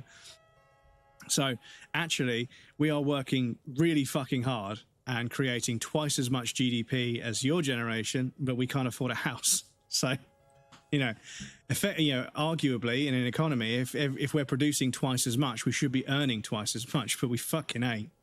Let's be honest, we fucking ain't. And everything costs twice as much. So the amount that we produce has gone up by 2. It's doubled. And the amount and the cost of everything has gone up by 2. It's doubled. But our wages have stagnated, and there's a fucking, what's the word? Difference between the two things. There's a disparity between earnings and cost of living, and it's just the only solution is to fucking rein in all these fucking companies that are making way too much money, overcharging for everything because we haven't got a choice. We've got to do something about it, but what can we do other than play video games and try and have as much fun as possible before they come and tax me for fucking playing video games? That's the law difference between the UK and the US. Oh yeah, I would imagine the UK is because UK property is so profitable. I imagine there's all sorts of loopholes that people are exploiting because the governments allow them to do it, because the people that make money off things the government allow them to do donate to the government's election campaign to keep them elected, to keep the money rolling in. So it's an expense for those people, but with more hair though. If you sell an apartment in Sweden as a working class person, you pay 47%-ish stamp duty on the selling value. Fucking half the fucking value. Oil and air gas field in North Sea that Norway took instead while you guys found those. Yeah. British Navy was the crown jewel of the sea. Yeah. Gaming tax, patent pending. Yeah, this is it. I'll get taxed per fucking, per trophy or something. The coalition believes in the importance of informing the public about the benefits of the price stability. Transparency is one of our principles. Would you like an informational pamphlet? A sound monetary policy is essential for addressing uncertainty. Taxed per hour of playing. Well, yeah, this is it. Stability is the raison d'être of the moral interne. It's the reason why I identify as a moralist. Well, I can feel the humidity's gone back up again. It's grey outside, so it's probably going to absolutely fucking piss it down in a second. 61%. Oh, it's not too bad. It's not too bad, but it looks like it's about to absolutely piss it down. But I'll keep you guys posted. Growing up, I remember when rent was $600 since they removed the renters cap in the 90s. That's when the housing market went crazy with rent. Just insane how we went from living decently comfortably to having to pay almost $2,000 to $3,000 a rent alone. Obviously, the prices have gradually got this extreme, but life was so much easier back then. I feel bad for the next generation. Yeah, it's fucked. It's absolutely fucked. Rain in England, how rare. Stop it. But yeah, this is, I think, you know, square footage. I think there should be a factor of square footage and, you know, proximity to train stations, town centres, you know, schools, you know, supermarkets. There should be a few factors that govern how much a property is worth to rent. Now, the value of the property can go up. You know, you've got to allow people to make money, right? So, let's just say you buy a flat for 280 grand, right? Now that flat is just a random number. Let's say 300 square foot, right? I don't know if that's big or small, whatever. It doesn't matter. 30 square foot, 300 square foot. It's a certain amount of square feet. You take the amount of square footage. You take the proximity to things that are important, like train stations, schools, and everything else. You do a sum, and that's how much the rent is per month, right? And we keep that reasonable, right? Renting should be cheap, right? Now, that property could go up in value because of its location or whatever else. And the trouble is, because the rental income won't go up, people won't pay more for it. So that then, in turn, kind of keeps property values where they need to be. Because people aren't going to give you 400 grand to get that away from you because they know they could then jack the rent to be twice as much, and the people can either move out or pay it, and moving out's fucking expensive and a pain in the ass. They're probably just going to try and pay it.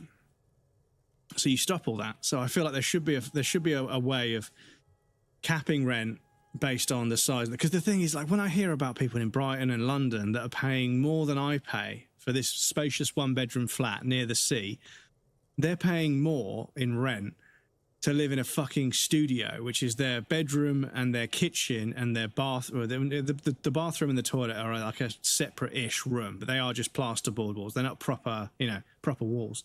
But they live in a box smaller than my lounge. Their bedroom, their kitchen, their living room, it's all one room. It's a studio flat, studio apartment. And that's, you know, 2-3 grand a month. And I'm like, fuck, that is fucking ridiculous. So expensive. And they've got no space, you know? It's like, yeah, a studio flat should be fucking dirt cheap because you live in one room. You only take up one room. If you've got a 5-bed house and you can make them into 5 studio flats where they've got ensuite toilet and shower, and also a space for a bed and a space for a desk and a TV, somebody could live in that room like a hotel room, right? That's a studio apartment. That should be cheap, but because rents have gone so fucking crazy, it costs just as much to rent a fucking studio flat somewhere good as it does to live in a decent flat somewhere cheap. It's fucked.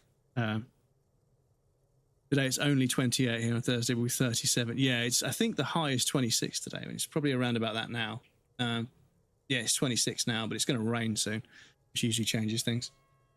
Anyway, sorry, I will play. Let's play the video game. Sorry. I don't have my leaflets on me today.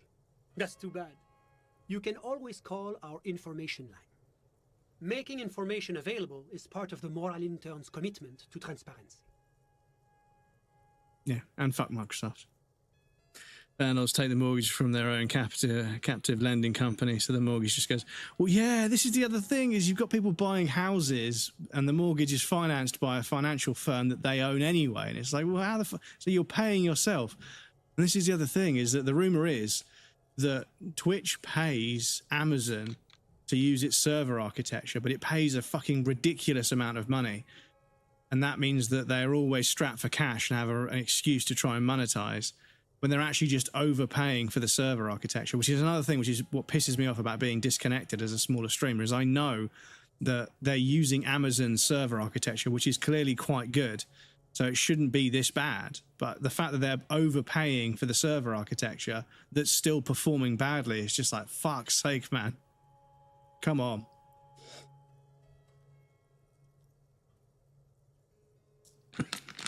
But yeah, all of this fucking businesses setting up shell corporations and fucking side businesses that they specify in something that's required, and that then means that the first company will quite happily pay 600% more for the service that should only, and that therefore makes every other person that offers that service completely priced out, because nobody could ever charge that much and get away with it. So they then end up fucking basically paying themselves huge sums of money for a service.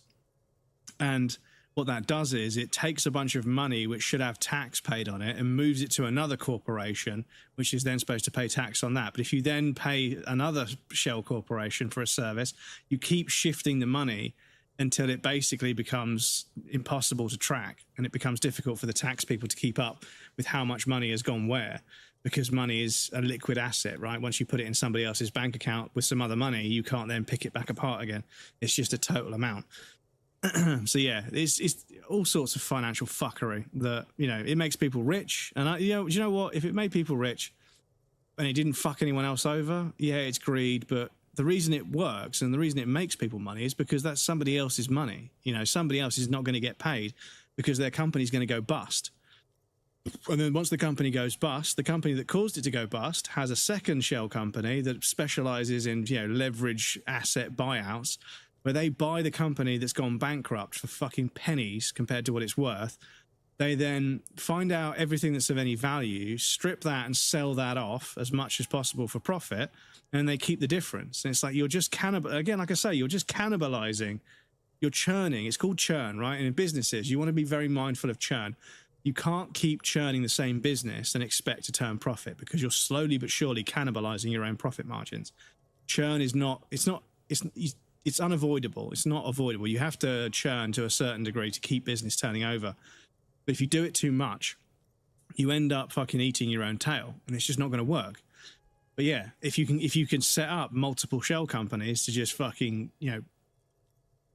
do something for you at a huge expense, all of that profit that you're supposed to pay tax on suddenly goes back into a business that then gets you something that you can then not pay tax on, because the company becomes worth something. So they sell the shell company that's been doing all this business, and then they just stop doing business with that shell company. So the person that buys it, it's then their problem to pay the debt on all the fucking, on all the earnings. It's so fucking scummy.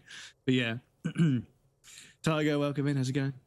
How's it right? GTA 6 was a flop. I don't think it's going to be a flop, but it is a shame to see that they're screwing the consumer, because Rockstar don't usually do that.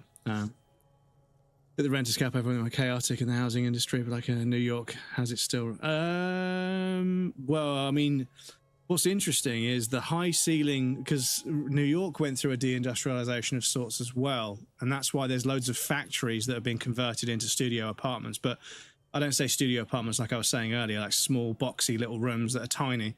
These are like enormous factory floors that have been converted into luxury apartments, but they used to be inhabited by artists, right? Because they were dirt cheap. They were really big open spaces with giant, great big windows that were really difficult to heat, and it does get quite cold in New York.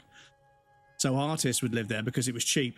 But now they've all been bought out and converted into luxury apartments, and I've been to a couple of them, and like, yeah, it's fucking crazy. You're in a city which is really busy and sort of like really fucking closed up, but then you go into this apartment and it's exactly what somebody that has money would want. It's spacious.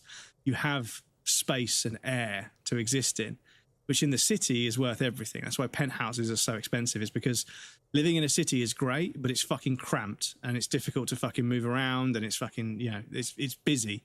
So if you've got your own little space, a big spacious apartment, it's worth every penny, or every cent, because it's America. Because yeah, space is the one thing that nobody else has, apart from the other people that live in that penthouse block. But yeah. Going to be gone in a case in no disk, code in a case no disk. Yeah. There's no actual physical version on release, which is a shame. Apparently there will be, but we'll have to wait and see. 2 discs months after release, they said. I went seen Supergirl last night. Yeah, there's a Supergirl film. I completely didn't even know was happening. It's the International Organization for Moralists, hence Moralist International. The Institute of Price Stability is just one of its many mind babies, as is the Coalition.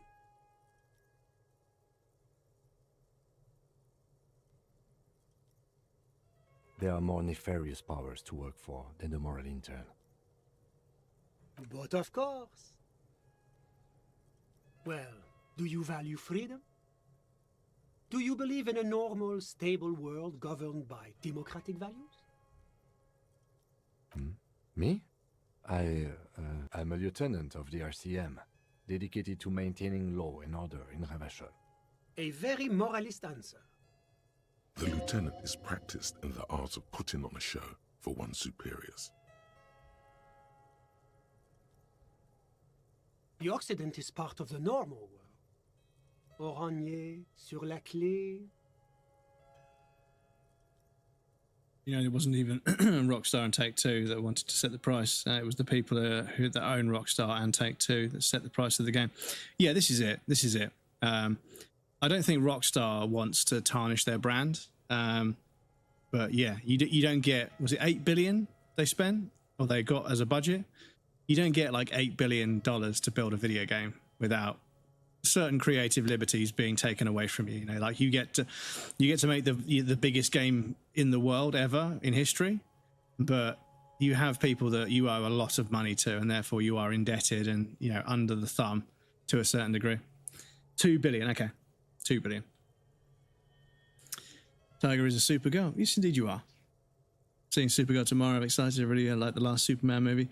I need to watch some of the Superman movies because, yeah, brain and words today and names. Cavill. It was Henry Cavill. That's the big handsome guy that was a Superman. Yeah. Henry Cavill's he is English, right? Is he American or English? I don't fucking know. But yeah, apparently he refused. He said he would only do shirtless scenes if they didn't Photoshop him because he doesn't want to create like unrealistic body standards, which is just a huge W. Christopher Superman, my favorite Superman. Christopher Reeve, yeah. So Vanguard and BlackRock were the ones that set the price of GTA 6. Of course, BlackRock owns it. Well, there you go. That explains it, right? That explains it. Excuse me. Right. Martinez? No. Martinez is something else. Died in a horse accident. Yeah, so, because, a while ago, the person that played Superman, did he fall off a horse as well? Because there was someone that played Superman in the films in maybe the 80s, maybe even the 70s. And I think he fell off a horse and he was paraplegic, I think. He got paralyzed. Yeah, that guy, yeah. Long time after. Most recent Superman movie was fun. Yeah, because wasn't Reeves one of the ones that was going in for this stem cell research that was like really helping him apparently, but obviously not enough. Fell off a horse and became paralyzed. He was the only one I know was Superman became paralyzed. That was Christopher Reeves. Yeah. One of them fell off. Ravachol is generally difficult. It's led by an interim government, which means it hasn't yet achieved full democracy. But they are working towards it. You're all doing very well here, relatively speaking.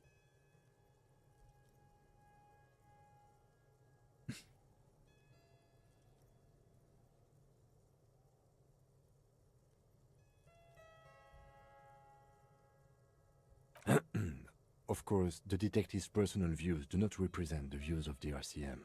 Ah, my friend. But the lesson of the revolution is that communism does not work.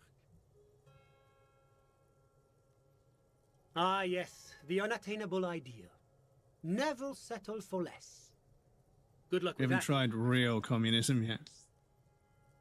He took all of his money to really make stem cells get funding, made other actors also dance, helped a lot of kids in research. Yeah, it sounds like it had like some serious benefits to it, but well, I need to do a playthrough where the game thinks we're a communist, so I have to say communist things. But they don't reflect the views of me, the player. Only person I didn't like as Superman was Brandon Routh. Superman Returns, but I didn't like that movie much as a kid in general, I see. Yeah, no, this is the thing. I was going to get something to put on top of the screen saying the views expressed by the game and dialogue choices are in service of getting trophies. They don't represent the views of the streamer. Because, yeah, you have to select some pretty heinous stuff in text. Enough of this delightful political interlude. Was there anything else you wanted to ask? What's there to say? Sur la Clé is a modern, urbanized country that measures very high on the Human Development and Freedom Index. Mostly, though, it's known as the executive heart of EPIS. Moreover, it is a great sponsor of less emerged countries. Revachol is only one of its many darlings whose progress it supports and cherishes. Because a great percentage of Revachol's culture hails from Sur-la-Clé. Its language, its people, its cuisine even. Or at least in the downtown La Delta area. Michael Keaton's still best Batman. I don't know, man. I don't know. Come on, brain. Come on, brain. Christopher Nolan's Batman films. Christian Bale, sorry. Christopher Nolan, Christian Bale, I think did a pretty fucking good job as Batman. Michael Keaton was funny because when he looks up, fucking hang on.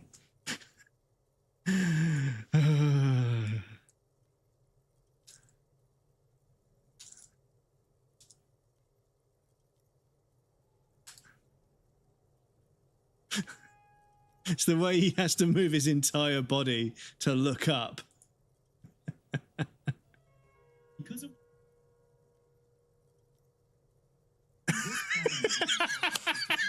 Batman's costume was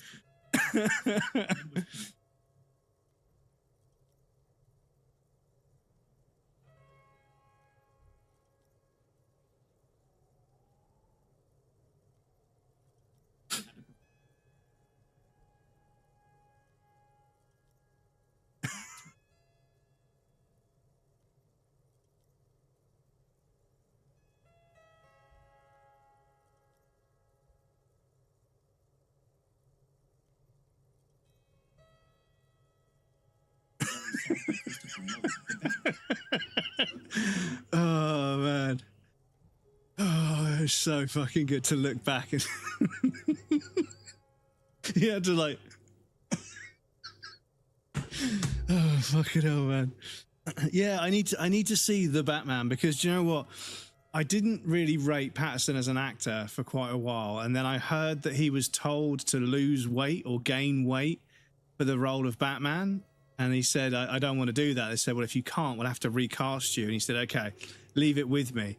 And then he just showed up to the first day of shooting and he hadn't done it, but they had to continue. So I kind of respect him for that. But also I saw him in The Lighthouse and I really respect the work he did in The Lighthouse because acting opposite Willem Dafoe is not easy. Willem Dafoe is so fucking good at so many different things when it comes to acting.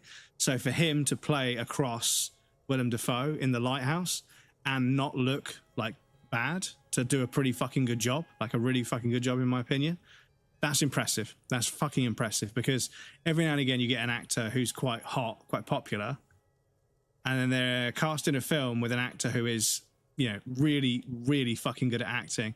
And when you put them into the same scene, the same film, you notice, okay, there's levels to this shit. Like they're both actors, they're both in the running for an Oscar, but one of them is more likely to get an Oscar than the other. One of them is definitely an actor. One of them is just good at acting. The other one is a proper career actor that is really fucking good at it. And you begin to realize that there's a reason why there's a few faces that are in so many different films, you know? Like Jack Nicholson. I've seen Jack Nicholson in so many different films, and he's always looked like he was born to play the role, even though it's a completely different role almost every time. It's fucking crazy. And The Bucket List, Morgan Freeman and him, they're both really old, they're both ill, and they decide to write a bucket list and go and do it. It's a really, really heartwarming film, even though they both die in the end, obviously. But yeah, like seeing those two in a film together in so many different scenes, I was like, they're both so fucking good at acting, dudes. Like, this feels so fucking true. It's obviously not, it's a film. But yeah, it's both such good actors. He's in bad health and he weighs 400 pounds. Jack Nicholson, yeah, he was never the healthiest person. There are stories of, you know, because he was an actor in the 80s and 90s as well, which, you know, yeah, you know, and when they chose him to play like a coke lord, like a drug lord kingpin, yeah, there was obviously some stuff about cocaine that he was particularly familiar with. But yeah, best is when Jack Nicholson. How did you do so many great movies and names them all? And Jack replies with sunglasses. And I'm like, I always said, kid, I don't make movies, I make classics. Yeah, and I think he said to Leonardo DiCaprio that he wouldn't have been in so many good films if he wasn't good at rewriting scripts. because he would just like rewrite his dialogue to be better, and that people would just be like, okay, it's in the contract, he's allowed to do that. But because of that, his characters, and that's what he said, is I wouldn't have been in so many amazing films if I wasn't so good at rewriting this stuff, because he would get given a script and he knows what they're getting at, but he would then take it to the next level, which is because he's a fucking good actor, you know. Anyway, I know we've been on this conversation in the game for a while. We do have an ad break coming up. I'm really sorry. We are going to play the video game. I promise we're going to get on with it. But interacting with chat is a big, big focus of mine, because interacting with you guys is one of the main reasons why I stream. So I apologize. Obviously, in the YouTube video, you guys can just fast forward if you want. That's fine. But it's quite a dialogue-heavy game, so I get worried about dialogue as well. But yeah. Both have Parkinson's. He told Leonardo to not run to set because they knew them was late. Well, yeah, this is it. I think if you have the confidence in your ability, this way Michael J. Fox outlived Ozzy. Yeah, that's fucking. It's crazy that Ozzy lived as long as he lived. Fucking crazy. Anyway, we do have an ad break coming up. We're going to pop you guys on the BRB screen. When we come back, I promise we are going to play the video game. I'm really sorry. We are going to dive back into it. But yes, I'll be back in just a moment.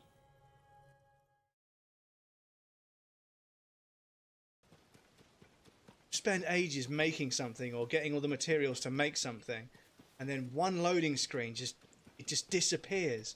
It's so annoying because it kind of makes it pointless. Shut the fuck up. It kind of makes it pointless to build things because you know they're just going to get taken from you at some point. Fuck's sake. I mean, I know Deadeye might have been a little bit better there, but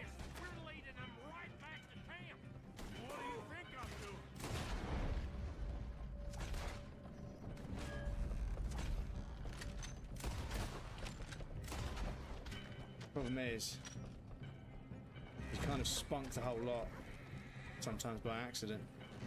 I mean, the Deadeye, I mean. So, we're going to take something else out. Oh.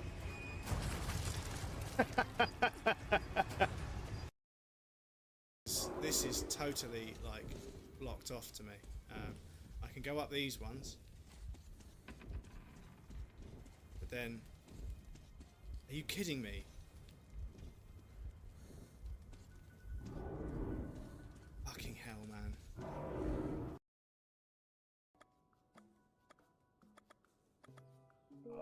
Oh my god, everything is so tedious in this game. This isn't Tears of the... Do you know what? Tears of the Kingdom? Yeah, because you'll be crying tears, because it is fucking tedious. Everything is fucking tedious. It is the tedious of the kingdom. Ah, right. Was it because these were overhanging? Can I need them outside? Flying Toy, welcome in. How's it going? I'm glad to hear you feel the same and I'm not on my own.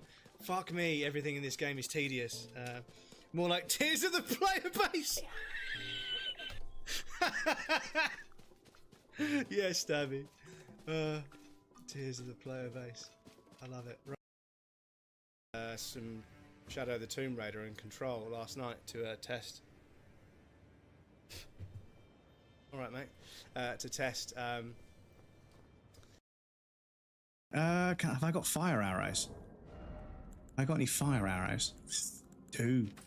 I do, chat. You know what that means.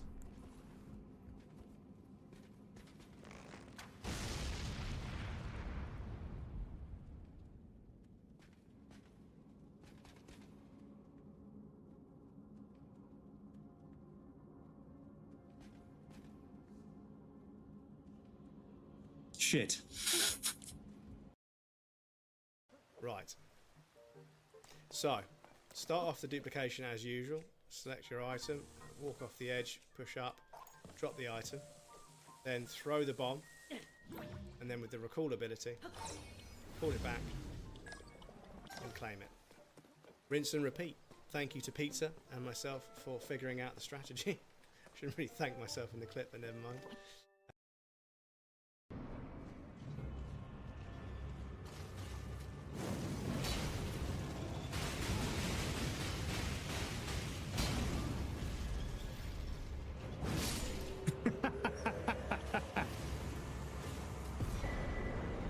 That'll do. That'll do. Put it down.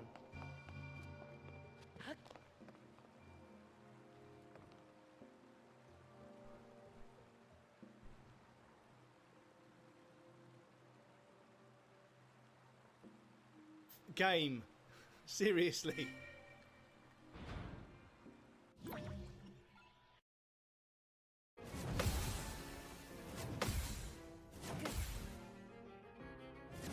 to go.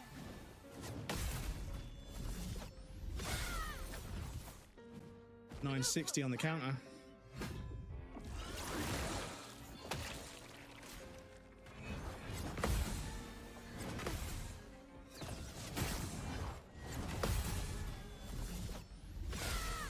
Another 960 on the counter. Remember me. Dun, dun. And the sweet wins. Oh. Sorry, chaps. Sorry, chaps. I like how sad he looks after he realizes that he's alone. He's like, oh shit. So, we do a sneaky sneak. But before we do a sneaky sneak, we check and make sure there isn't an ambush. Because I know how these games work.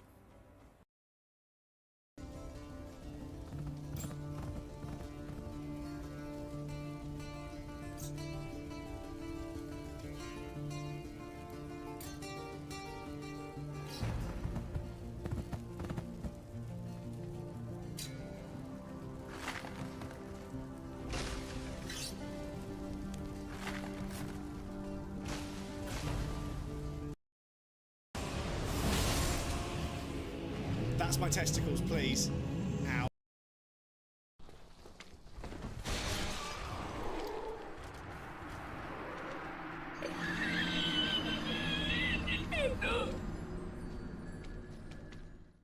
I don't know why Dark Souls fans get so upset by Blighttown. Far too afraid to ask. For me, it's kind of enjoyable when you learn the basics.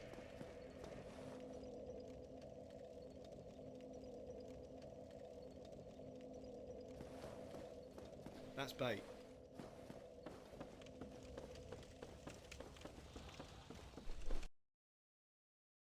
There may be smaller points in between, but those are too far. Why are you shouting at me? Hmm? You want to say hello to the raiders? Come here. Oh. Look at all these cute raiders that came to say hello. They were doing PvP in Dark Souls 3. Very good Dark Souls game. Hmm? It's the baby. Hmm? The baby boy. See how shy and timid he used to be, and now he just walks up and meows in my face for attention. He used to be so sort of coy about it. There he is, fast asleep. Anyway, welcome back, everybody. Thank you for your patience. We're playing the video game. If I miss anything in chat that's for me, please at me. It's perfectly fine. But yes, let's focus on the video game for a little bit. Oranje is an exemplary nation who, as a core member of Spider-Man, welcome in, dude. How's it going? contributes 28% of our... Happy weekend. How's it going, dude? Pretty good, pretty good. I think I got... Oranje is probably the most prominent member of the international community. I think I got a good night's sleep last night. Not great, obviously, because I'm really unwell, but I think I slept an hour or two more than I would normally. So maybe 7 hours, maybe. As founding members, they are both very EPIS. Oranje carries a lot of political weight, while Sur la Clé takes care of the business side of things. Sur la Clé hosts the headquarters of the major EPIS institutions. Yes, this is where I'm sitting. And then just to the side, we have the sleepiest boy.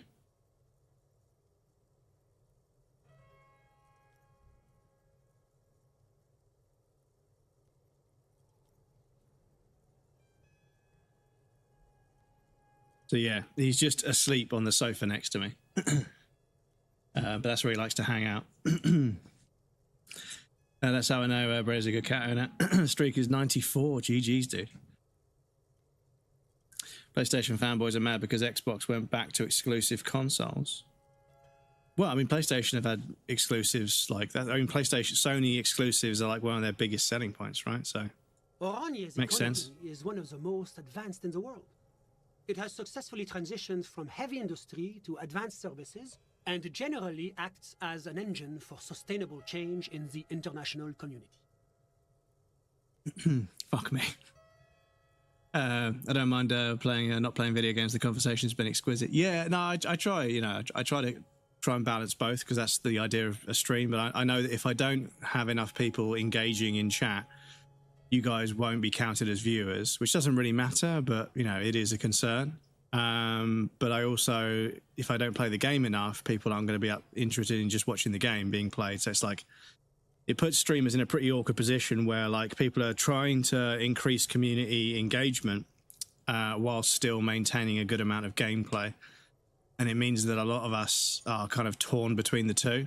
And I think some of the best streamers are always going to be good at playing a video game and having a conversation with lots of people.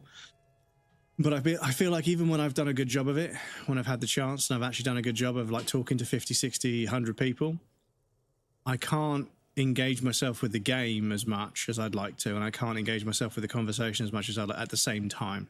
I always feel like I'm letting one get behind, and it's obviously a balancing act. You've got to spin both plates at the same time. But yeah, it's a concern because I think, yeah, like for a long time, a lot of us were like, yeah, lurkers don't really count as viewers, and people were like, no, that isn't true, that isn't true. And then now, pretty much everybody realizes that, yeah, if you're lurking and not chatting, you don't get counted as a viewer. And I don't care if you lurk. Your enjoyment and entertainment is more important than it. I don't really give a fuck. You can't put a number on happiness, so I don't give a fuck what metrics they draw from it. But I think a lot of people that would argue that lurkers do count have suddenly shut the fuck up because they realize that actually, no, there's a plugin now that shows you how many viewers versus how many people are in the chat, and that number is always different. You know, so it's a fact. You know, ad views are what pay the platform. Only people that are chatting get counted because they're the ones that are watching the stream. About what? So yeah.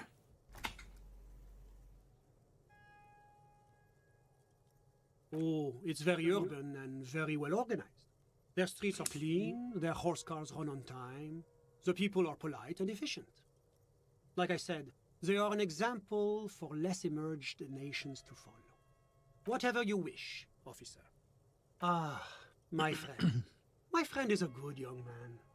His family immigrated here from Kedra, and life has not been... No, I'm correct. The conversations have been more than one conversation. It just wasn't one in He particular. has taken his future into his own hands. Lurking chat, Jenga, welcome. I'm not calling people out a lurk. I'm not. Just the thing is, I do feel it's important to call that out, but I don't want to imply that I'm calling people out of lurk. Like I know that people are lurking. I see you guys there. I never call you guys out. I love you guys for hanging out and everything. I don't care whether you count as a viewer. I could give a shit, to be honest. Genuinely, like I say, I've had enough grief and enough issues and enough, depression and anger and resentment over how the numerical metrics are worked out. I've just fucking disconnected myself from it. As far as I'm concerned, I am now of the mind that the metrics that are attached to people as creators on this platform have basically no correlation to their talent and their quality as a creator. I know a shit ton of people who are fucking brilliant at this stuff, and I know it as a viewer and also as a streamer. I know both sides of it. They are fucking brilliant at doing this, that are underrepresented. And I've been to and watched for hours and hours and hours people that have 700, 800, 2,000, 3,000 viewers, and they are absolute dog shit. And I'm not trying to be controversial or clout chasey. I just see a lot of people that are in the 4-digit viewership bracket that are fucking dog shit. They don't do anything interesting. They never have anything interesting to say. They never have a nuanced, interesting take on anything. They parrot the same bullshit as everyone else. They sell the same snake oil as everyone else. All they do is talk about monetization. I just don't know. I just don't know how they are so successful when other people that are clearly, in my eyes, much better languish away and stay in the same place for years. I don't get it. I don't get it, which is why I've disconnected myself from it. I'm here to play video games and have fun and hang out with you guys. And if you guys have fun by lurking, that is 100% okay. I could give a fuck what a platform does or doesn't count. I don't give a fuck. They can derive their metrics how they want. I work in a corporate environment. I know about deriving databases worth of information into contextual figures and then providing the context that explains the sort of ratios of them. I know how figures are drawn up, and I know that there's a whole bunch of figures that get pulled out of the fucking arse and don't mean anything, it's like followers. I know people that are fucking absolutely outstanding streamers, 3,000 followers. And I see people with, 1.2 million followers, and I looked through 50 of their clips. Like none of it is interesting. Like, what the fuck is this? What the fuck is this? Don't even get me started on the fact that people have like 2-3 million followers, right? When the platform has an average of 2.11 million viewers at the moment, an average in total 2.11 million viewers, but people have got 2 million followers. So what you're saying is across every language in every region, across the entire platform, almost the entire platform follows this one creator who only speaks one language. I'm sorry, I don't believe it. I don't believe it. It's bullshit. It's bullshit. Kedra is a candidate member of APIS. But maybe we lurkers should chat once or twice. No, you don't have to. No. These companies suck, yeah. Calling out the system and it's bullshit rather than the... Yeah, no, the system is bullshit. But people want to lurk. This is it. You know, people are like... I'll say, like, you know, Twitch is really fucking against lurkers. And everyone's like, no, they're not. I'm like, I know that you're on the internet and you don't want to get caught saying it, but no.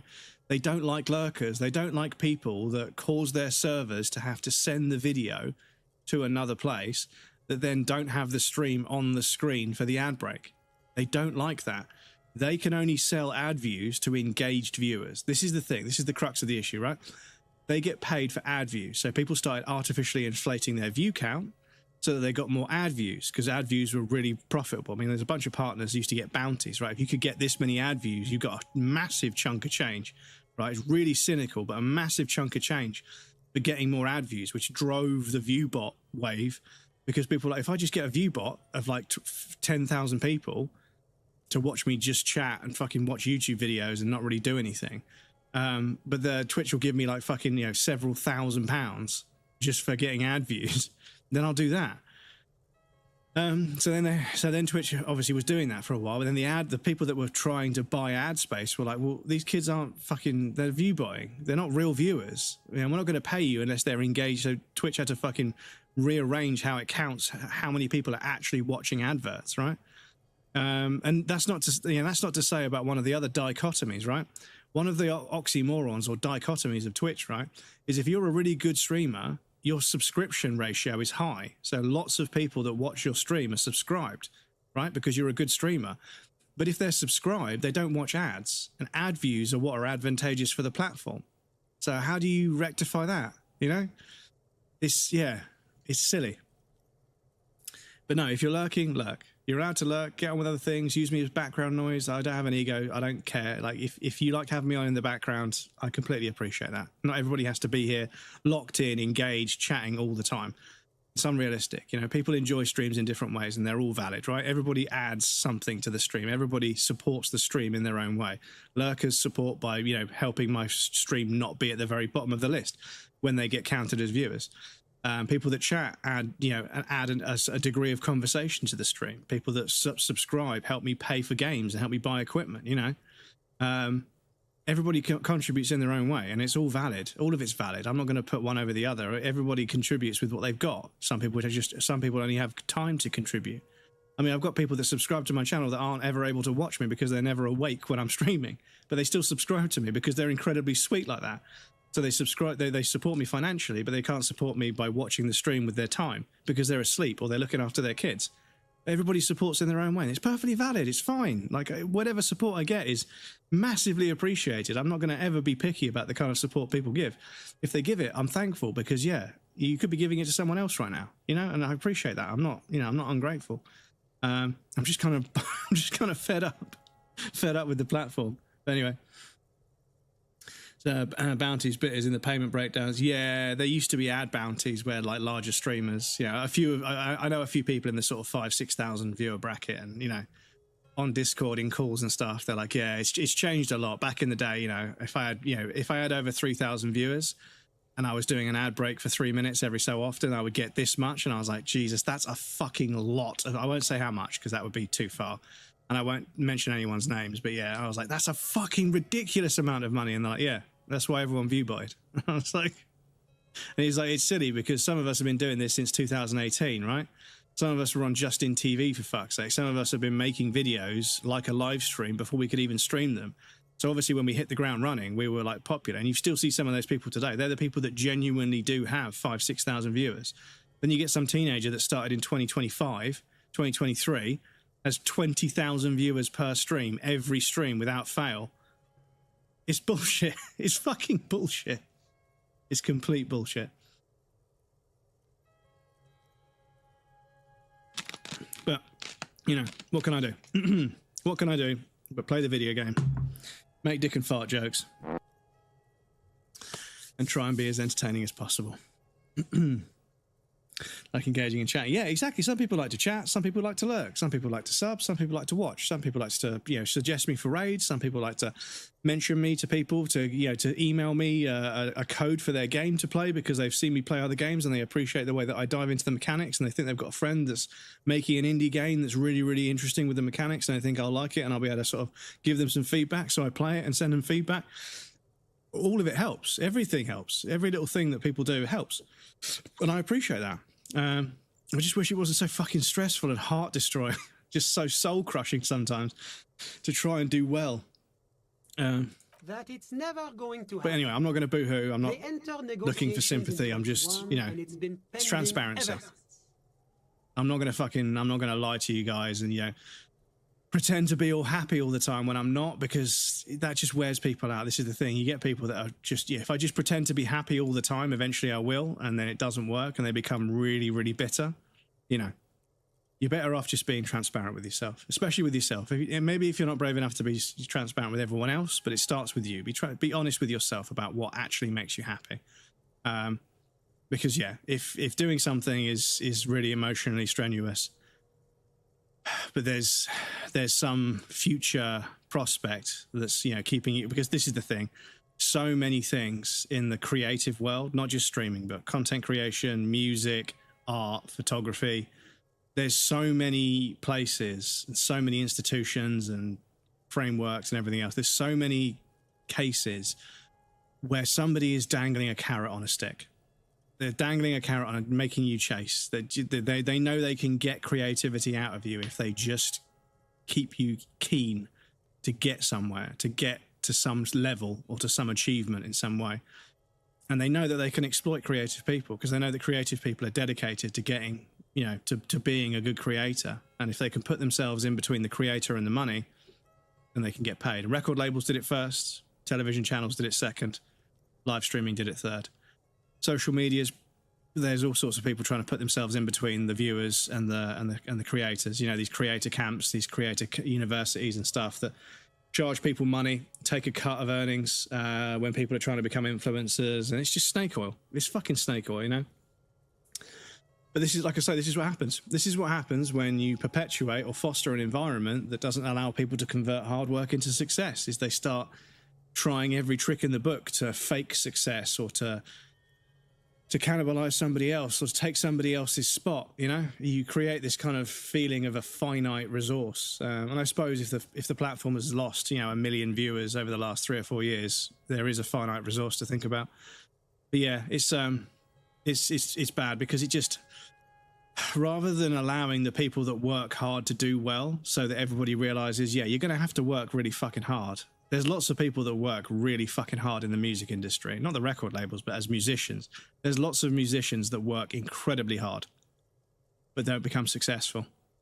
And when you have an environment like that, you get people that steal other people's music, and you get people that, you know, lie about somebody and get them, you know, arrested and get their copyright revoked on their own music, or, you know, they forcefully take the rights of somebody else's work, or they rip off somebody else's sample and release the song before that person can get their album out. Somebody's album is being made and it has a really good hook in it. Somebody takes that hook and releases it as a single, but then that person hasn't released their music, so they don't have any right to claim it. And it's like, are you fucking kidding me?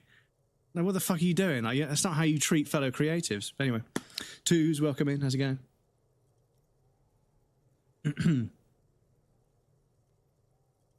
You know me, I chat a whole lot, but also sometimes I like to chill. Yeah, and just be comfortable. That's all I ask, is just be comfortable. Follow Aluthia, and if I make him mad, he may slug me if in the same room.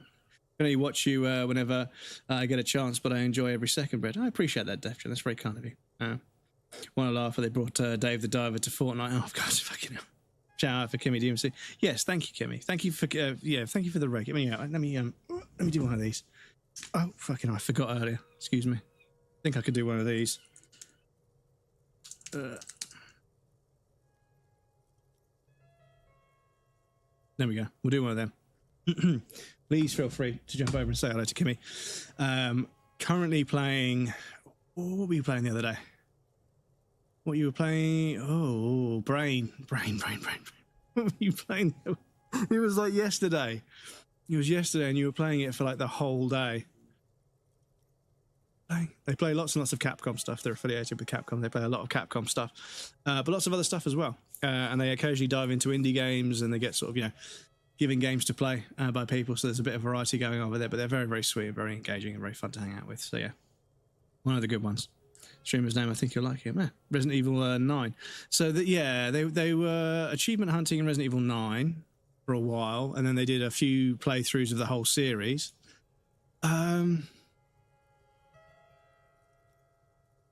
But they weren't playing Resident Evil yesterday, they were playing something else.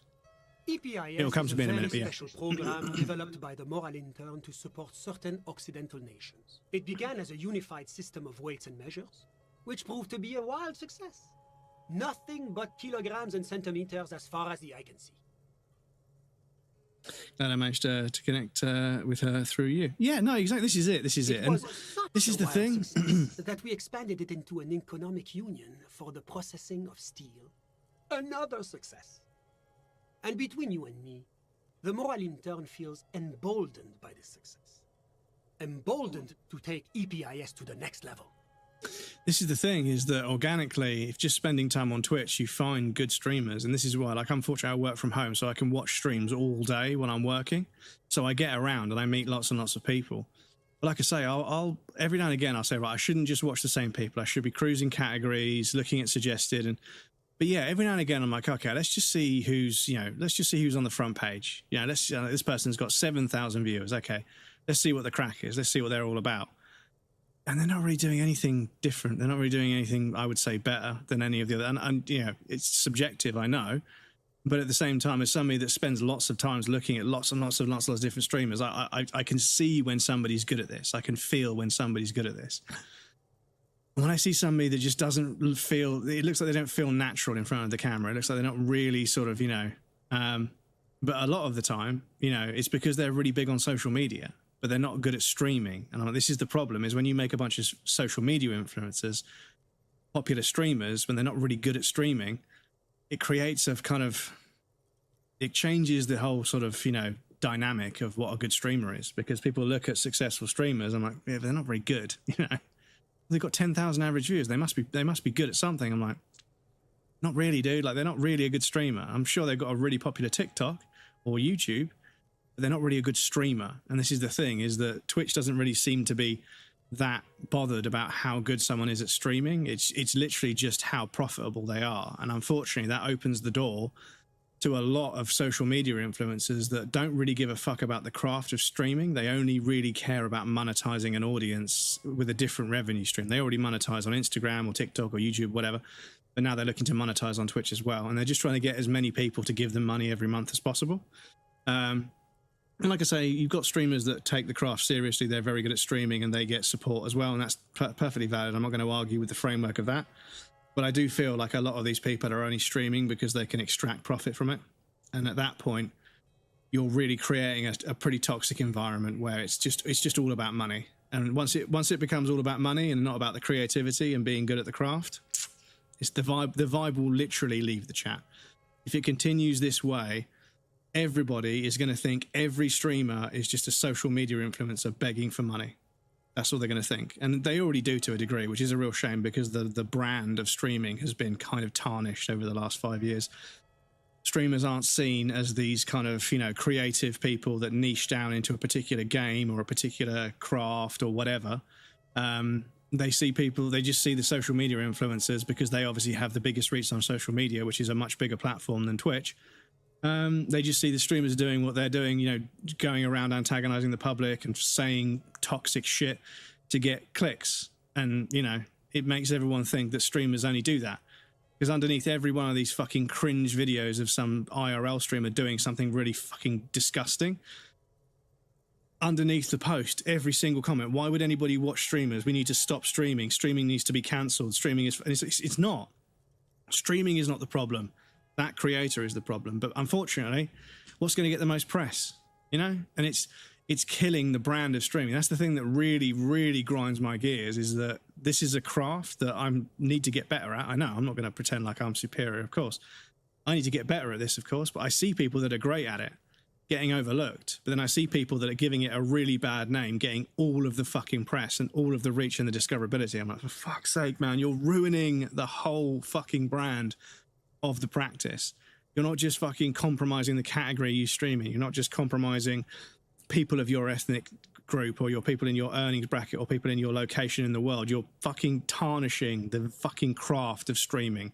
You're making everybody outside of the streaming space think that streamers are all like that. And you're setting a fucking terrible example, and you need to fucking stop. But it makes thousands and thousands and thousands of dollars of sub revenue every stream. Hundreds and hundreds of thousands of dollars a month in revenue. You know, and like I say, once you allow profit margins to overthrow the importance of creativity and hard work, it's a downward spiral from there. So it always has been. Look at the record industry. Look at the record industry and look at Napster. This is what happens. You price gouge and you price gouge and you make it about money and you make it about money. You make it about contracts and obligations and copyright. You make a creative market basically just a way to spin money out of creativity, and you charge too much. And then people are like, well, fuck you, I'm just going to take it. I'm just going to use technology you don't understand to take it. And that's what they do. So I don't know how that's going to equate to what streaming is, but yeah. Anyway. We are going to play the video game, chat, I promise. I apologize. Why? It stands for progress and stability, like the moral intern as a whole. It's been such a wild, extraordinary success thus far. We are very excited to take it to the next level. A supranational political alliance. The United States of Occident. You mean Revachol? No, it's going to have transparent democracy. You can scroll the front page to see what I'm interested in. Yeah, this is it. Like, I'll quite happily cruise, you know, a category of a game that I like. I'll watch. I'll always jump into a disco. If I see a Disco Elysium stream being suggested to me, I'll jump in. It's one day going to be a candidate. Just to see how people go through the game for the first time. But yeah, this is the problem: is that all of the perceived and understood metrics for how good a streamer is are being massively skewed by outside forces, and no, it's candidate members do become members. Why do we even have the whole system in place if they don't? It just takes time and evaluation. Yeah, it's sort of skewing and kind of my friend here, obscuring the way that you choose a stream to watch. And I feel like there's so many kids that will sit there and just be completely ignored for 5 hours. And it's like, you could find a smaller streamer that would quite happily chat with you.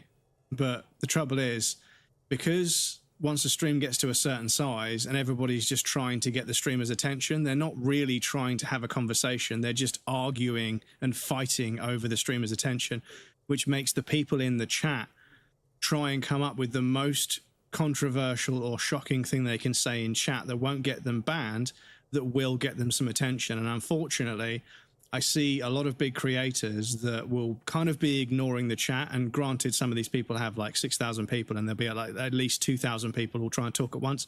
You can't keep up with it, I admit. Once you get to a certain level, you just can't keep up with it.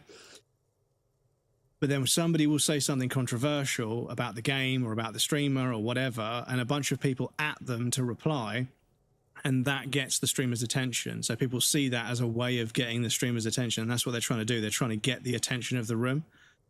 But they're all just parroting the same fucking things. Like, if you just scroll so that the chat pauses, it's just like 600 people all making the same joke immediately. Like the same low-hanging fruit joke immediately. Or just saying something completely unrelated to the chat just to fucking spam it with something. And it's just like, the conversation's gone. And like, if it got to that stage, it won't. Don't get me wrong, I'm not delusional. But if it got to that stage, I would mourn. I would be sad that the conversation was now just not part of it anymore. And I'd really have to think long and hard about whether it's worth continuing streaming. Because if I can't maintain a conversation with a group of people, I don't know. it's not going to feel the same. I may as well just fucking play the game offline and then just, you know, chat with people in comments on a YouTube video, you know? But anyway. Came to Twitch, Ernest, because of people I followed on TikTok during lockdown. I feel attacked. Well, yeah, like the crossover from social media is really, really. You can have a really, really popular TikTok. You know, probably 70-80% more than you usually see on a post. Doesn't mean shit. You know, Twitch just doesn't like nothing. Nothing makes it to Twitch. And I think Twitch overestimates how much they can farm users over from social media. I think they drastically underestimate how different the platforms are, because, you know, there's no point trying to farm people from TikTok, because you're taking a group of people who are born and bred on the social media world on short form vertical content. What you're asking is to transfer them over to horizontal long form content, and not just long form like a video that's 45 minutes to an hour on YouTube. Long form like 5.5, 6 hours.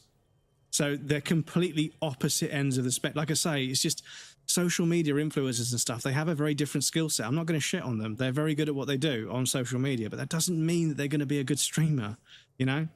And we need to stop allowing the platform to just platform these social media influencers as these like really good content creators for streaming when they're not good at streaming. They're just not built for it, and it's fine. It's just not their niche. But yeah, so cute. These little kids are running up to me in Fort Murray. Super guy.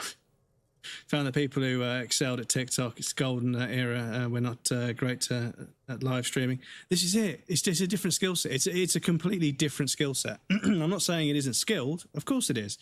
Trend analysis, being able to jump on trends and being able to fucking add to them and spin them and pivot them to something that you can do, finding a way to be involved in everything. It's a different skill set, and there's some stuff that's bad about social media as well. It's just the way the world is.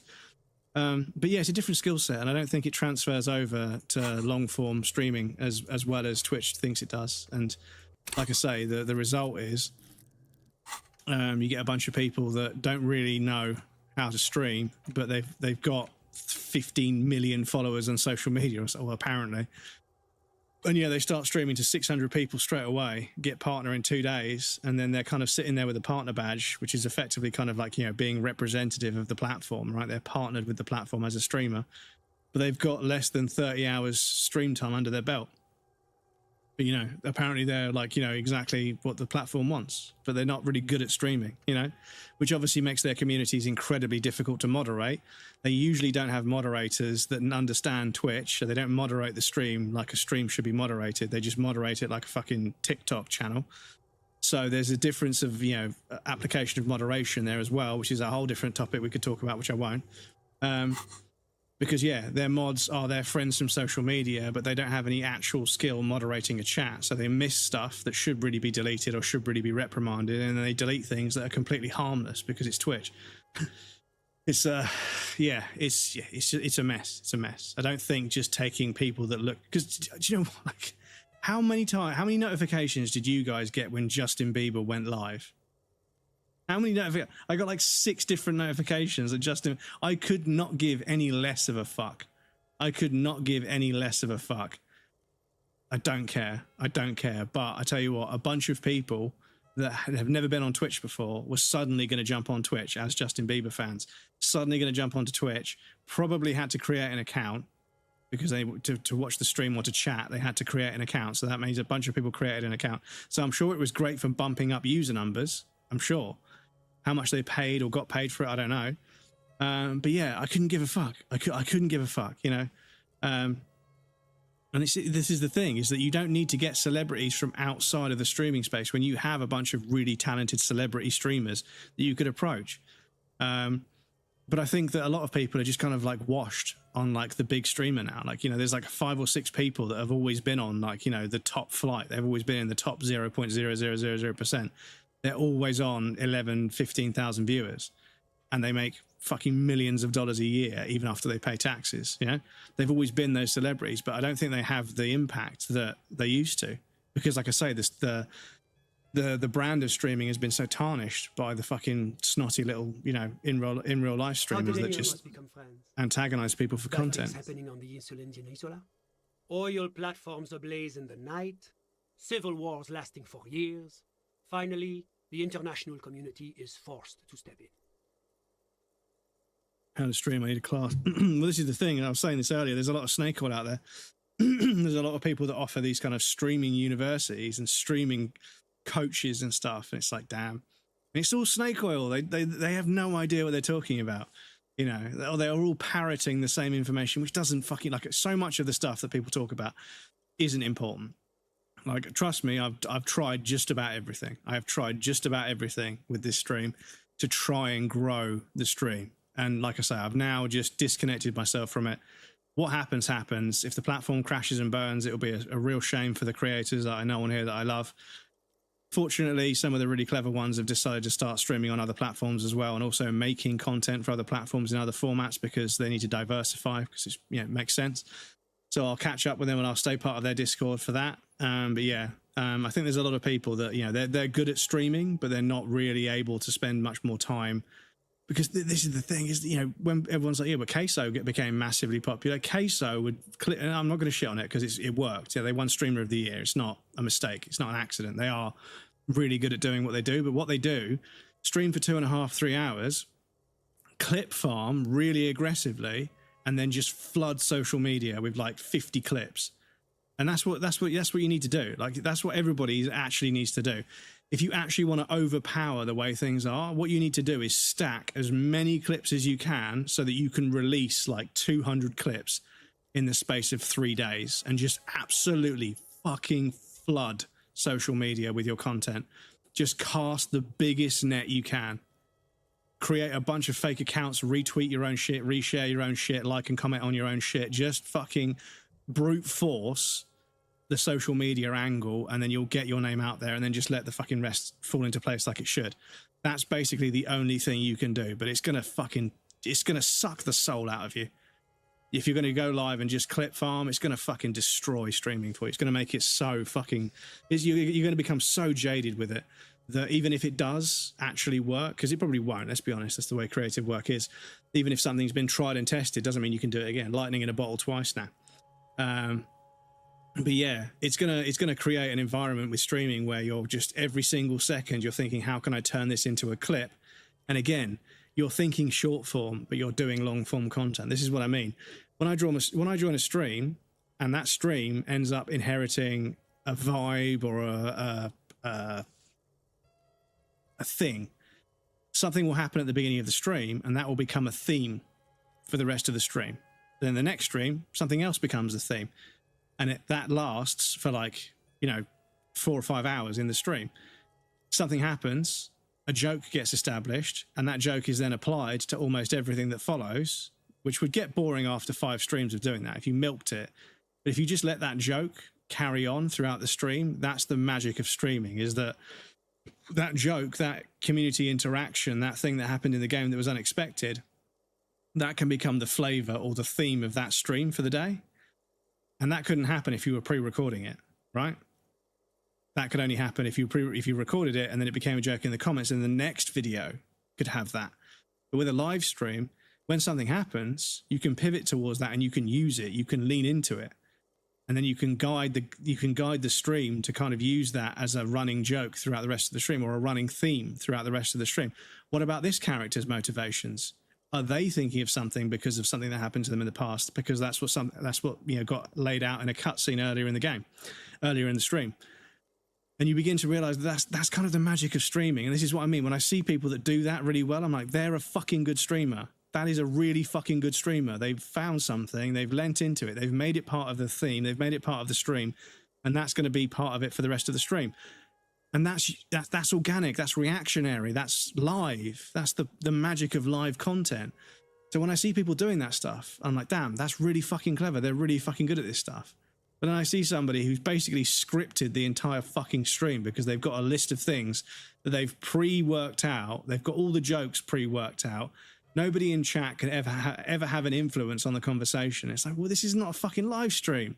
These are all canned jokes. This is all canned laughter. It's not organic or reactionary at all. This is all very carefully scripted. This may as well just be a YouTube video.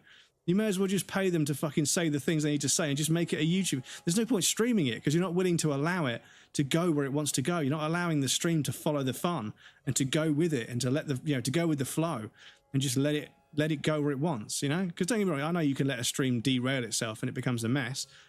But yeah, if you regiment it too harshly, you're not allowing the organic nature of live content to shine the way it should. That's what's so magical about it for me, is somebody makes a joke and we all have a laugh about it within the first couple of hours of stream, but then we're making that joke for different applications throughout the rest of the fucking stream, you know, and it's hilarious because it's an in joke, you know, just like a lot of other inside jokes make no sense to anyone else, but they're really funny to everybody involved, you know? It's one of the magic things about streaming. Anyway, not a PC player, but I'm glad when I stream I have a text-to-speech on so I can continue playing the game and converse with chat so I can talk to each person individually. Yes, I have heard about narration for chat. I like your fireside chats.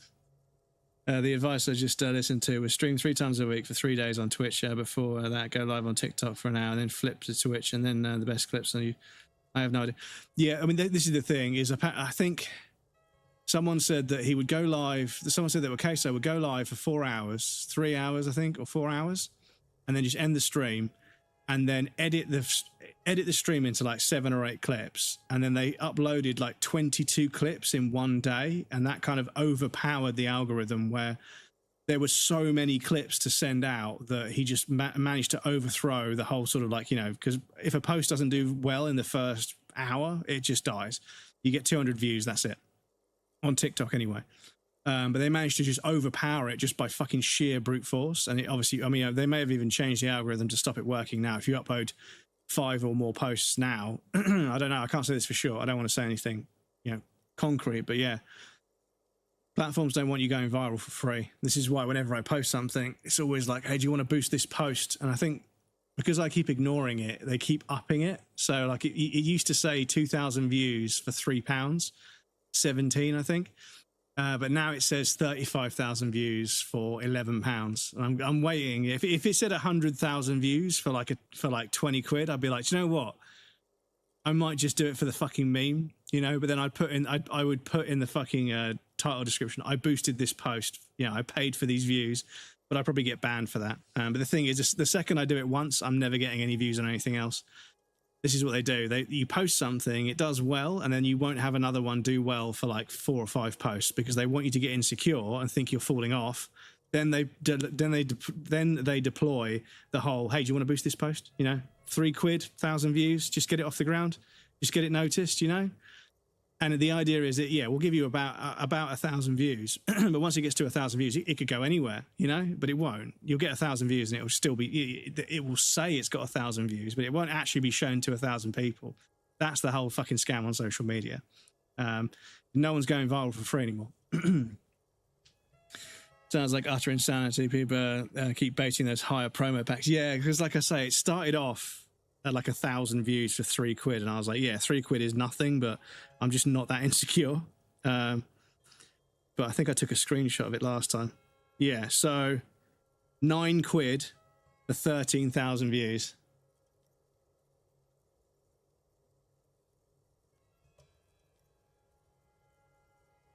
Literally within like 20 minutes of posting it. This is social media, chat. Nobody is going viral for free anymore. There's a price tag on everything. So yeah, this is the thing, is I post on social media because it's literally the only thing I can do right now. But I know the game. I know the game. I've seen enough for these that are like, hey, do you want to boost this post? And hey, people that do this, people that advertise something, and people that whenever a new feature gets added, everybody jumps on this new feature, not because they want to use the new feature, it fucking sucks most of the time, but using that new feature is good for the platform because they've invested in it and they want to get some return on their investment. So if you play ball and jump on that new feature, it's the same with trending audio as well. people don't market records, musical records, on TV, on the radio, in the street. They don't really market albums and songs. They pay for people to use them on social media, because I discover more music on social media than Spotify these days. I don't know about anyone else. I discover more music on TikTok and Instagram than I do on my Discover Weekly on Spotify. My Spotify Discover Weekly is dog shit. It used to be really good, but it's crap now. But the algorithm that knows what I like to listen to is still there. But I discover way more music on Instagram and TikTok than I do on my Discover Weekly on Spotify. My Spotify Discover Weekly is dog shit. It used to be really good, but it's crap now. But the algorithm that knows what I like to listen to is still there. But I discover way more music on Instagram and TikTok than I do on my Discover Weekly on Spotify. My Spotify Discover Weekly is dog shit. It used to be really good, but it's crap now. But the algorithm that knows what I like to listen to is still there. But So what people do is the record label pays to boost their post on social media, the artist's post. The artist gets a bit of reach, hopefully gets some new fans. People start streaming the song. People start earning money off of it. But it's all money. People are paying to boost that post. People are paying to have that song used. If it becomes a trending audio, that song is basically viral because it's piggybacking off of the virality of other people's posts. If you can start a trend that needs a specific audio that's a clip from a song, that's the golden standard, because you're piggybacking off the virality of a trend on social media that has to have a certain sound to get the views and be part of the viral sort of movement. But that then makes people look up the song because it's catchy, because they hear it all the fucking time. So people look up the song and then they save the song to their Spotify so they can listen to it or record it and use it in a post. So you've got music piggybacking off of the viral nature of posts on social media, especially the trends that require that audio to cut the video at a certain time or do a certain pose. And the Harlem Shake one, that was the first one, I think. There may have been one before, but the Harlem Shake, do the Harlem Shake, and then everybody goes fucking crazy. Everyone's standing around doing nothing, and it cuts, and everyone's doing something fucking ridiculous. That was one of the first ones because it was really simple to implement, and it was a catchy song. But that's carried on. That's like the main discovery vehicle for music for me right now is somebody using music in a post. So musicians are now using their own music in a post and obviously arguing the copyright because it's their song with the platform. But the second they upload their music to Instagram to use it on their post to make it viral, what happens? Everybody starts using that song for free to benefit from its virality. So is the artist really getting paid in that? I mean, when you click on the post, the original audio, you go back to the original audio. So you're going back to that post if you look, but most people don't look, They just use the audio and, it's not credited to the artist unless the artist uploads it first and uses it in a post, and then the post is credited with the music, but then the post is by the artist who made the music, so they are accredited by proxy, if that makes sense. So, yeah, this is the shit that goes on the internet these days, dude. It's so fucked. Did one poem I posted and got like 2K views, but they keep being like, want to boost again? Yeah, it just doesn't stop, does it? Want to boost it close to 8 months? Yeah, it's like, do you want to boost it again? It's like, no, like I gave you the money, you gave me the views, the contract is concluded. Leave me the fuck alone. It never ends. This is why I'm never going to click on it. Like I say, I'm not driven by numbers. The vibe of the stream is everything. Right now, I'm having a fucking great time. All the numbers are turned off. I might be able to see my followers if I click on it, but everything else, the bit rate, I can see if it's green or red. That's it. The numbers down there tell me how many frames I've dropped. Apparently 21 out of 1,004,315. 36 ways it's going to keep counting because it's frames. Yeah. So yeah, it's less than 0.0%. So it's fine. But yeah, I have like so many of the numbers I have turned off because they just don't represent what good quality creative work is. It's not about how much the painting sold for. It's not about how many people attended the gallery opening. It's not about how many clicks something got on a website. It's not about how many people are watching something at a certain time. All I give a fuck about is how something feels to interact with. And some streams, they're so fun to interact with. They put a smile on my face. Other streams bore me to fucking tears. And the numbers are all over the fucking place for both of them. So it's like... it's just not a good representation of what a good stream is. I don't even think platforms like Twitch know what a good stream is anymore, and I don't think Instagram knows what good photography is anymore. I don't think TikTok really knows what a good Vine is. I think that it's all being manipulated to try and generate profit from creative people, which sucks because you've got young people growing up desperate to try and make a name for themselves on social media, and they then burn out and realize unless they start paying to boost their shit, they ain't going nowhere. And it's preying on people's insecurities. Like I know that social media is trying to make me feel insecure. A post will do 4,000 views.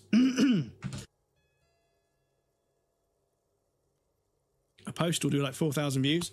And then the next one does 70. It will do the first one will do 4,000 views and then stop.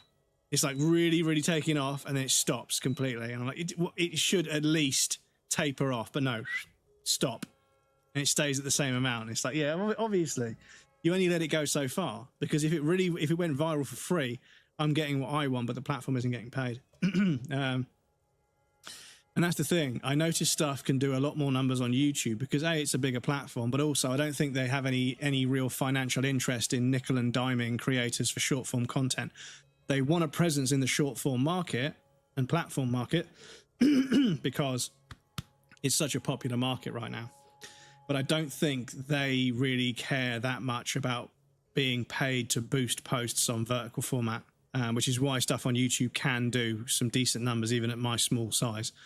But all the social media platforms, both Instagram and TikTok, it's just it takes off. I post it, and then suddenly it just ceases to exist. And I'm like, it should taper off. If it went off and then tapered off, and I was trying to make sure it did this for longer, and then it tapered off slower, then fine, I can work with that. It's just whatever. But it doesn't. It just goes, and it just completely. It just stops being showed. They just stop showing it to people at a certain point, and that's not really that fair. Because I guarantee you, if they just kept showing everybody stuff to everybody, people would be able to do well. But then they wouldn't pay to boost their post. So it would cut a revenue stream off. But anyway. Still fun about new music from word of mouth. Yeah, don't get me wrong. There are some songs that I find on social media, but a lot of them don't interest me. Yeah, well, this is it. You're not going to like every song you hear, but every now and again you hear a song like, damn, that's really catchy. What annoys me is artists that they make a social media post about a song with a little video of them making it, but then I can't stream the song on a streaming platform. It's not on there yet. And I'm like, dude, fuck off. Don't fucking tease the song to me and then make me wait and have to go back on your Spotify or go back on your music page or your profile or whatever to find it again. Like, you need to fucking post it everywhere. Like, don't get me wrong. Like, I know it's difficult for musicians and stuff, but yeah, the kind of tactics they're doing, like, oh, so now I've got to go back and check I've got to go back and check your Spotify when you decide to actually release the song. For now, you're just making videos about it on social media. Nah, man, I ain't got the fucking patience. I just won't listen to that song. There's like a million other musicians I could be listening to. This is the thing. In the music world, there's literally a million other musicians. Like, if somebody's teasing me with a song, sorry, brother, you just lost your spot on my fucking playlist. I'm going to go find somebody else to fill that spot, because there's a bunch of good music out there. So don't tease your audience. Don't fuck your audience around, The record label does that enough anyway. But yeah, when they're sort of, when they make a video of them like jamming out with their decks or their guitar or something, I'm like, damn, that's a really catchy riff. I want to hear that song. And you go there and it's not there. And you're like, fuck's sake. So you think, you swipe off. Then you see it again like 4 weeks later. You're like, okay, I'll go look at their Spotify. It's not there. And I'm like, oh, for fuck's sake. And then you see it a third time and they've posted the same fucking clip 3 times in a row, right? Because you liked the first one, you didn't like the second one, and now there's one with no comments on it. You're like, yeah, so they post it a third time. Now the song's on Spotify. I'm sorry, you've lost me.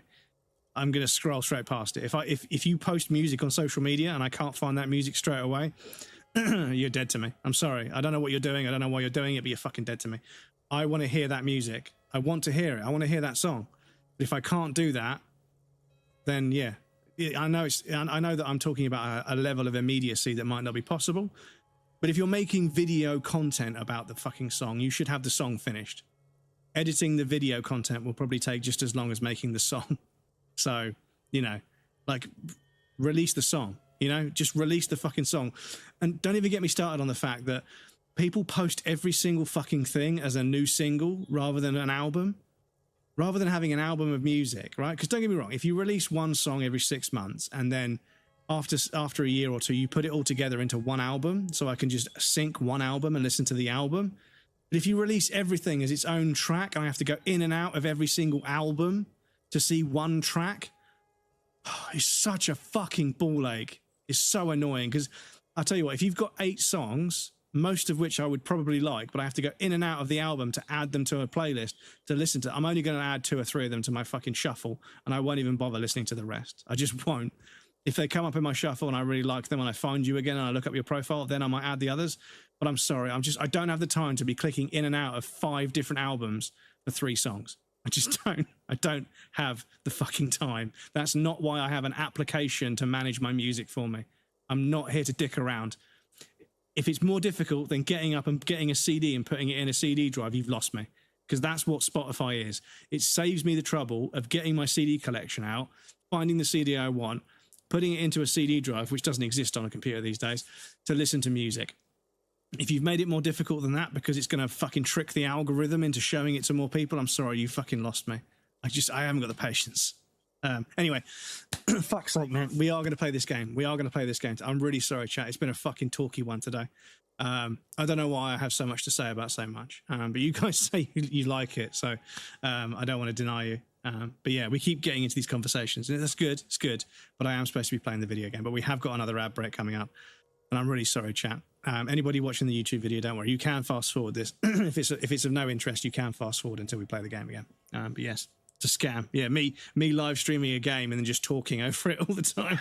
I'm scamming my viewers right now. Princess was a baby. There was a trend of the song Chinese New Year on TikTok, and it's still on her bedtime playlist. There you go. Did the Harlem Shake at school. One of my favourite short stories ever. I wrote single-digit reads. It used to bum me out, but it took something that I enjoyed as doing. It's still worth it.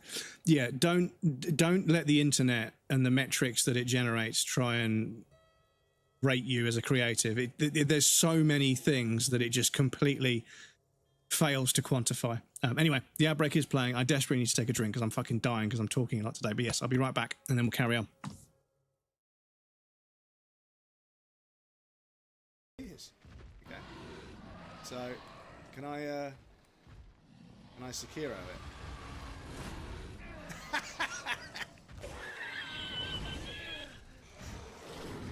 No, I cannot.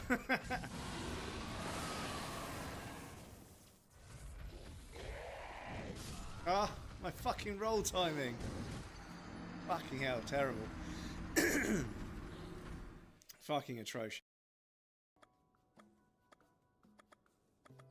Oh my god, everything is so tedious in this game.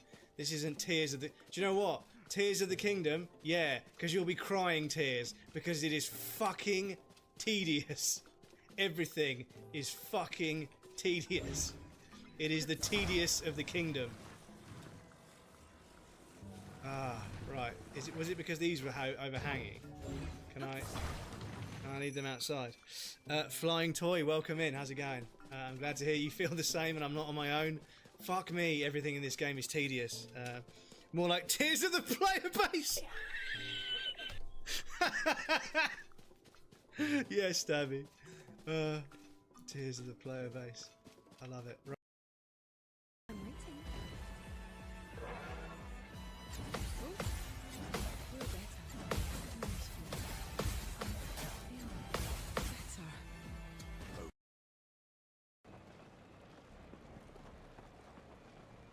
Yeah, this is what we want for exploring.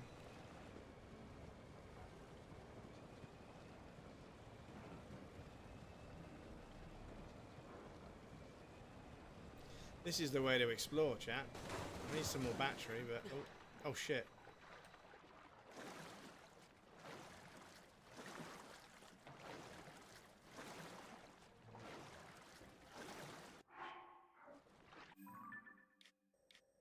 Okay, maybe this isn't how we explore.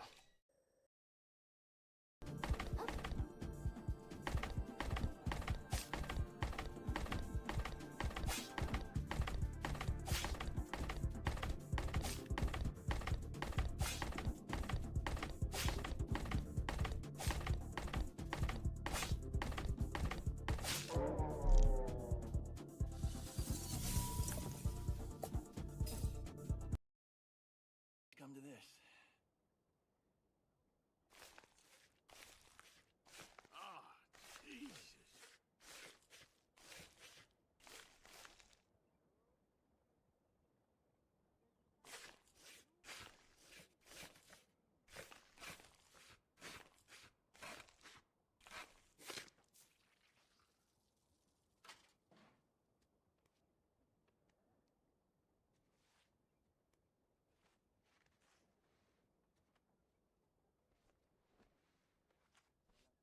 Fuck me, dude.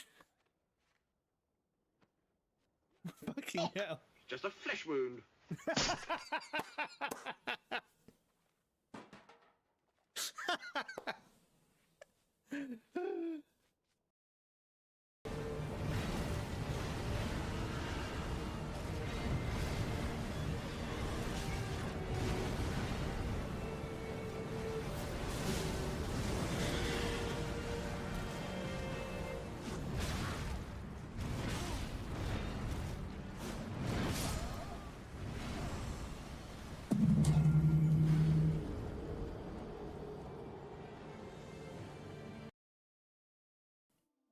Yes, here's the baby boy. Cat held and shown. Look, they recognise you. Hey? Go on, off you go. Go cause havoc over there. Excuse me, what's this? What's this? Hey? What's this? Oh, what's that? No! Fucking hell! Wait, is that? Oh, that's for the lift. Okay, excuse me. Yeah, I mean, it's kind of mad that this game is set underwater and there's so much bureaucracy. Because it's bureaucracy.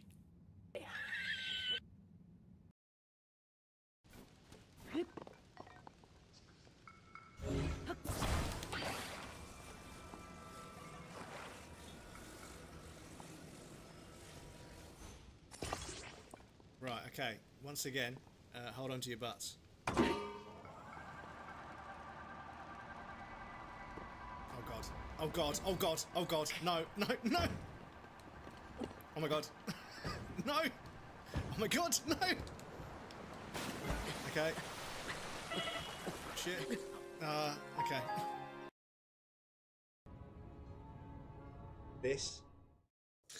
Welcome back, everybody. Thanks for your patience. I appreciate that. I'm really sorry. It's been a fucking talky one today. So, yeah, I apologize. I might have to put a disclaimer in the title of this video on YouTube that, yes, we do get into a conversation every now and again, as is the nature of streaming. But, yes, apologies. We will play the video game, I promise. Sorry, ever I wrote a single, got single-digit reads. Yeah. Honestly, Palace, please don't allow the internet to to rate your creative talents or your creative endeavors. There's a certain amount of intangible, unquantifiable. Fucking hell, man. I need cold drinks right now, but they sweat, and then the condensation pools, and then it makes a mark on the table. But everything is fucked right now. But yeah, there are so many aspects of creative work which are completely unquantifiable by numerical metrics. So never allow numerical metrics to dishearten you or cast judgment on your creative work, because fact is, you could write the best story you've ever written, but if it doesn't translate to social media and the way social media works, it's not going to get the press and the coverage it deserves. And this is the really difficult thing, is that I'm getting into another fucking long-winded conversation about something, but there has been a shift in the creative behavior of young people.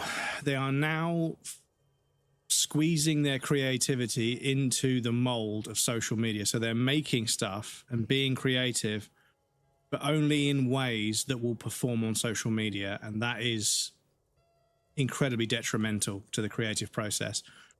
People spend more time making videos about what they do than doing what they do, because social media success has kind of circumvented in people's minds creative success. And that sucks, because it means there's a lot of people out there not reaching their full potential as creatives, because they don't see the point in doing anything that doesn't translate immediately and quickly and easily to social media. So, yeah, it's a very dangerous mindset. No, I'm not saying you're doing this, but yeah, be very mindful, everyone else, and yeah, maybe Palace as well, but any creative out there, be very mindful of the fact that social media performs the way it performs, and it doesn't apply to creative work. Creative work needs to be what it needs to be. It needs to be free to become what it's supposed to become. If you start skewing and doctoring and reshaping and reapproaching and redesigning, and if you start doing things just because they get clicks, you're going to sacrifice an awful lot of time that could be spent mastering the craft. But yeah, video game. Been commenting on this Food Views videos to try KFC beans for a long time. They finally tried it and gave it a 9 out of 10. But yeah, the KFC baked beans are pretty interesting, because they're not like Heinz baked beans. They're like a gravy fried chicken kind of baked bean. And then they are nice. People, I know a few people that really dislike baked beans, but pouring baked beans on, like, my burger or hot wings or something. People are like, you're fucking insane. I'm like, nah, it's so good, dude. Anyway.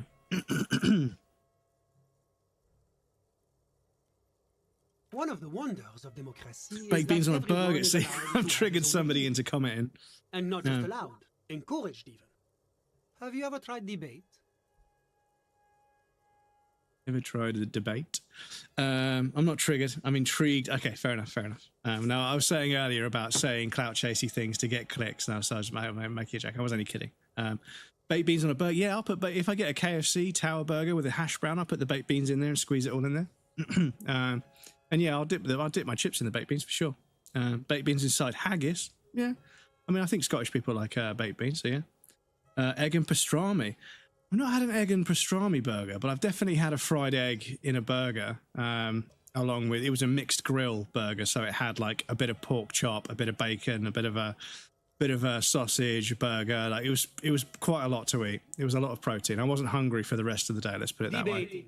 Debating. You should consider joining a debating society for adults. I hear they're oodles of fun. I used to have a flyer for one, but now that I start thinking of it, it was for an improv class anyway. It's this funny theater thing, you know? Very creative. Helps relieve stress. Sorry, who? But I told you, officer. He's a bright young man here to pursue his education. Education is the foundation of our future, especially the arts. It is a cornerstone of our civilization. Officer, you have to understand. I can't give you his personal information. I'm sure you have your own methods and databases, right? Please don't put me in this situation. He's deeply enmeshed in the study of the fine arts, yes. He's a truly free spirit. He likes all the arts. Perhaps graphic design, printmaking, who knows? The world is open wide for a talented youth like him. I'm just enjoying the view.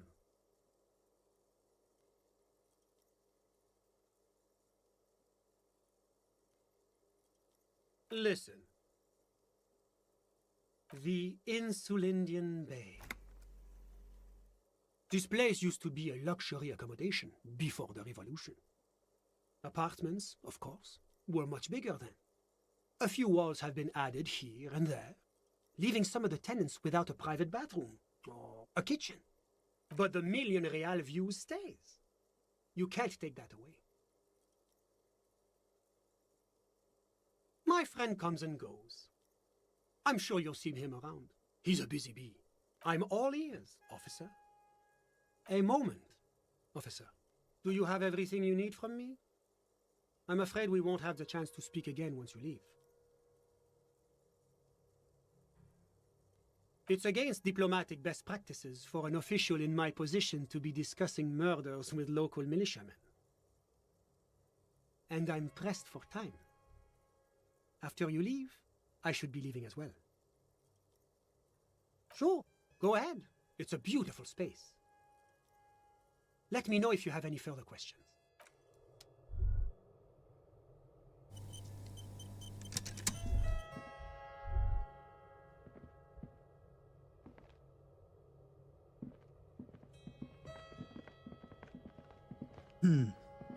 Game logic: 30 piles of cobblestone scrap equals 22 small stones.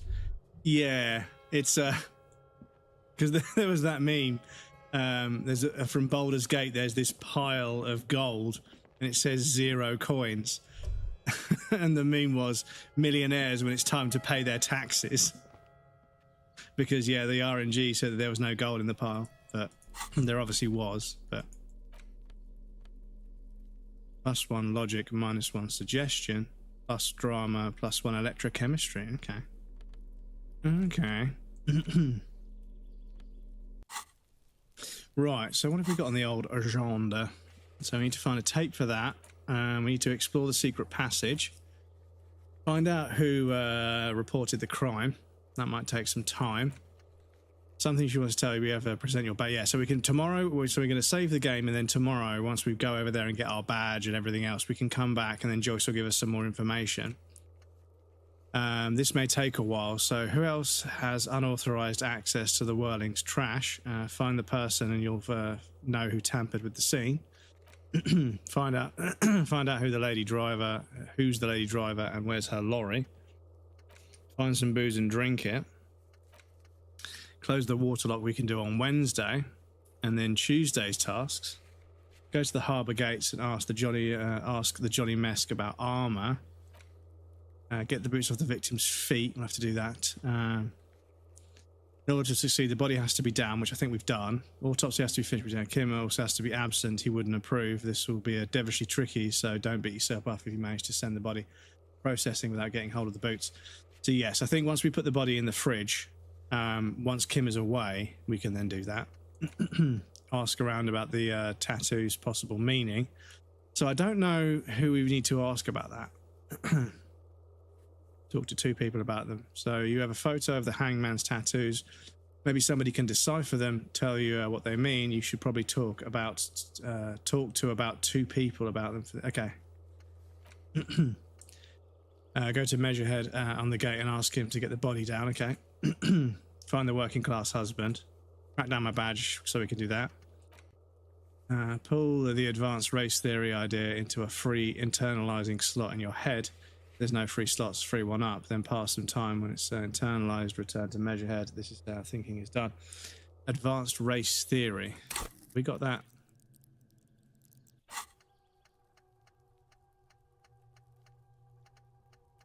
No.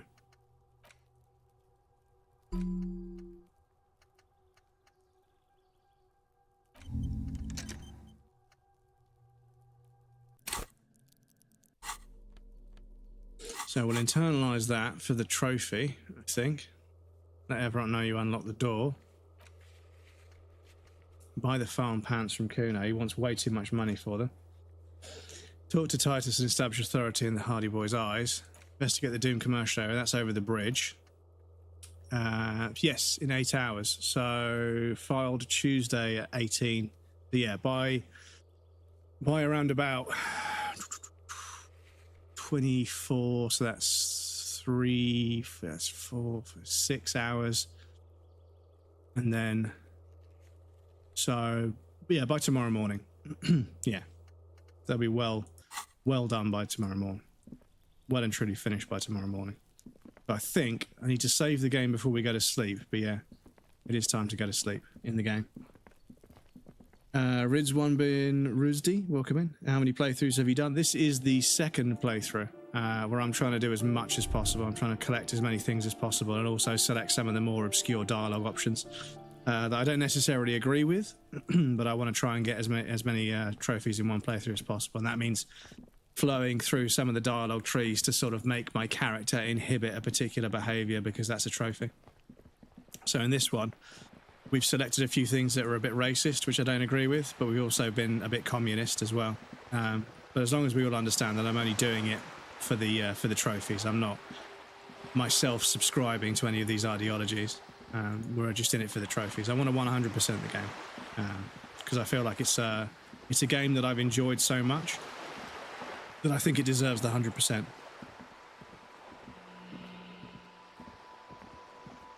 But there are quite a few trophies.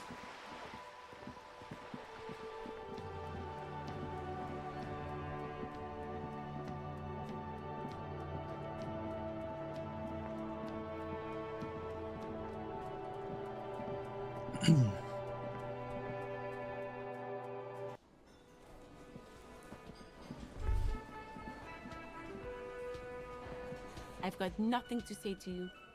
Why are you wasting your time? I am not. You could be, Liz. You could be anything. You could even be a model. Even a mod? Glenn, I went to law school. I am an attorney. He's right. With a face like that, she could be on the cover of Le Debutante International. So fucking what? Lots of models are actually really smart people, fuckwad. No, Glenn. They aren't.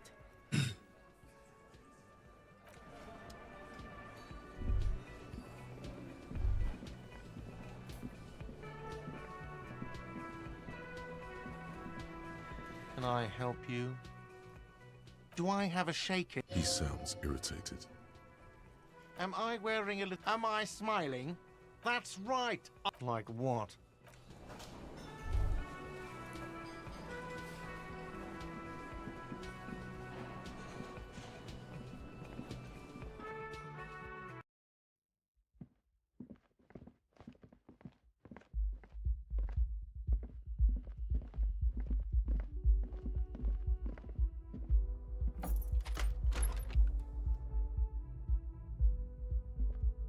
Yes?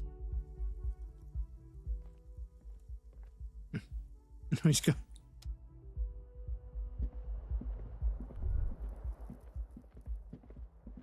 The bed is still cold from the broken window, and not too inviting. But it's yours. You've earned it.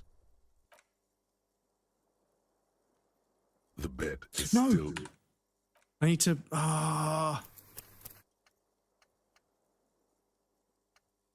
That was just after we finished talking to him. Yeah, sorry. I need to create a save. Yeah, sorry. I need to create a save before we...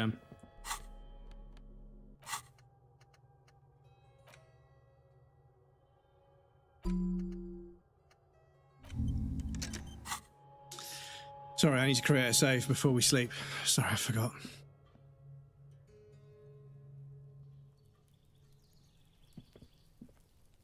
But yes, I predict I'm going to do another 2 or 3 playthroughs, just to collect collectibles, but also to pursue obscure dialogue trees, because once I do that enough times, my character will demonstrate certain ideologies or thought processes or frameworks that pop a trophy. But yeah, we've popped a couple of trophies so far. We popped Enemy of the Physical Realm, Pale Runner, and Truly Rabid Traditionalist. Say 10 Traditionalist things, but yes, we still need to say 7 Deranged Superstar lines, and we need to bother Kim after hours, so go knock on his door after hours, I suppose. See Beyond the Veil 6 times. Godspeed is doing something on hardcore. Hit an all-time low with Kim, so yeah, be terrible. I'm kind of hoping with this playthrough, because I'm being fucking terrible.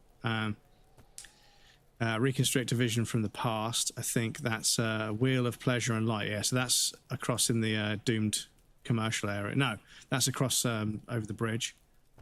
Massive Talk Dork. Yak about machines 4 times. Force Kim to reveal his secrets. I think I've got to keep doing that white check.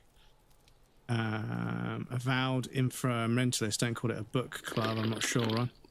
Thank you for the hydrate, Tiger. I appreciate that. Finish the game in hardcore mode is going to be quite a challenge. Cause a shitstorm. You brought this on yourself. You can still move your face with your fingers. I'm not sure. Get Kim to wear the jacket. Surely we can. Surely it can be killed with fire. Money, smooth streets of gentrification. Yeah, there's a few of them that I'm not sure on how they're gonna, what I need to do. But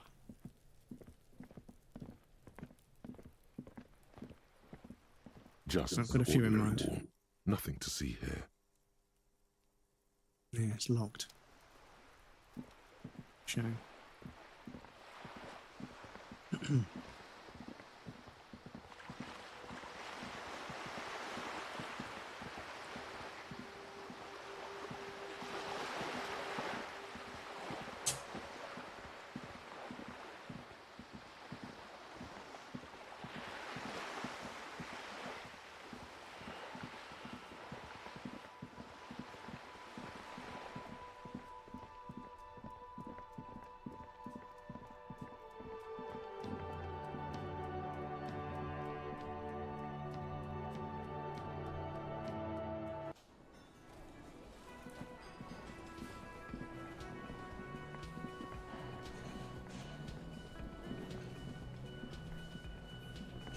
Are we all groovy, baby? Professor C Major, welcome in, bro. How's it going?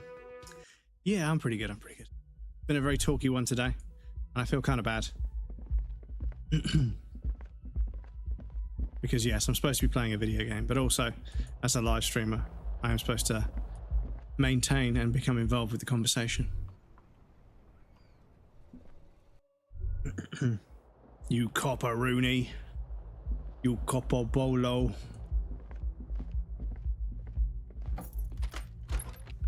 See you in the morning. Right, so I'm going to let him leave. Save the game. Oh, hang on. Oh, it won't let me save. I have to be outside my room.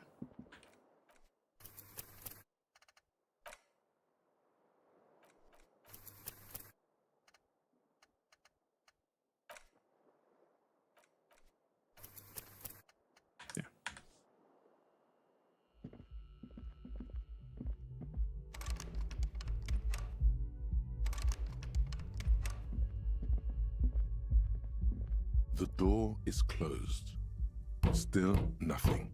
You should punch a fucking hole in it. You hear the murmur of blood in your ears. Your back slowly relaxes. Still nothing. You should punch a fucking... You slam your fist into the vinyl. It does not produce a hole. The door sits sturdily in the frame, and your fist hurts. This was all a very good, normal thing to do. Not to mention, great exercise.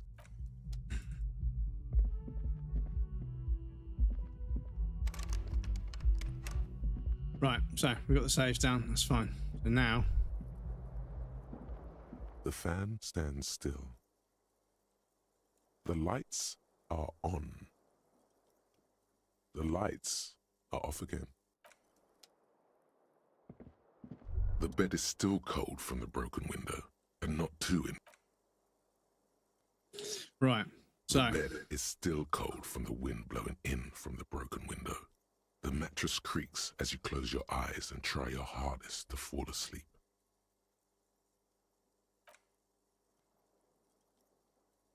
Here we are again, my broken bud.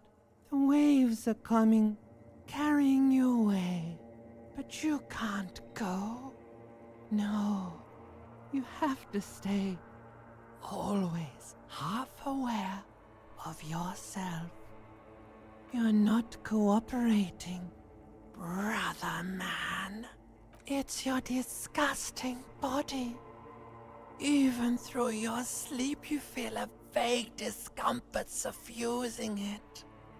Your belly and your sides are unpleasantly tender. You wish you could curl up into a fetal ball of safety. But you cannot, because of the pain. The pain? And there's a lot of it, ever present in your organs. It's like every one of them has their own nasty song to sing. Every cell in your body is moaning in agony, asking, what did Thank you for the bonk. do to you? For the bonk? Thank you for the bonk.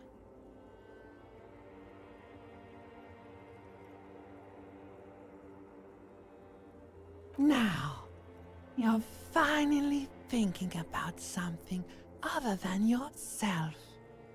Let's see how far that'll get you.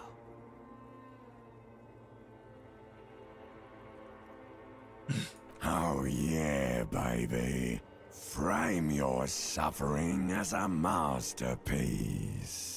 Only one problem. No one's watching. It's boring, buddy. Boring as death.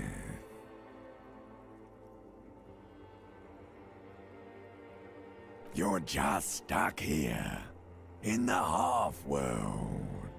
Could try looking at other people. Feeling of Donkey Kong. Really looking. It's been But a while. why would you want to start doing that?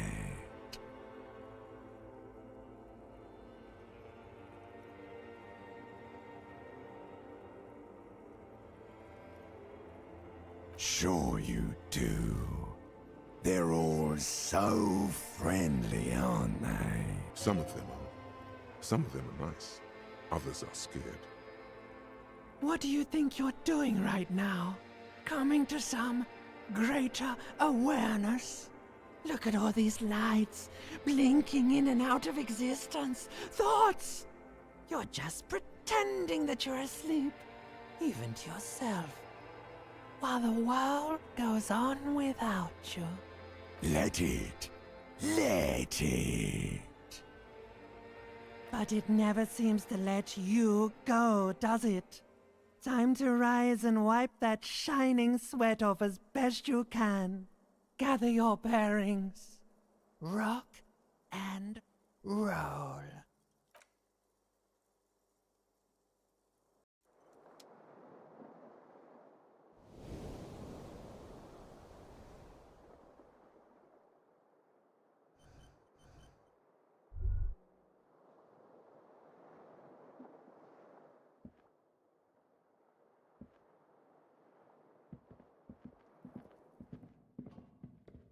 A mirror hangs on the bathroom wall. In it, your face adorned with the expression. Still not happening. It won't come off that easy.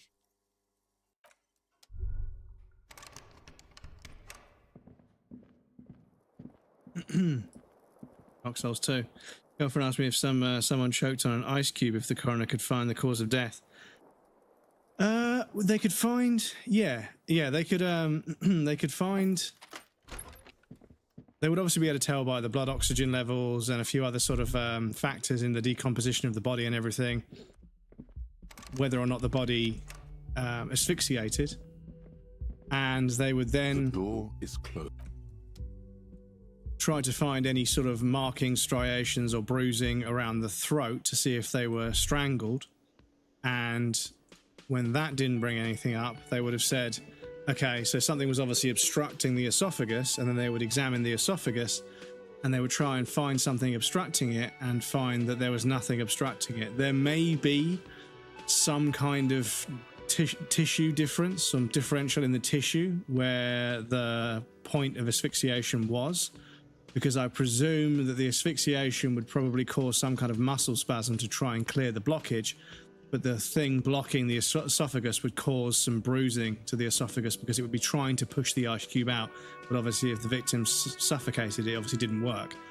So they would say that there was something obstructing their throat that is no longer there, and seeing as there's no markings or muscle damage, it wasn't taken out after they died because the muscles wouldn't go back because the person's dead.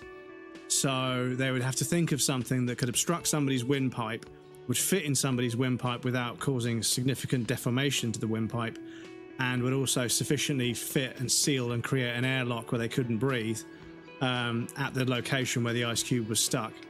So yeah, they would probably be able to deduce it somehow, but you'd need to be a pretty good coroner to figure it out.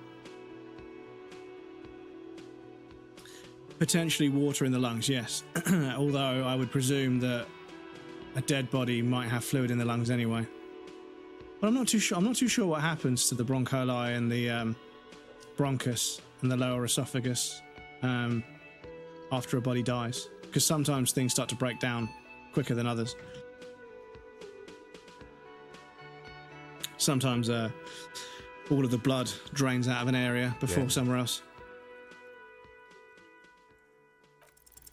You pick over what's left of your frontal cortex, but no compelling explanations emerge. The woman in an RCM patrol officer's uniform winces as she notices you. I would really prefer not to talk to you right now. A patrol officer is the lowest rank in the RCM, below lieutenant and sergeant.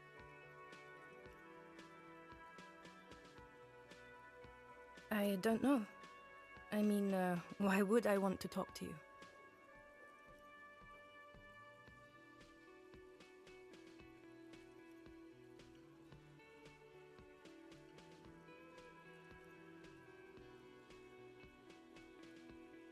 No, you haven't wronged me.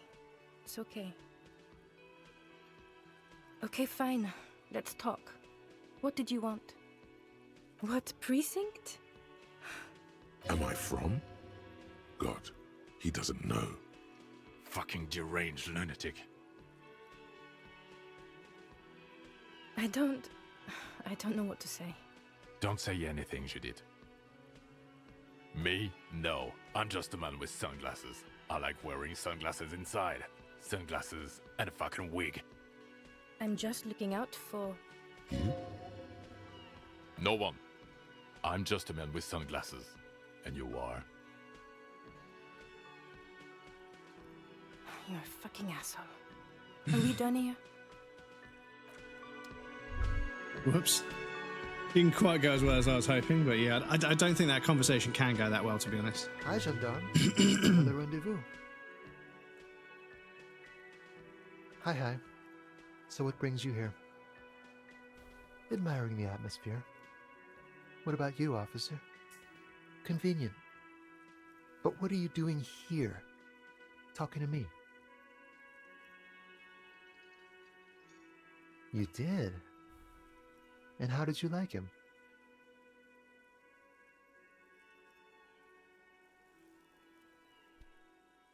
I told you, he can be very useful. I guess that's the charm of powerful people. A visitor from the first world.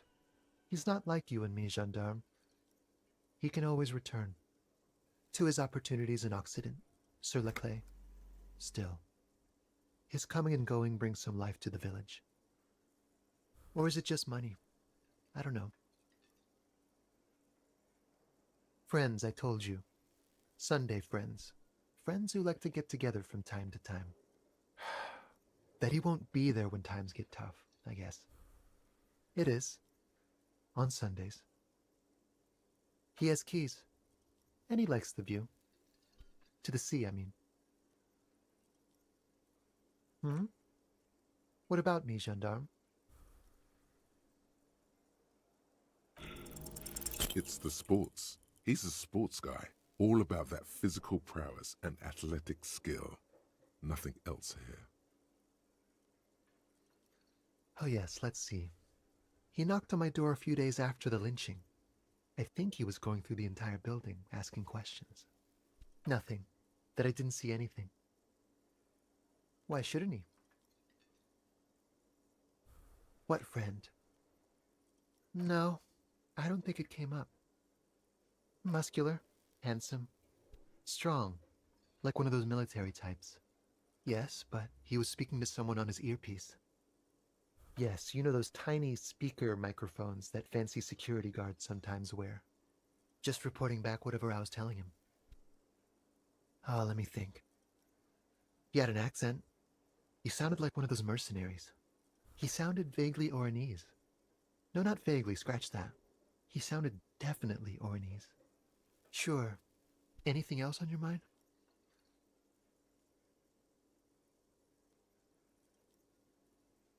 Oja. Bye-bye, gendarme.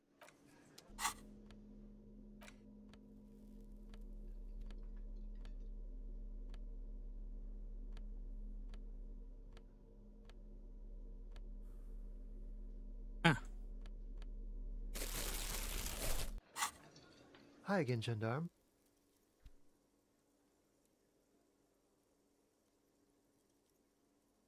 Okay, I need more Bye-bye, than that. gendarme. We need more than that, unfortunately.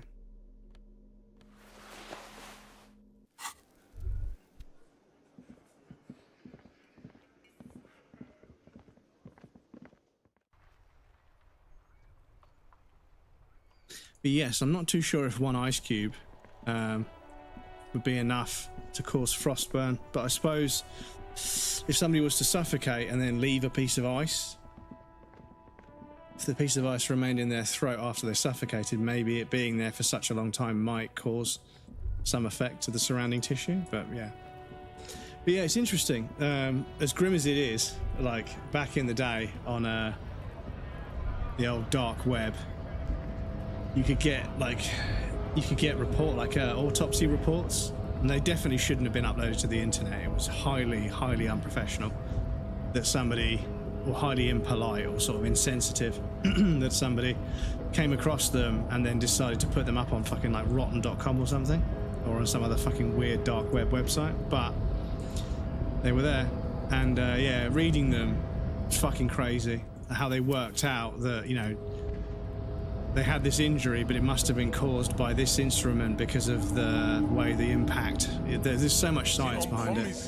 Race pupil returns. So it was. You bested me in race combat to reach my superior, then had him give me an order. I salute your cunning, enemy. I will go and remove the body from the tree with my bare hands. You're so noble, Measurehead. But while I am gone, someone must stand guard on the bridge. That someone needs to be you. Both of you. That would mean you're openly showing the people that you're taking the Union's side.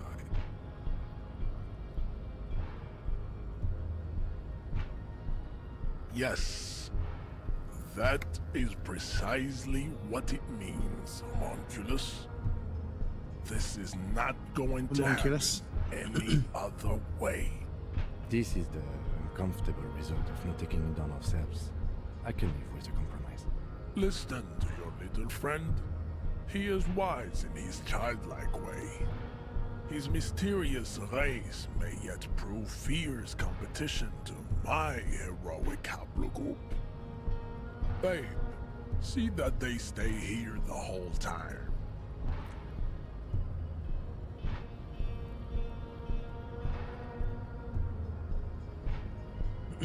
Apparently ice isn't cold enough to cause frostbite, frostburn or frostbite. Yes. So scuffed. No, they dipped under 30 degrees C. I'm trying to be tying on my suit there.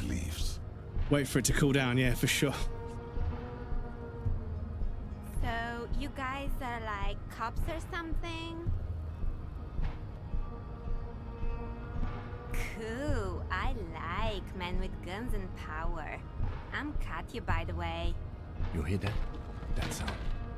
He's breaking something. Yeah, Jean-Luc must be really tearing it up over there. I wish I could see it. Look at you! RCM rent-a-cops! Guarding that bridge like Everott's lapdogs! Is this where it's at now? The RCM is for sale! And who are you? What is your business here?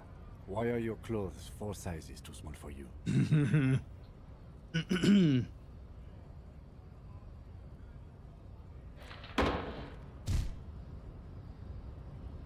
A shrill laughter interrupts you, echoing across Martinez. It's Kuno.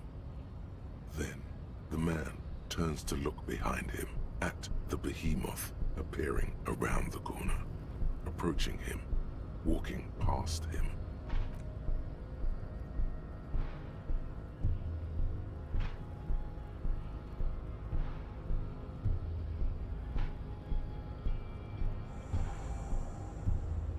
Close the lights, they probably won't be too warm wearing it. Stand down and congratulate yourself. You have sided with Ray's victory today. Farewell, ham sandwich. You are a Union man from now on.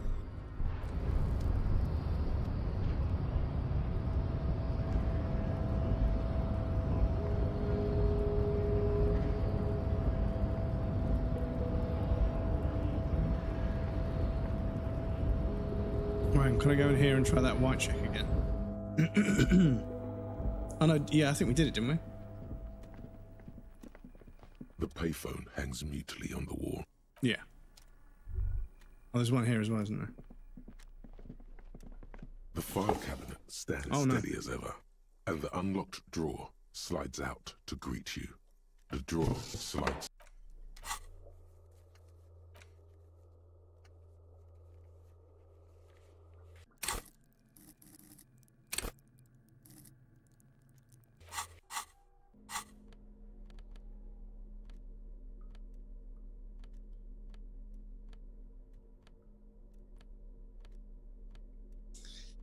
No, nothing. Nothing in there for volition, unfortunately. But yeah, I need volition to open that drawer.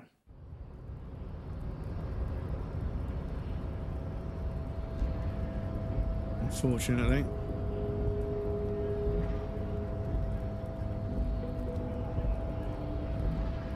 Yeah, it's actually rain. I thought it was going to storm, like properly storm. I was going to take a video on my phone to show you guys, but doesn't seem to. It's just drizzling, which is strange because it's been roasting hot for days, and it sort of stormed a bit last night. I thought it was going to do it again today, but apparently not. Keeping us guessing, chat. Is it 5 o'clock?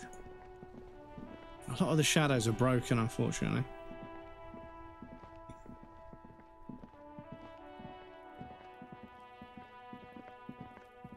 Is it bad if I don't pre-order GT? No, it's not bad at all.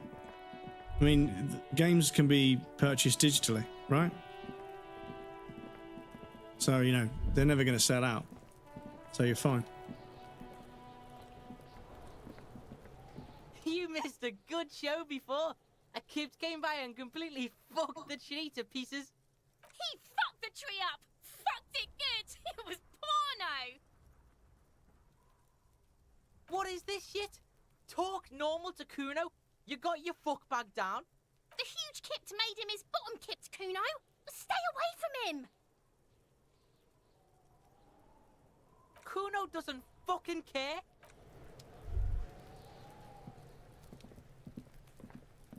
The corpse lies on the ground among the remains of an absolutely demolished pinewood branch. It's gently laid on one side. Mr. Measurehead has done a good job.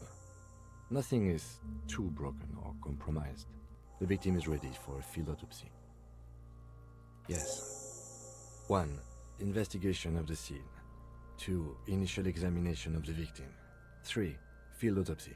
4. Transportation of the body to the morgue. We are on number 3. The fuck are they on about? Cop's gonna cut his shit up!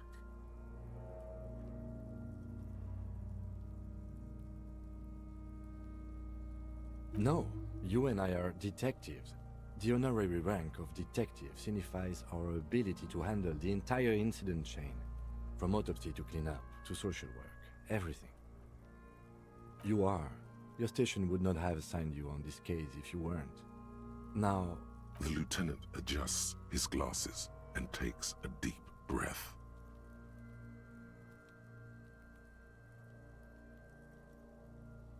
Shoot, Looney Rooney. Come back later, Corporal. Come on, officer. You know what a field autopsy is. You've done 100 of them. Unfortunately, no.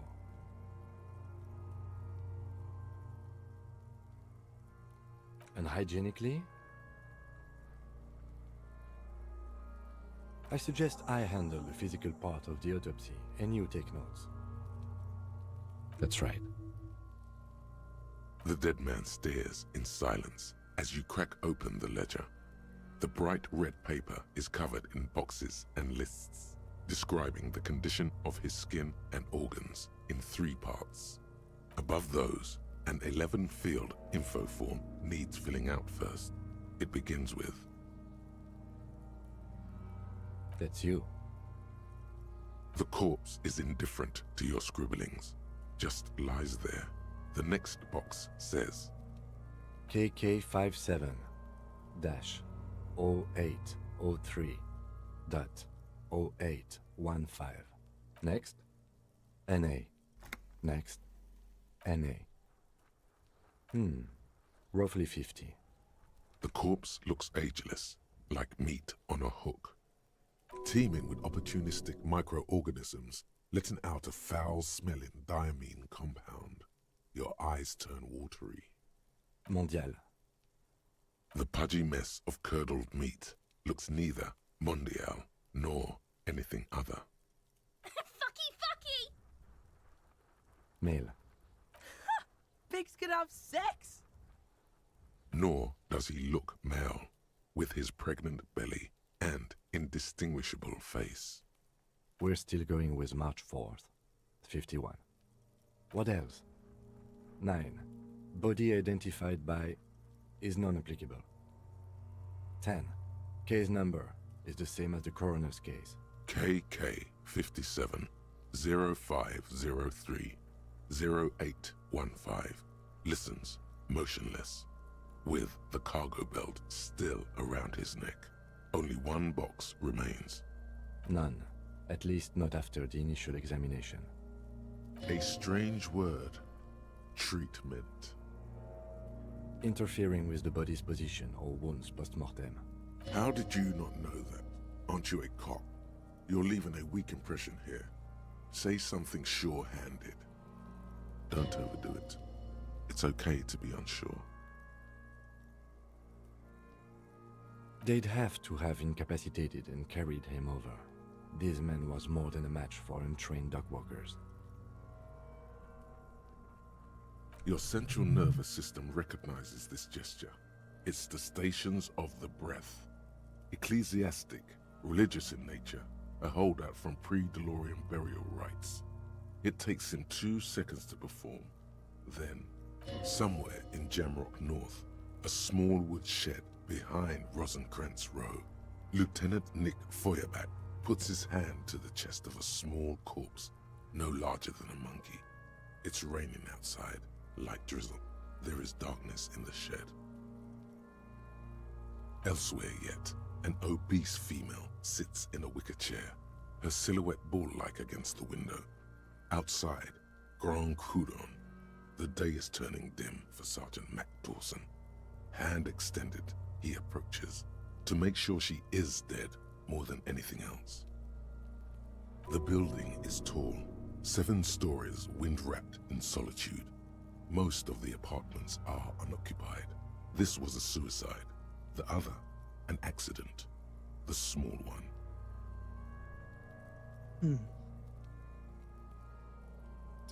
Had a thunderstorm in a week. I'm hoping for another one. Yeah, no, I like a good thunderstorm. There was one last night. The lightning was crazy. It wasn't like it struck and then went away. It would strike and then like flicker, and more of bits of it would come out. It was really strange lightning.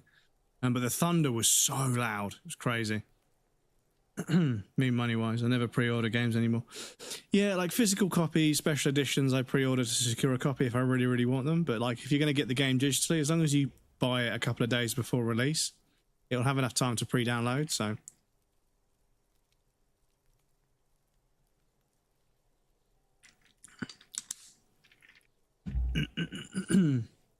Had some lightning late one night, but I couldn't hear the thunder, which was interesting. Yeah, here, the lightning would go off, and then there was quite a lot of time in between the lightning and the thunder, so the storm must have been pretty far out to see. But yeah, some of the videos I've seen, the fucking lightning was kind of crazy, but the thunder was so loud. Like, it didn't, like, fully crack, because it was obviously quite far away, but it did rumble really, really hard. So. 42 deceased persons found today.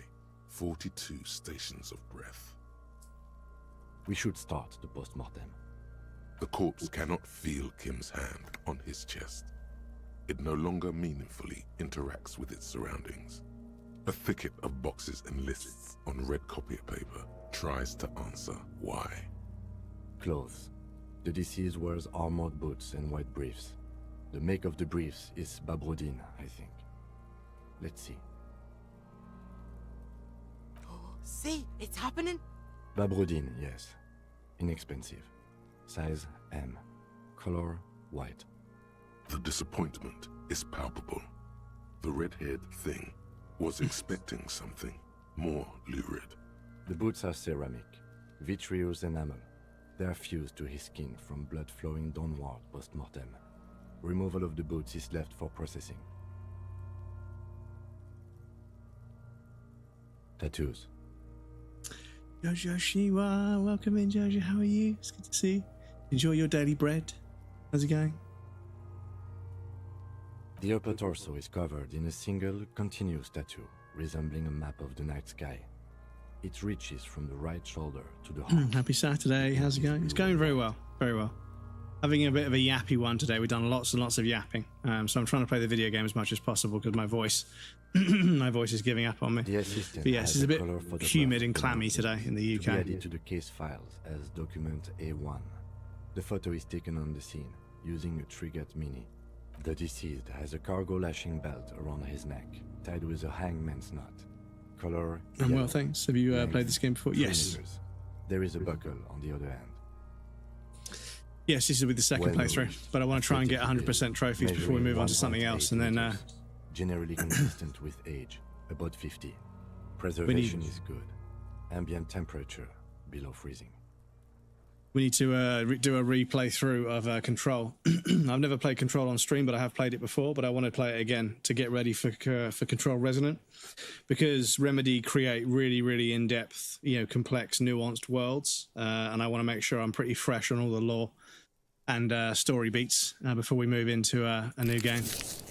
Body hair is light brown. Distribution is consistent with age. The deceased had male pattern baldness. Hair is combed back, short. His hair feels wet, soaked with rain, cold to touch. Not that different from a living person after a swim. The stench is suffocating. Strands of dark brown hair start sticking to your hand, like thread off a ragdoll's head. More hair sticks to your hand. Hair off the rain-soaked head of a dead man. There are bumps and dips on the skull below. An alien landscape. There, dead man. You were someone's child. The lieutenant watches you in silence. Jake the Obscure, welcome in. Happy Saturday. Happy Saturday, dude. How are you? It's good to see you. That was some sick shit, Sekopa. Lividity is consistent with hanging. The head is congested. Contusions are present on the head, chest, and thighs, consistent with stones thrown. Low velocity. Fucking low velocity? You think Kuno doesn't know what you're talking about? Velocity was fucking max. Talking shit about Kuno's velocity. In addition, there are bite marks on the face, scalp, and chest, consistent with predation. Ligature mark.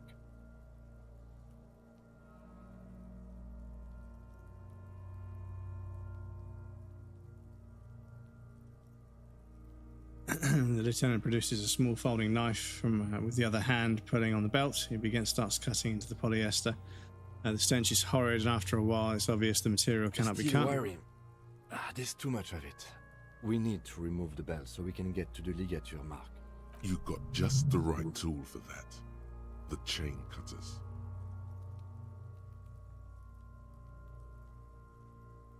The hanged man lets out a joyous little bubble of rot from his nose.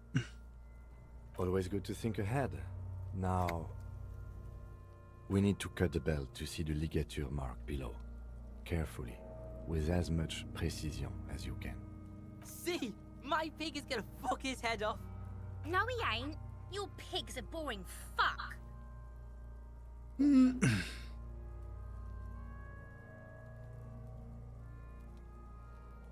The belt is equally tight around the whole circumference of his neck, swelling over the edges like white bread rising from the yeast. You are? You're Kuno's pig? Concentrate on the belt, not on who is whose pig. There is no pig. There are only the chain cutters and the belt.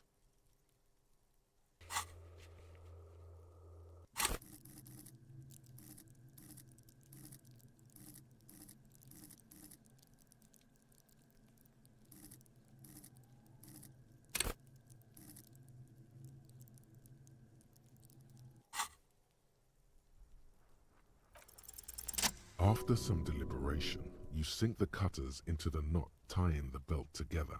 You squeeze the rubber handles together, sweat forming on your brow.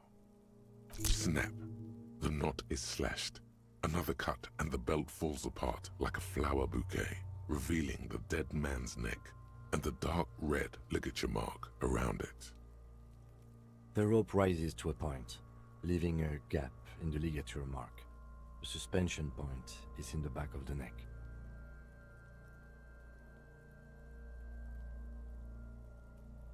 As it ought to. This is where its grip on the curdled meat is gentlest, pulling up. Hemorrhaging is observed on the skin, above and below the ligature mark. The mark is well pronounced, consistent with a drop from 1 or 1.5 meters. Chest is intact, normal contour, abdomen is protuberant, pelvis intact, genitalia...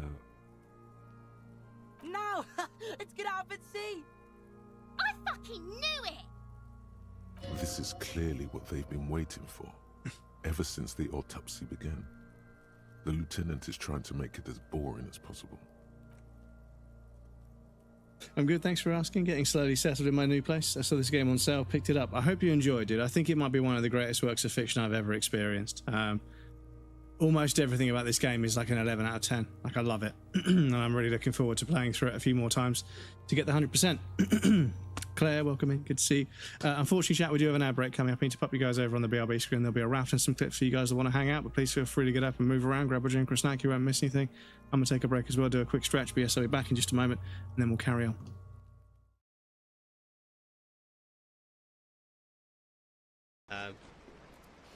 Ah, you motherfucker.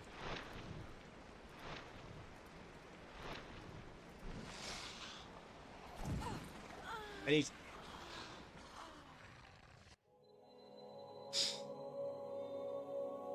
Did we see my fucking partner just standing there not doing anything? There's a bunch of Stroke the Animal games. Okay. And they're all separate. They should all be the same game, but you know, we all know how this works, right? Everybody wants to have as many different games out there. Stroke the tortoise, stroke the snake, stroke the dog, stroke the horse. That's Mirabelle. That's fucking Mirabelle. That's Nico's horse. That's fucking That's fucking Nico's horse. Where's my horse? What are you doing?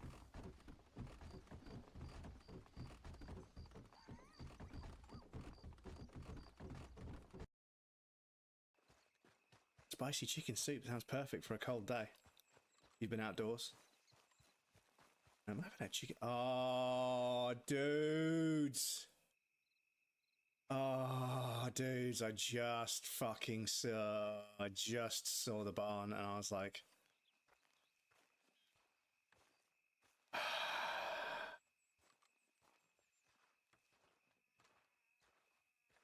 yep.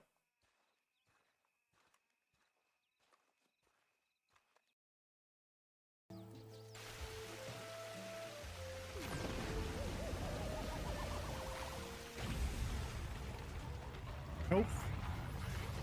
For a second there, I thought that tree had titties. There's a well over here. I'm going to jump in here. Excuse me. Oh, okay. Didn't fall in the water. How did the chicken get down here? Can chickens swim in this game? I guess not.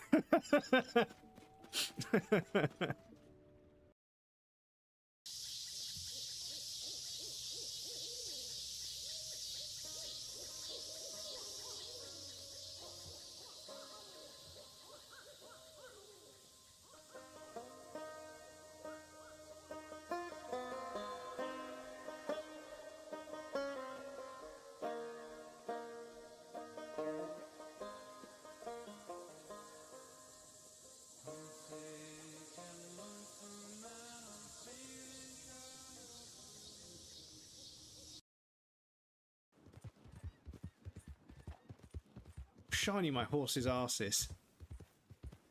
Got a ray traced horse's arse. I don't want to die, I don't want to die, I don't want to die, I don't want to die, I don't want to die. It's all yours, it's all yours, it's all yours. You sure? Yeah, it's all yours. Yes, let's go. Boom. Oh, he's not Big dead. boy. He's not dead. Wait, he's not dead? He's not Are dead. you fucking for real? Shoot him, shoot him. Fucking you. Jesus Christ, that could have been terrible.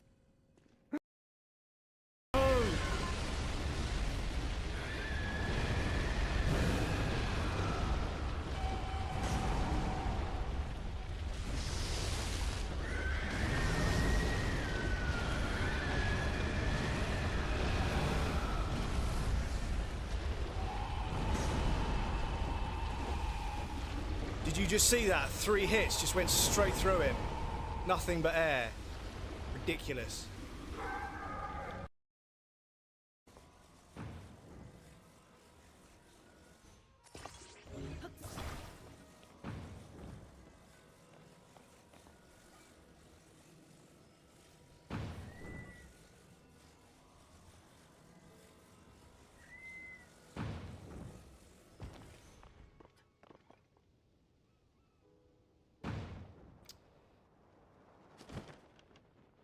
No, God!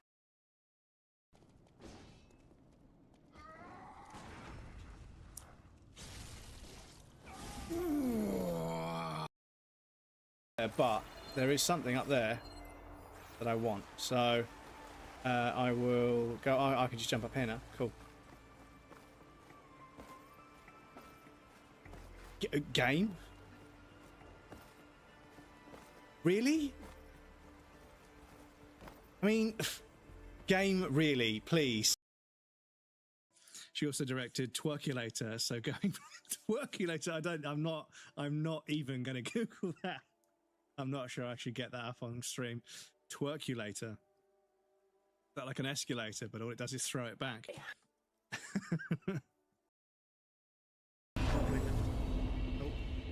That may have overlapped a little bit. I do apologise.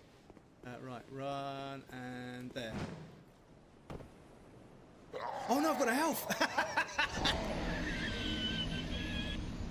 I can't make that jump because I've got no health. Excuse me. Hey, silly boy. Now you can't stand on my legs.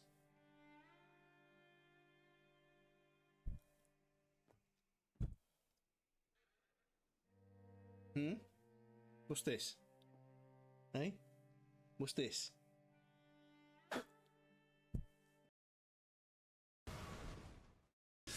Welcome back, everybody. Thank you for your patience. I appreciate that. God, I need my fucking voice to sort itself out. Excuse me. But yes, enjoy the raffles, chat. Oh yes, did somebody get locked up? Did you locked up Pellis? I see.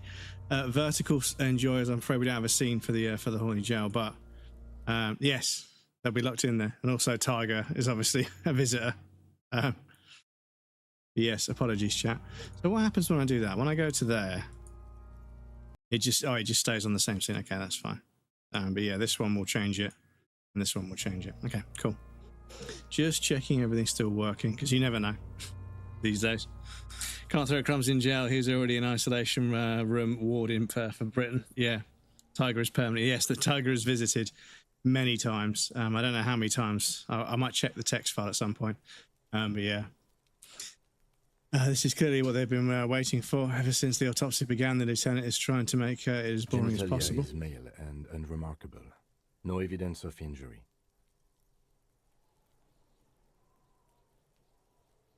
The dead man's penis is average-sized, congested from the downward collection of blood. The testicles are uneven in length, hanging underneath. The genitalia is greenish. Marbling is present around the crotch. You should touch it. Ah yes, your hunch before. We can have a semen analysis requested from processing, if that's what you meant. Just write down that we request an analysis. The corpse with his pants down does not have an opinion on the subject. All he has is genitals and a deathly odor. Doesn't feel like anything, just cold flesh under your finger. Unremarkable and unalive. My pig's so fucking ill right now. Oh, your pig's pretty sick, I gotta say. This wasn't necessary. What's going on here? Why are you doing that? The lieutenant is unaware of what's happening in your head and why you're touching it. He merely expects you to write down his notes on the man's genitalia so you can move on. Back is symmetrical and intact. Upper and lower extremities are intact, but asymmetrical. There are all combat injuries on the right hand, thigh, and hip. Bullets have bitten little pieces out of him. It must have been excruciating, especially the hip. Before you is a temple of pain that knew little tenderness in life. In addition, I see smaller, residual scars, too numerous to count, covering about 30% of his skin. We have a real museum here. Of battles, wars. Last item, hands. His flesh is cold, icy. Pleased to meet you. Where are you from and what's your name? I'm only fucking with you. I know where you're from. From Cappadocia. And your name is Il Corbo. What can I do you for, Il Corbo de Cappadocia? You get me, Corbo. I feel like you were once, for tenderness and kisses yourself, but then shit went south and now you're ahead of even me on the pain front. We should do this more often. Be close like this, I mean. Hands are clean. No sign of injury from struggling. I was. Maybe I'm just not seeing them. Honestly, this stench is making it hard for me to think at the moment. Ooh. That's all for the external. Well done. What next? Central nervous system. I have nothing. Do you have anything on this man's central nervous system? You don't even have a joke. Musculoskeletal. Purge fluid is coming from the mouth. Not injury related. Eyes and tongue protuberant. Hyoid bone. Let's see. With his eyes almost closed, the lieutenant puts his hand on the dead man's throat and begins to massage it, gently. A rotting smell erupts from the mouth. Purge fluid runs down his lips, black and viscous. Yeah, jack that fucker off! The hyoid bone is fractured. The rest of the musculoskeletal system is intact. Unremarkable. Respiratory system.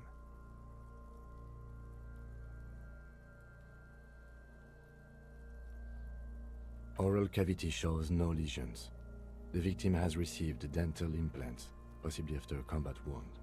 Mouth swollen. Hemorrhaging present in mucosa of the lips and mouth. From here, it looks as though the clown-faced man is screaming. The tendons of his jaw are torn apart. Hyoid ripped from the force of the lieutenant's hands. No scream, no sigh of relief rises from the darkness inside. It's humid there. Sickly sweet air, unlike anything living. You feel like you're about to throw up again, straight in that mouth of his. No, you don't. You can keep it in. You can keep anything in. You manage to suppress the contractions trying to enter your stomach. All it takes is concentration. Through it, you see nothing but darkness. More meat and darkness. Fuck you, Ezekiel. What's your name? that argument's so legendary. Kobo. There's such an... Fuck you! Hemorrhaging present in mucus.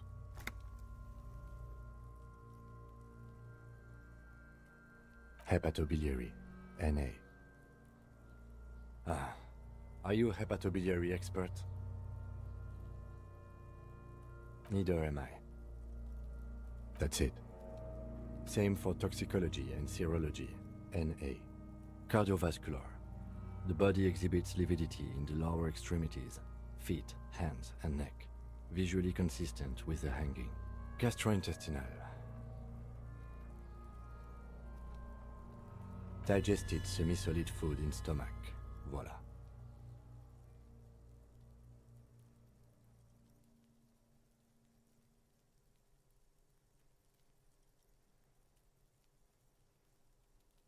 What's next on the list?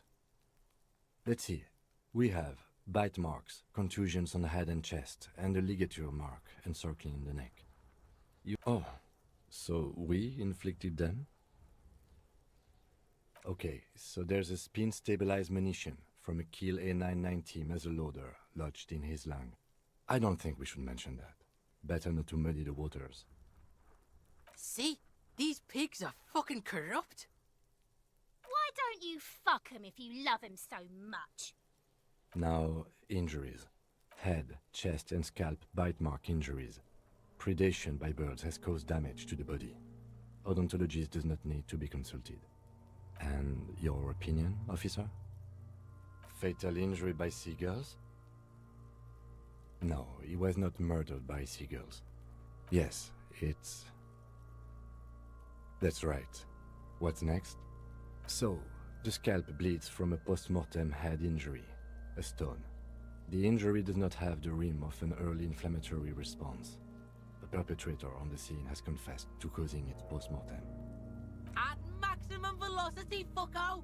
Has confessed to causing it at maximum velocity. Coagulated blood sticks to his scalp and chest, where the countless stones have hit the dead man. Beneath, the description of injury. 2 boxes. Right. Next. Thank you for the bonk, Tiger. NA Narcotics Anonymous. Kuno sounded like crumbs. Hey, what did you wear last night? Better not bring up my mother into this. You know what I did. You better not. Put that fire over there. Oh, yeah? But I fucked your mother next to it. Fuck you, Ezekiel. A dark red abraded ligature mark encircling the neck, with a gap on the nape measuring... Tony, fuck you, Tony! The hyoid bone is fractured, the cervical column intact. I see hemorrhaging on the skin, above and below the ligature mark. Depth of the mark, 1 centimeter. No signs of clawing on the neck. The other one I want to find and add to the stream is his hair, whack. His clothes, whack. His style, whack. Me, I'm tight as fuck. Below the note, 2 customary boxes wait to be ticked. The man's head jerks to the side. The ring around his neck is visible. That's it. We have established cause of death. It's not much, and it leaves much to be questioned. But it's a start. That he talks to the Korean guy, basically. Let's wrap this up. I pronounce 70 experience, what the fuck? Well, we established probable cause of death. Some would say that's the goal of an autopsy. We requested a test to be run on the genitals. That was the règle. The results should arrive in a couple of weeks if we are lucky. I will not hold my breath. We were thorough with the list of injuries too. We described them all in detail. What is there to say? Given the circumstances, it was a professional field autopsy. Oh yeah, well done, Master Detective. Maybe a drink is in order? Now, you see, that worries me. You will die if you drink. You know that, don't you? You are proving a useful detective. The organization would miss you. Oh, Kim. Please get yourself together. The lieutenant from Precinct 57 thinks. I need a copy of that autopsy form. Then I will drive him to Faubourg for processing.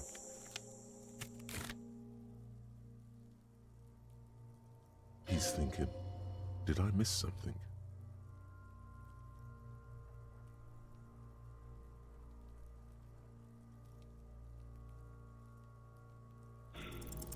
You run your hands over the victim's cold body, his limbs, his torso with its swollen organs. Maybe you should be more thorough. The genitals in his breeches continue to be unnoteworthy. You see the penis of a dead man. If you've seen it once, you've already got the picture. There is no need. We have been thorough with the genitals. Do you think we missed something? You can't shake the feeling that there are more secrets concealed in the flesh before you. Okay, well, we are in livor mortis here. He is disintegrating. We need to refrigerate the body if we want to conduct another examination, and we need to do it fast. Hey, wasn't there a giant ice bear sarcophagus below that building? Why, yes there was. It was massive. Red eyes glowing in the dark. Now, detective, I've rarely been disappointed by the size of a giant ice bear fridge, but I think we should still take a look at it first. Make sure it's big enough before we carry him over. Let's move. With every hour, whatever we are looking for in the deceased will become harder to find. Advanced race theory.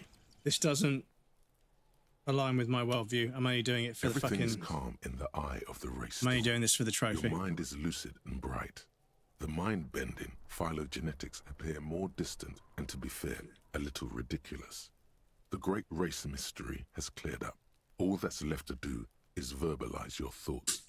Go and talk to Measurehead about your newly found insights.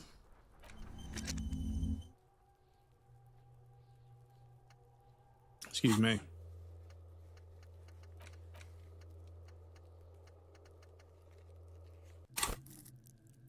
Right, we've got 2 skill points to use if we need them. Cool. Right, so we need to go to down here. So if only I thinks the Korean guy is an arsehole, but always starting the argument. Fucking look at the penis. German achievement unlocked. Well, not just Germany. See, this is the thing. Is that, yes, Nazism was like one of the worst cases of discrimination, but it's pretty clear that discrimination is a human trait. It's not geographically weighted in any way, you know? Like, people are just fucking racist, unfortunately. Wish they weren't, but... The bear's eyes are still glowing red, watching over all the ice cream wrappers hidden inside its belly. It's certainly an eccentric choice, but it is capacious and cold enough, too. But the optics on this are awful, he thinks. We need to be as silent as we can. Shall we go and get the body, then? I'll take the head, you take the feet. The stairs won't be easy, but we'll manage. The two of you, easily. The body is heavier than you expected, and stinkier. It takes half an hour to get the butcher, then 10 more minutes to stuff it into the fridge. The lieutenant takes a step back to admire your handiwork. Beautiful. A dead body in a nice bare fridge. This is some of the best police work I've ever done. You've definitely earned a drink after this. Perhaps even some pagan rites. I knew you would say that. I knew this would lead to drinking. No, no more. This is paganistic enough, and he does not leave this room. He means it. He doesn't want to be the Ice Bear cop.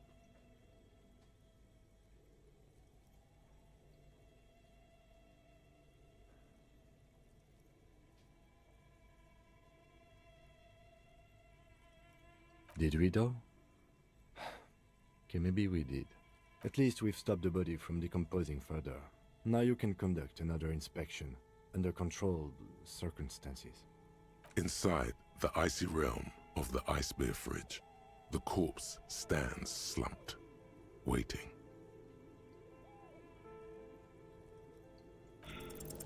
You touch the dead man's body.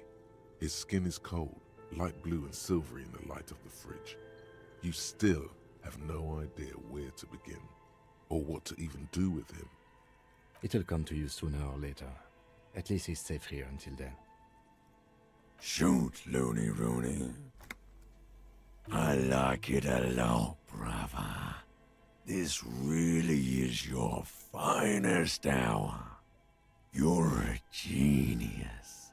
A regular Copperangelo. Oh yes, Cobo mi Lobo. In the gift horse's mouth. Tracts and wakes and waterways.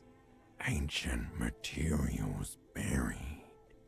Just a small gulp away, my beloved Cobo.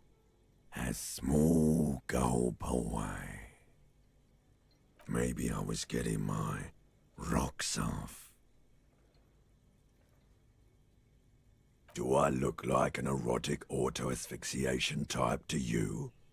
Captain Copperdromo? I fear we are drifting away, fixating on sexuality again. Let's go with a simpler question. Come back later, Coppo. Amuse yourself with my frank manners and my memento mori features. If possible, also, see me in your dreams. Right, so...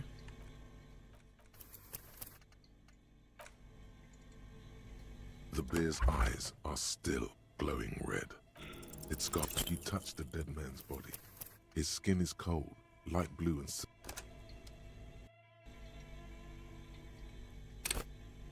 The bear's eyes are still glowing red. It's guarding over the freezing corpse. Your arms reach out and your eyes close, as if by their own volition. It's dark all around. You feel cold, slippery flesh, first with your fingertips, then under the palm of your hand.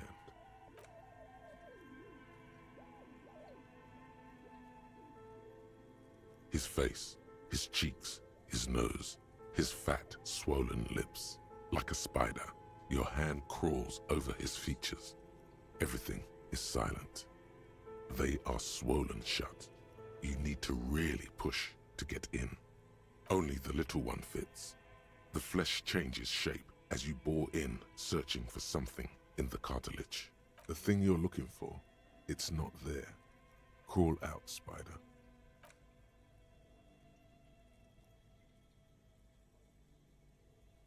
The oral cavity is cold and moist. A ball-like tongue attaches itself to the base of the mouth, lolling around like a scallop. A scallop, ugh. Soviets worse than the Ukrainians in the 30s, for instance, and Turks and Americans. Happened everywhere-ish. Sort of Lisa of the day, why don't we pronounce meow, moe in the homeowner? The meow in homeowner. Home meow owner? I suppose, yeah, if you've got a cat, it's their home, really. On the right They take over, don't they? The tongue moves freely in the cavity. The mucus of the mouth is slippery, delicate to touch. From the soft meat, teeth are budding. Hard pearls of bone in the gums and in the back of the mouth. Can you feel it? You're so close. Rip his jaws open now. Look in. A vision of black and dark red death, pried open by your naked hands and studded with teeth. Looks like he's laughing. Death fumes rising from the throat, and there, in the back of his mouth, above the bell of the uvula, right in the soft palate, you see a hole, barely visible to the human eye. It is swollen shut, almost vanished.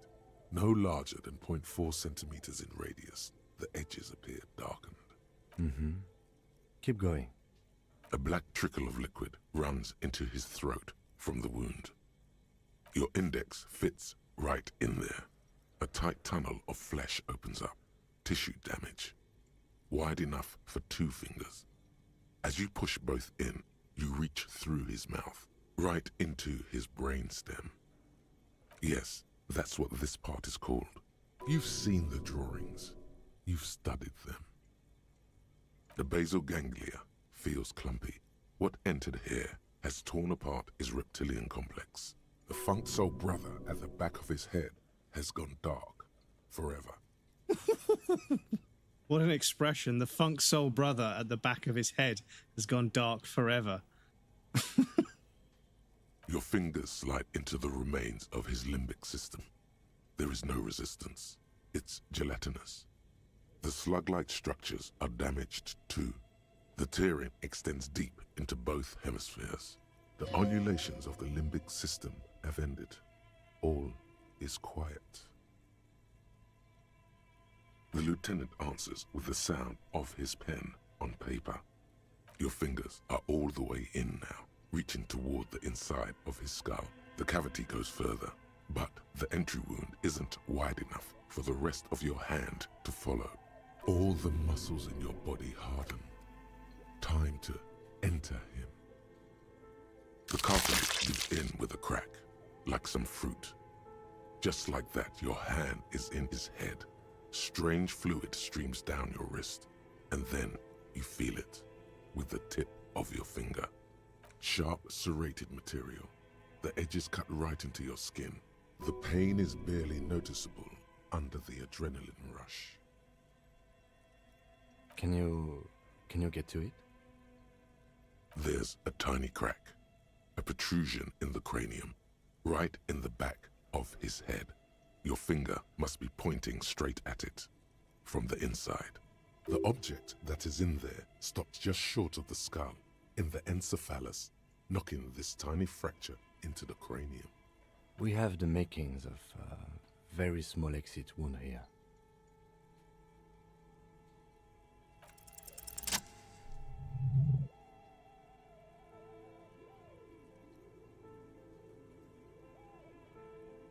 You pick the object between your index and middle finger.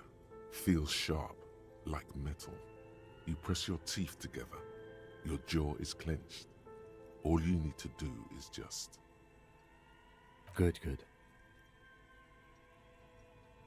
The inside of the head feels cold and smooth, like a glove. Sweat dripping down your brow. Careful not to lose the prize between your fingers. With a plop, your hand emerges from the mouth, covered in blood up to the wrist. Between your fingers, a small flower, a blossom made of lead. A bullet.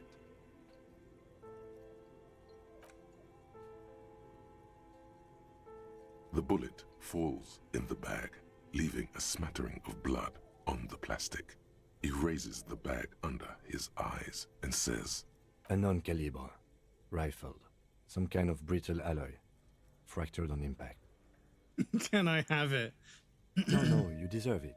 We can log it later. We need to add an item to the injury list. Injury number 4. Oval entry wound with an abrasion collar. Soft palate, back of mouth. High velocity. Temporary cavity in brain tissue. Small exit wound on the occiput. How does that sound? Opinion, fatal injury. And one last thing. We should amend injury number 3. Ligament mark. New opinion, non-fatal. Post-mortem. Treatment. He's proposing the bullet was the real cause of death, and the hanging an attempt to conceal this fact. Yes, and the belt around his neck. The hanging. Even dragging him to the yard. All of it was done after this man was already dead. I have had my doubts since you showed me the tracks. Why did they carry him over? Why not march him, I thought. There was no satisfying explanation. There have been other signs too. Small details. Everything is too neatly designed for us to assign probable cause here, as we did, full-heartedly. Well, no more. We almost fell for it, he thinks. Almost. Oh, you really, really do. I am glad to hear you say that. Your room in the Whirling in Rags should come with a bathroom. Be sure to make use of it in the evening. That's for us to find out.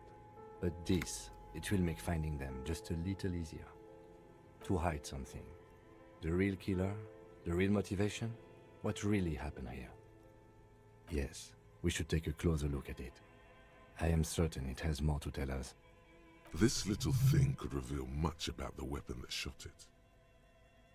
We bag the corpse and carry him to the holding pen of my kinema. I can transport him to processing myself, but I will be gone for the rest of the day. Work on the case, tend to personal matters. Try not to do anything too dangerous. An officer needs backup in a neighborhood like this. I'll leave that choice to you. And one more thing. Great work, detective. The word lingers in the air of the basement. Far away ice cream makers are buzzing and the sea wind blows outside. Detective. After you bag the corpse, Lieutenant Kitsuragi will leave the party until tomorrow morning. You can do side tasks and even the main case, but it might be more difficult. Plan his exit accordingly. Thing is, I need to be alone because I want to try and take his boots off. Because I need them to collect all the armor.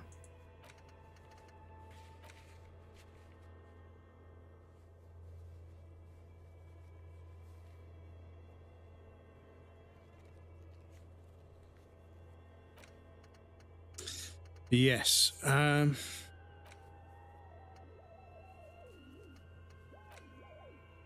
can do that in a moment. The rest of them are just difficult because they're difficult. The bullet is safely sealed away in a plastic bag bearing the RCM stamp. Kim has filled out the label on the bag with the item number, case number, and date and location the bullet was found. Beside his orderly handwriting, the bullet looks especially sad, like a tiny, shriveled head of cauliflower. What? Well, if I was the bullet, which I'm not, I would say, find the weapon that shot me.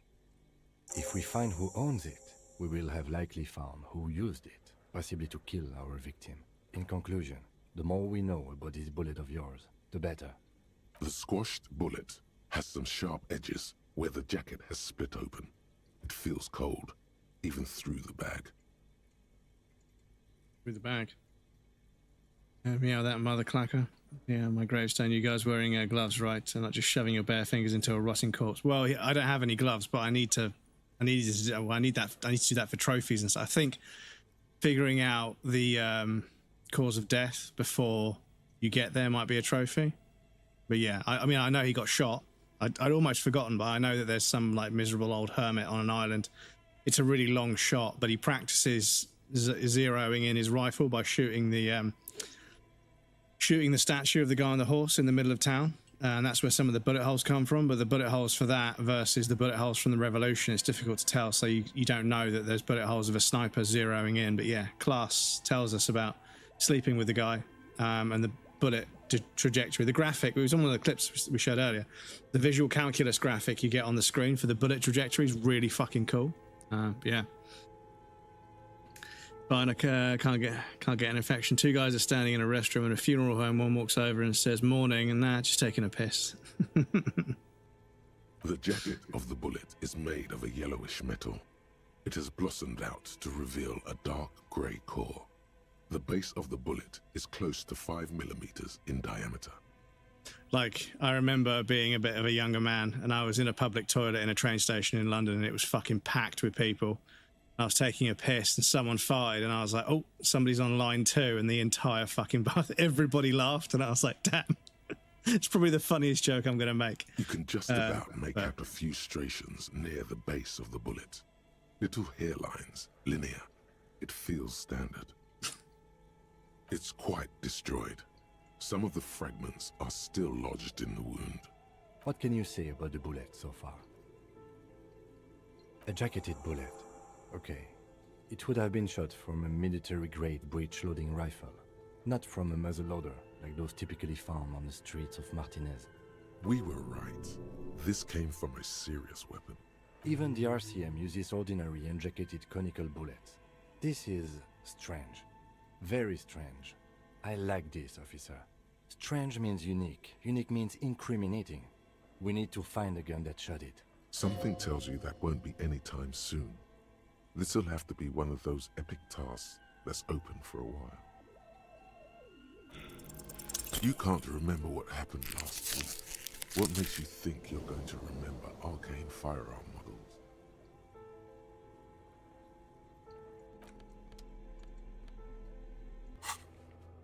Cool, right, so what have we got left? Right, let's go do that.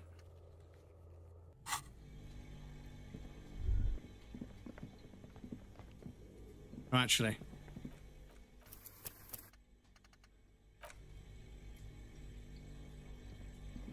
the bear's eyes are still glowing. I thought we decided to leave it to processing. Let's not turn this into some kind of circus. I thought we decided to leave it to processing.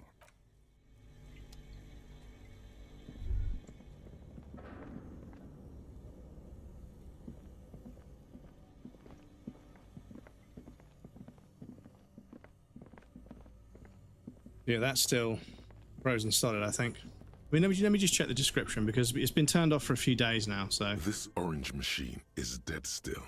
It has a hand-cranked ice cream churner and an electric freezer. The ice around it slowly melting. If the sharp metal broker, the skin, then infection risks go way high. Oh, yeah, for sure, for sure. Turning the crank feels oddly satisfying, like stirring your childhood dreams. Yeah, a dead person probably won't get infected. Water dripping. Which is strange, because when they give somebody... You'll never become a poet or an entrepreneur.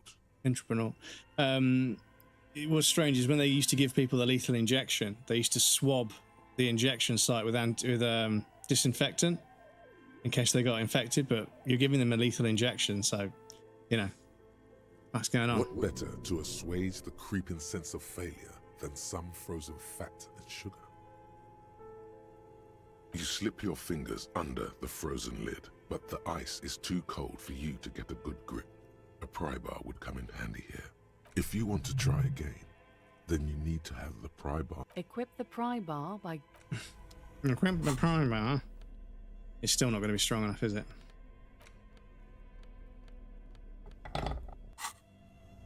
This orange machine is dead still. It has a hand-cranked ice cream churner and an electric. The ice squeaks beneath the pry bar. You think you've got the bar jammed in there pretty well, but the lid simply won't budge. You see the pry bar's metal handle bending right before your very eyes. Yeah, well, that's a good pry bar. I'm not criticizing it, but this ice cream maker is frozen shut. It takes an advanced tool to get it open. I have no idea, officer. This ice cream maker isn't important enough to requisition a special tool. Sooner or later, you will stumble upon a tool mighty enough. Then we will know what's in this mysterious ice cream maker.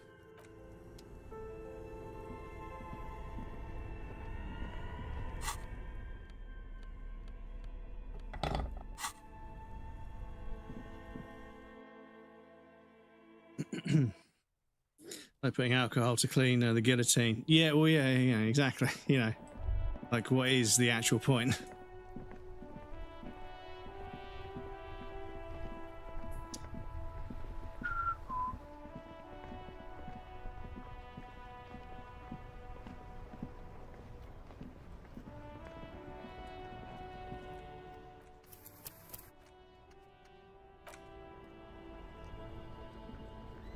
Make way for the master poet. What? But I told you she's my friend. Please don't make me give her up, detective. Thank you, friend.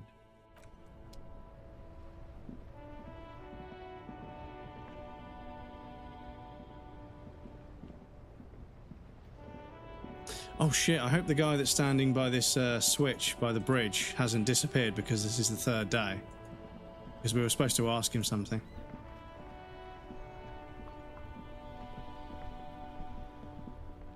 And that was to remove stuff like blood, flesh, and muscle tissue from the blade itself. Yeah, I imagine they were... Oh, hang on, there's more people in Kim's outfit. What's going on here?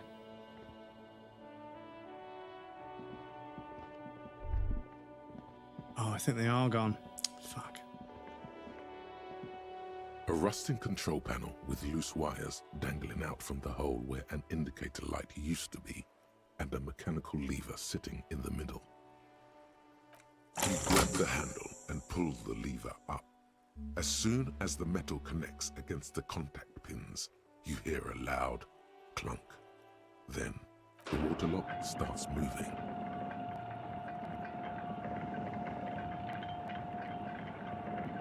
Gotta keep it left to make the victim more afraid. Keep it left.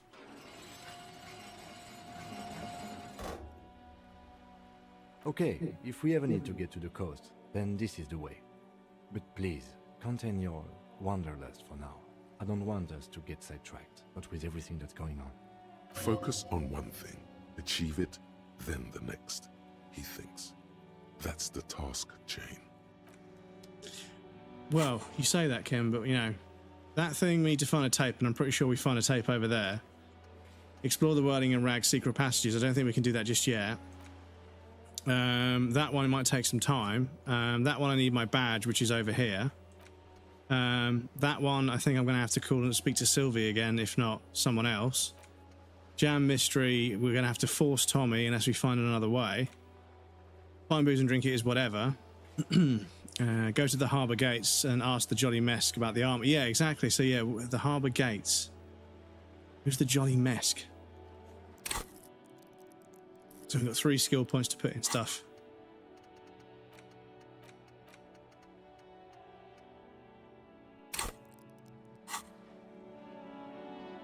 When we need it. Harbour gates.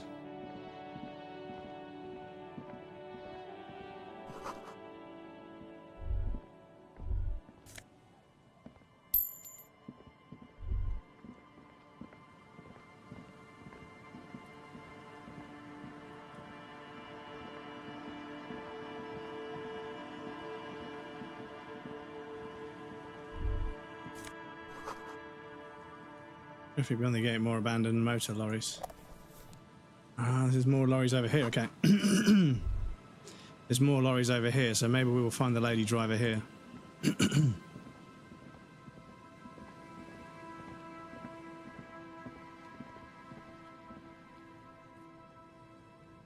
Excuse me, chat. My cough has got really bad in the last few days. I apologise. I just can't clear my throat. I'm back to where I was a year ago. I just can't clear my throat.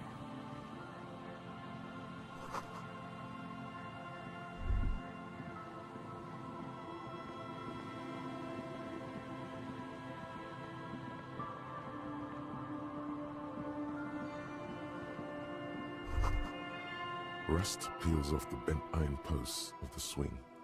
The wind whistles through the skeleton of the small house behind you. There's desolation everywhere. In this yard? Someone thought they could have a summer house in a bloc obscur, for cheap. It didn't work out. They abandoned it about a decade ago. A black bloc, a part of the city left unrenovated after the war, or one that has fallen to gang violence, or has become inhospitable in some other way. I'm struggling to find a coaster that does the job correctly. Every drink I have out of the fridge is just sweating like crazy. It's not an official term. Coaster is not really doing a good job of managing that. No sewage, broken power lines, crime, drums. Life is tough in the blocks. It's no place to build a summer house. Yes, for you to pick up as part of the Jamrock Shuffle. It's not meant as nagging, just an observation. We should move. I don't think we will solve the murder with forays into the urban hinterland, at least in this phase of the investigation.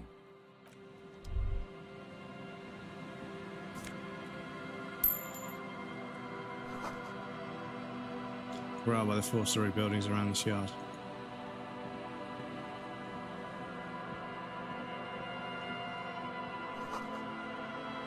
Glory says the graffito to the ghost of us.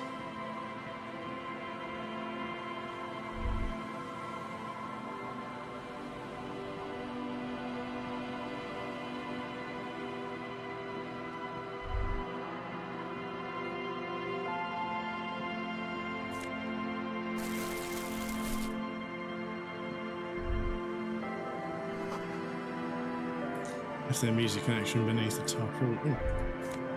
Ah!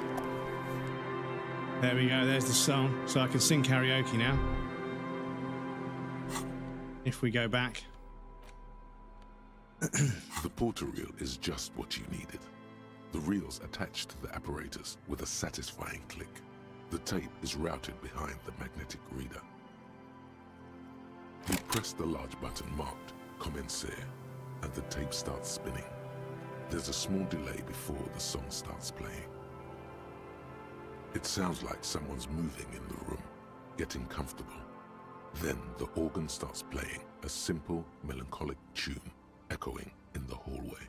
A lone singing voice joins in, telling you about the tiniest church in Cessons, surrounded by even tinier yard. You almost feel the seaside mist on your skin. It's mega sad. Within seconds you know this is the one. The real shit you've been looking for. The one you trust your room to. This one tells it like it is. This is your tune. A click, then silence for a bit. Then the tape stops spinning. Of course you could sing this. You could take sad to a whole new level with this. And you already know the lyrics since you've listened to it like 1,000,000 times. And the B-side of the tape contains the instrumental version. It's like the world itself is telling you to do it. Only one obstacle stands on your way. Gart. You have to convince Gart to let you sing karaoke in the whirling. After you've won him over, you can express yourself. Let the pain out. Make everyone understand. It's not going to go well. The lieutenant watches you pack up the boombox. He doesn't say anything.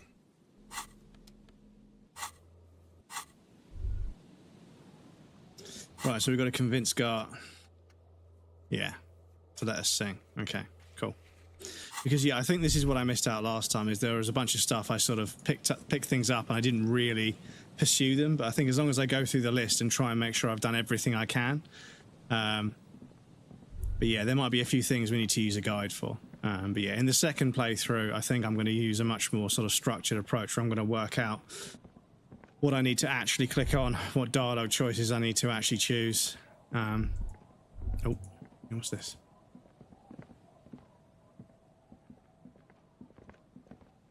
Even be even messier and expensive, cost the blade, but also break faster. Gonna go eat. I'll see you later. See you in a bit, Krill. Hope you have a nice meal. I've got a pizza, garlic chicken, and wood smoked salami. Gonna be fucking delish. Gonna be delish. Oh, chat. Here comes one of my favourite bits of the game.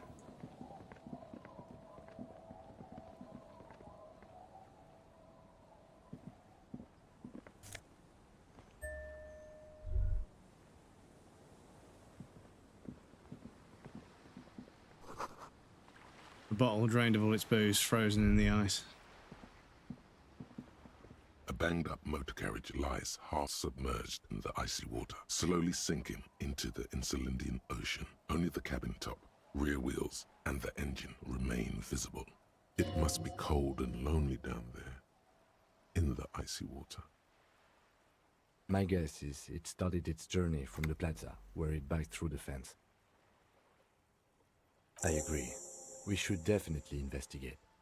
You get a sudden, sinking feeling. Stomach acid comes up as you look at the motor carriage in the deep, dark, cold water. Why the doom and gloom? It's just a sunken motor carriage. Some motor carriages are bound to end up in the sea. The motor carriage is properly stuck in the ice. Getting it out would require a team of specialists. The logo is too deep in the murky water. You can't make it out, but you do see a monkfish float by.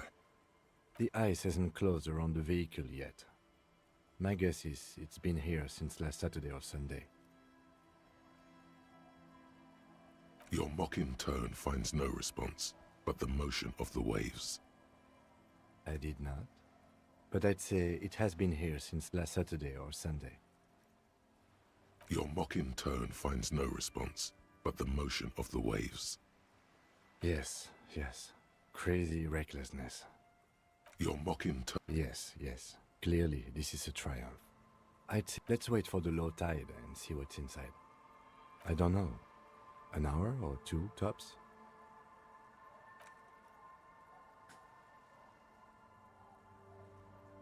As you sit down in the old, rusty playground, the world around you becomes very silent. Oh, the continue button doesn't go away. Damn.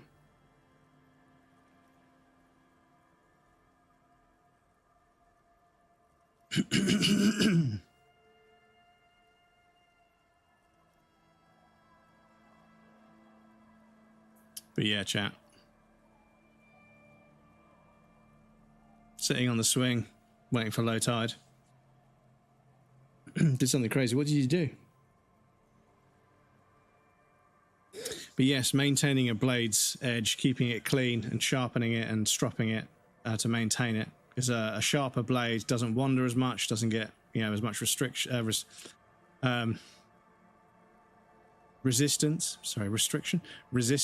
and therefore doesn't have to work as hard and therefore stays sharper for longer and everything. I caught 3 nasty people on Fortnite, reported them and they got banned. Well, GG's, you're cleaning up the community. Glad to hear it.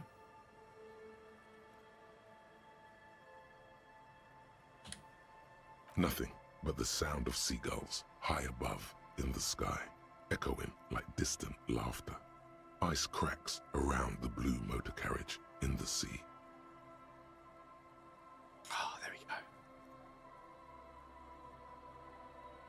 Right, I'm going to... oh no, I can't because I'm on the screen. Okay, fuck it.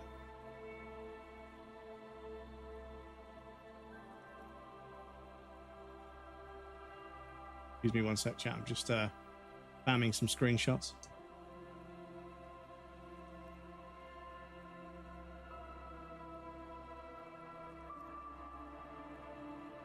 It's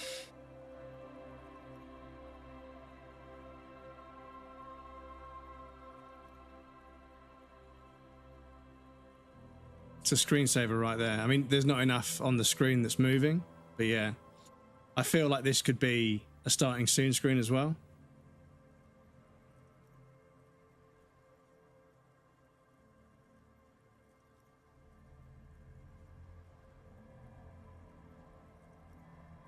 Excuse me, I apologize. So take this as a screenshot, then place the chat over the continue part, assuming that's it's for stream. This is what that works. Yeah, this mod. There's so many parts of this game where you want to take the HUD away, and it's just this mod to remove the HUD, just let you take it in. It's such a good idea. All I did was hit start recording and sent the proof to Epic, and they got banned. Well, there you go. There you go. You're helping make the game a better place for people. Yes, yes, it does. Let me think about it. It's impossible to say if it's happening, if the water is receding. All you feel is a lot of time going by. The clouds pass in the sky, and the shadow of the swing moves like the hour hand on a timepiece. 30 minutes have passed.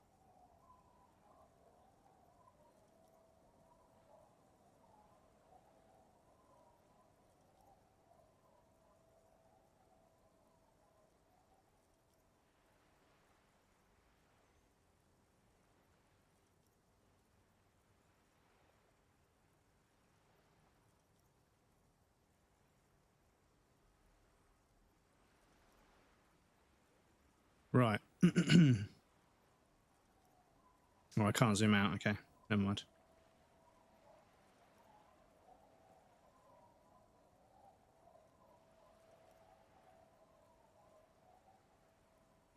I'm pretty sure I told you already, didn't I?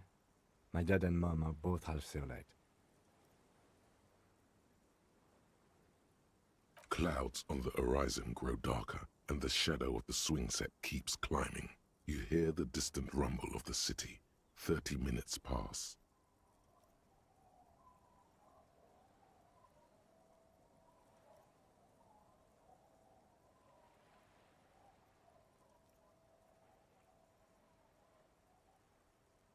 Look at this game, chat.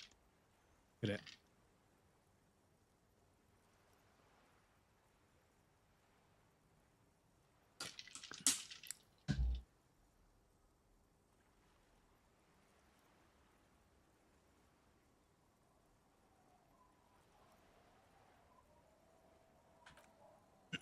Yeah, I can't save the game.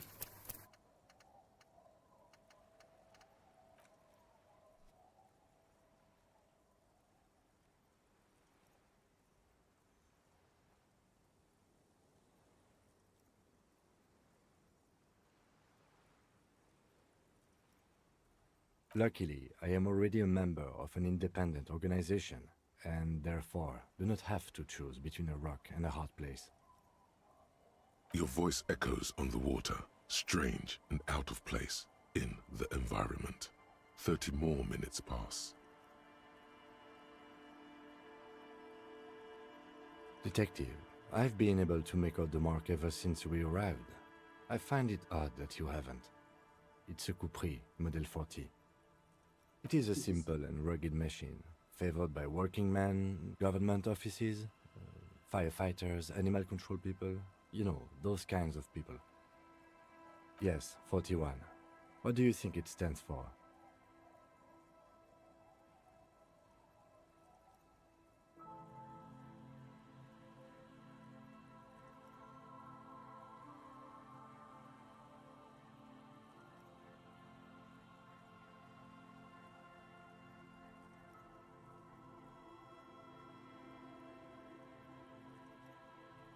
A precinct, yes. A police precinct. Precinct 41, your precinct. A massive pit opens up in your stomach, and the most terrible feeling comes over you. You feel like you're about to faint and fall off the swing. Your hands get clammy, and the air tastes sour to breathe. Oh God, Harry. Oh God, Harry. What did you do?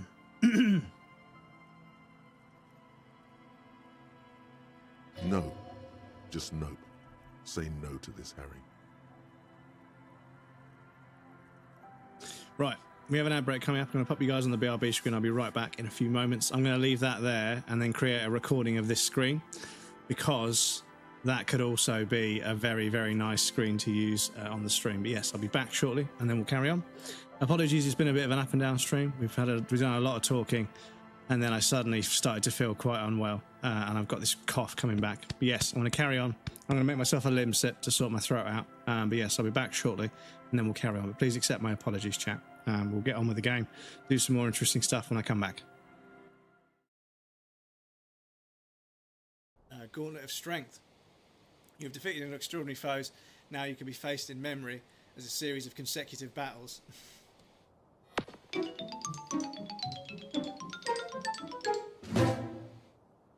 You know what? I think I'm okay. I think I'll be okay.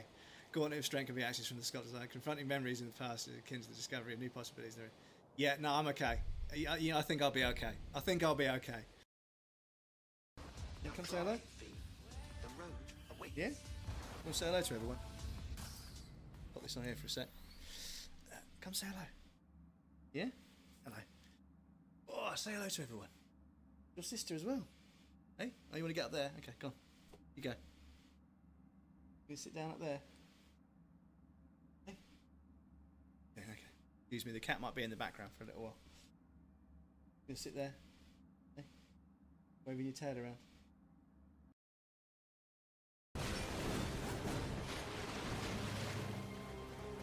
Look for increased morale. Yeah, pretty much.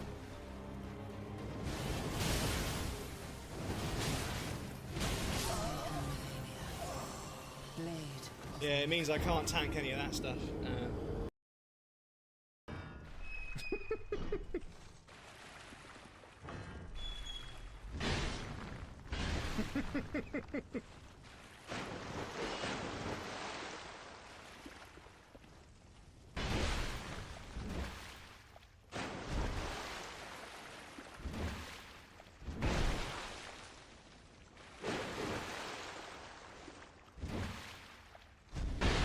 Good one.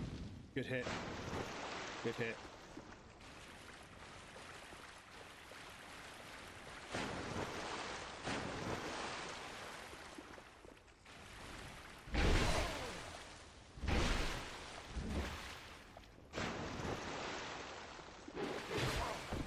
Fair.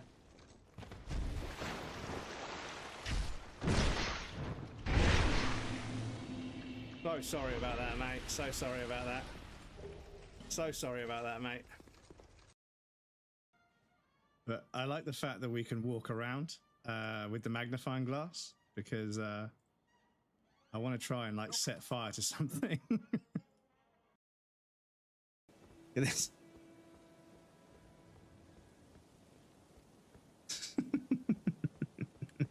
Oh.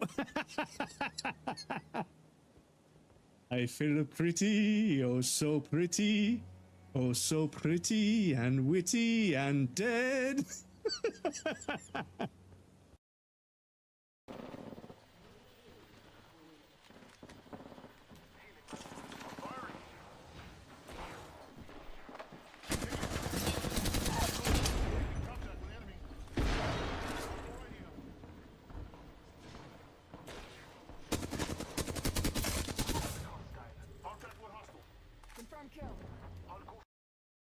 But there is something up there that I want, so I will go. Oh, I can just jump up here now. Cool.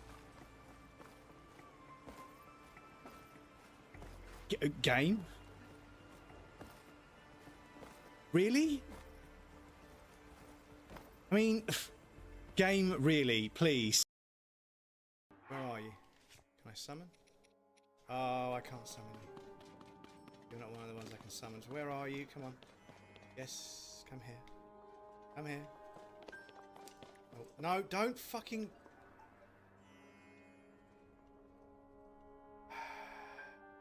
And then you get stuck on a rock and then you don't go up. Stop it. Fuck's sake. All I need to do is just push a button and... Fuck's sake. I walked into a pub that I used to frequent, and the barmaid, literally hands on hips, just stared at me. And I was like, what? And she was like, you don't remember, do you? And I was like, remember what? Because you were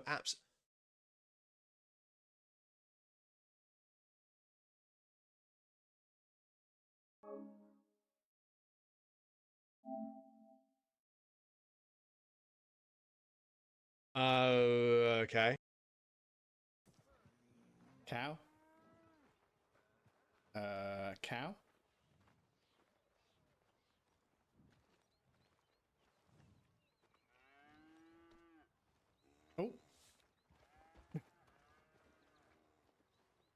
I thought he was dead.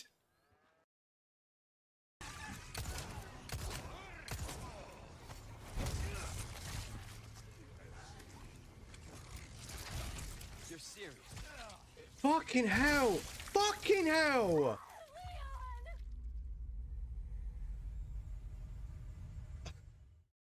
Welcome back, everybody. Thank you for your patience. I appreciate that.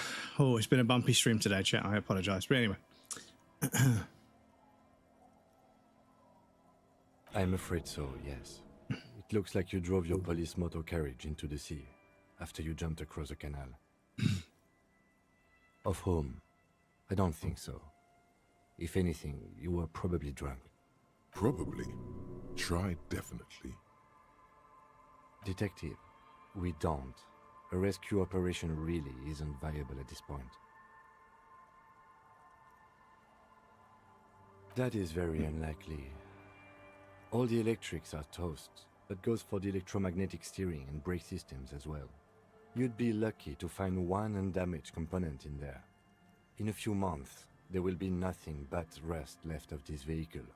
It'll be cheaper to buy a new one. Well, not cheaper. This motor carriage costs 40,000 real. But in the long run, it still makes more sense to buy a new machine than try to refurbish this. Let's face it, this is a substantial loss to your district's budget. I mean, my station only has 4 other vehicles in addition to my kinema. I'm afraid it will have to be there like that for many years. Look at it. Parts of it might be salvageable, but overall, this machine is a write-off. People are more valuable than machines. Training a police officer is even more costly.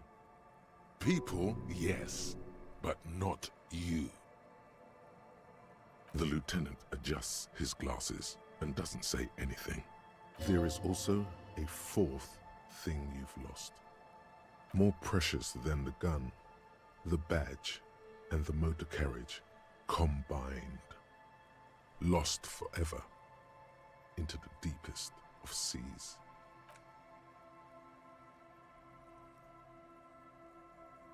Yes, let's go take a look.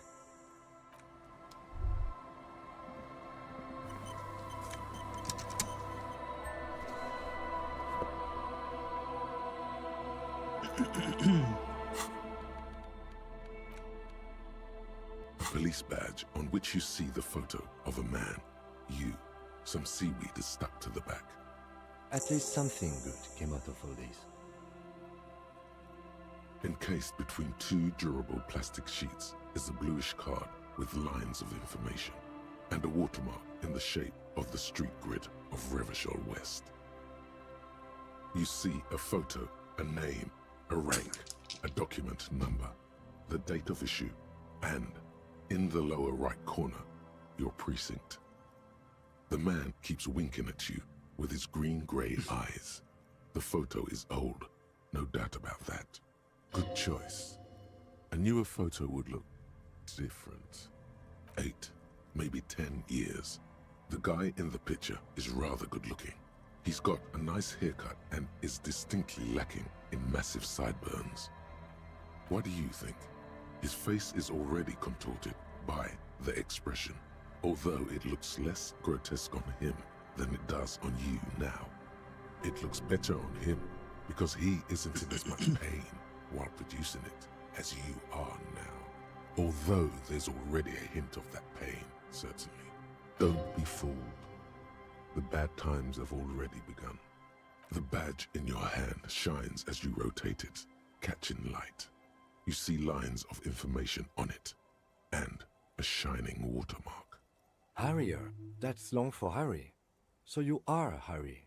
Evrard was half right. Probably not a lot of people know your full name. Whoever told him you're Harry Dubois didn't. It's a wartime name, revolutionary. The kind mothers give their sons during troubled times, like Undying or Boxer or Ironhide.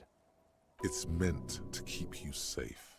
From bullets, hunger, shrapnel, kidnappings, and worse. At least to make your acquaintance, Harrier Dubois. He's not going to call you Harrier. He'll keep calling you Officer when he's angry with you, and Detective when he's not. The badge in your hands shines as you rotate it, catching light. Lieutenant W. Freighter. The lieutenant is a rank above sergeant and below captain. It's the highest rank in the RCM that still does field work. I am a lieutenant. The title of Freighter is added to your rank when you decline a promotion to a higher rank. In your case, captain. You have declined twice, thus you're W. Freighter. There are many reasons one would do this. The rank above you in your precinct's decontage might be taken, or sometimes promoted officers do not want to replace their superiors out of respect. And sometimes they just prefer the type of police work available to their current rank, in your case, lieutenant. Heavy-duty case-solving machine. Decontage is the hierarchical system employed by the Revachol Citizens Militia.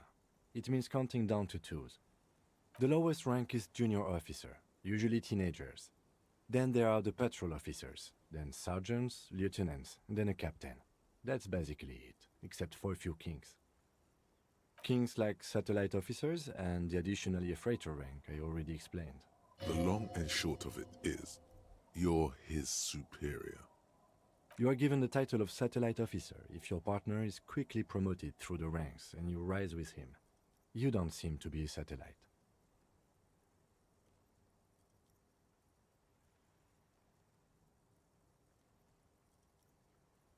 No, I've been putting up with you because despite an unconventional approach, you are doing good police work. It matters more than driving your motor carriage into the sea. And now we've even found your badge. He trusts you Phoebes. for now. Try not to spoil it. Welcome in. Thank you so much for the streak, Phoebes. How are you? It's good to see you. I hope you're doing okay in this heat. Yes, apparently you've had a rather successful career in the past, and this leads me to believe maybe your current situation is only temporary. Good. Such a small yet precious thing. Expensive paper caught between thick plastic, like a fly in amber. It reads. Phoebes. Thank you so much for the resub, huh? I appreciate that. What's this? 6 months? Oh no, 38 months. I was going to say they've been subscribed for 38 months. 6 months, I was going to say half a year. But no, 38 months. Over 3 years. That is bonkers. That is bonkers. 3 years is crazy, Phoebes. Thank you so much. I appreciate it. Enjoy your ad-free viewing and your emotes. But yes, thank you so much for the resub. Crazy, crazy support. Crazy support. Revachol, Jamrock, Precinct 41, with some numbers thrown in there for good measure. 4 months ago. I'm guessing that's when you were promoted to the rank of Lieutenant W. Freighter.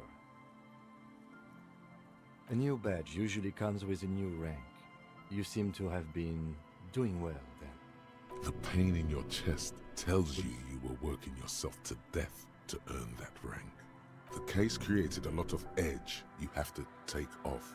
The death march really gets us going. A lot can happen in 4 months, especially in winter.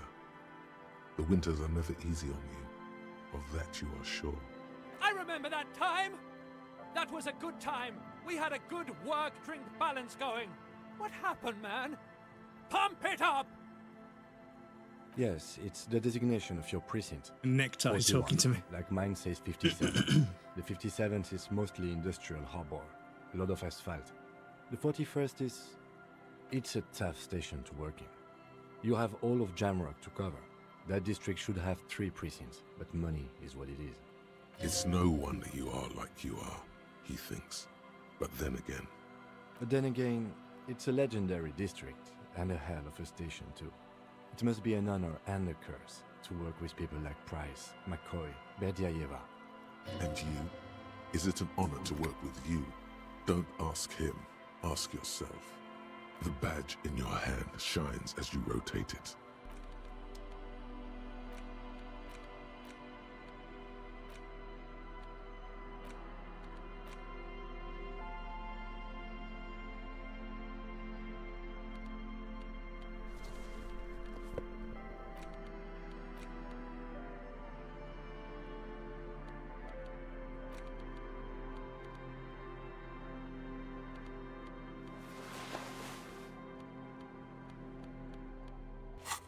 Right, cool. So, we've now got our badge. which means we can talk to Joyce.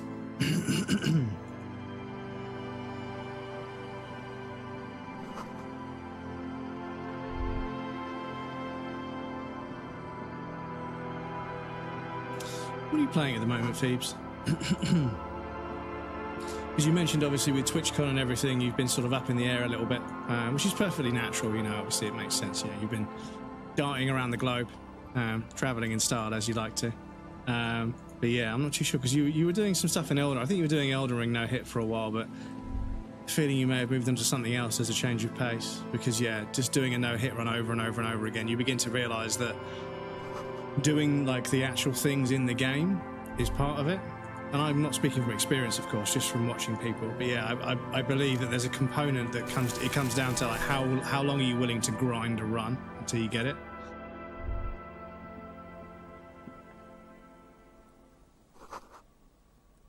See a dark red chair in the dim light of the room. Yes?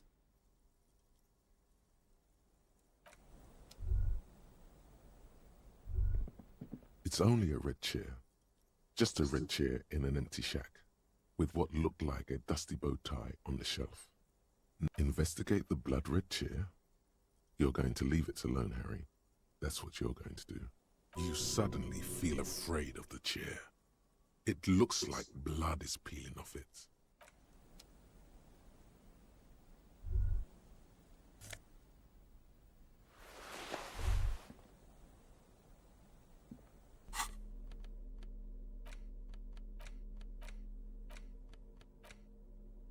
+2 drama, okay. If we need to be dramatic, we know how.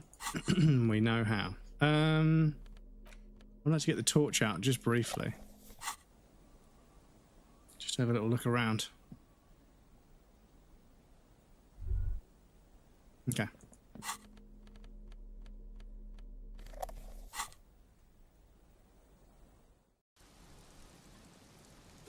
That was the thing for me. When I thought about, you know, after playing through all the Souls games, should I start doing challenge runs? I thought, A, I don't think I've got the talent for it. B, I don't think I've got the patience. I get very frustrated over things. And also, yeah, it would, for someone lacking in talent, it would take a long, it would take like years for me to be able to practice and get a run. So I wasn't sure if I wanted to commit for that long to just one thing, because I can't help but I love playing variety. The worn and beaten wooden planks of the bench do not look overly comforting. We can sit on benches after we've solved the murder. Let's go. You can revisit the bench if you ever need to pass the time when Lieutenant Kitsuragi is gone.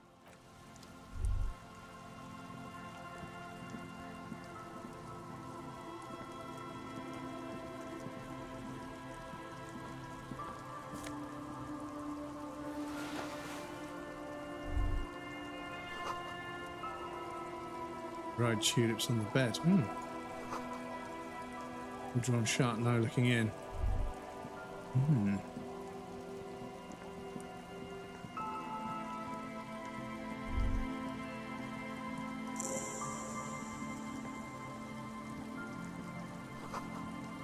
Wetting stone well worn and covered in rust. There's a stone for sharpening knives.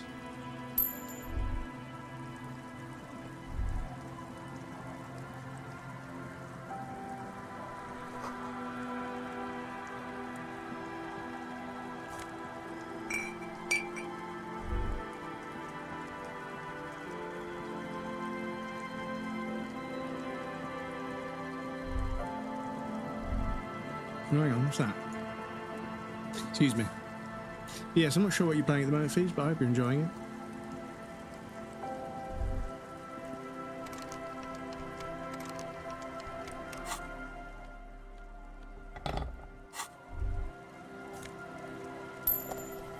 There we go. Gotta get that pry bar out occasionally.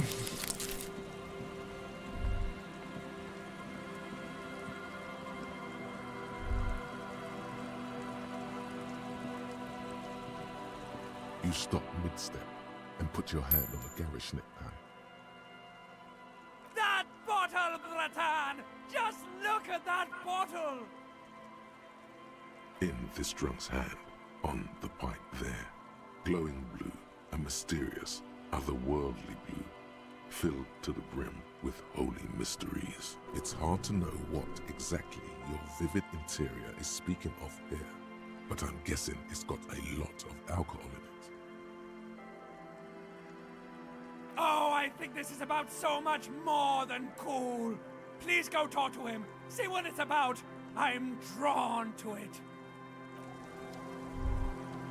No, I'm going to save here because I think I'm going to have to choose a drink. But I don't really want to. Tequila! Good to see you. How's business?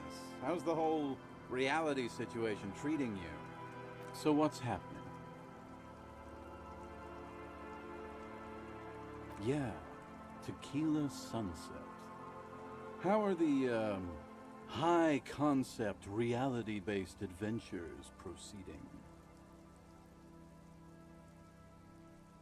Has anyone else ever experienced this when you meet somebody and they start speaking as if they know you and you can't figure out why, and then you realize that when you were absolutely shithouse drunk, you had a massive conversation with something and you just don't remember it?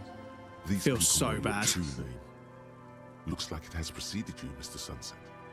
More on that later. I like this guy. You should too. He respects you by calling you your true name. That's harsh. I'm like 3 or maybe 4 years into mine. Wait, no. Make it 5. Things aren't going super well for Idiot Doom Spiral either. Haven't found those keys yet, haven't won that great piece of ass back. No word from my business buddies. This guy's your buddy. You feel it immediately. You I belong think the to rain an is about to organization, fucking come a down. fraternity. It started spitting. drunks. Yeah, I think it's going to piss it down.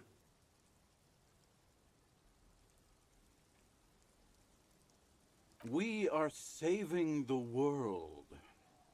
Please. Please don't go. Don't go. Okay, we're drinking.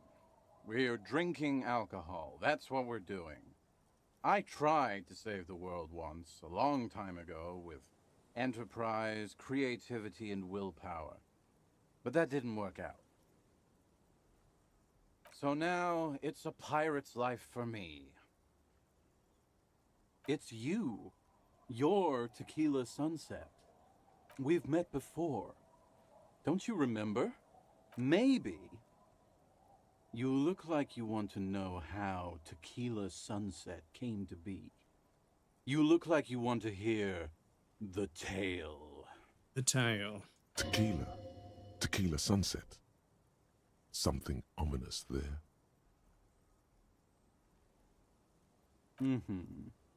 Let me take a sip to moisten up my cords.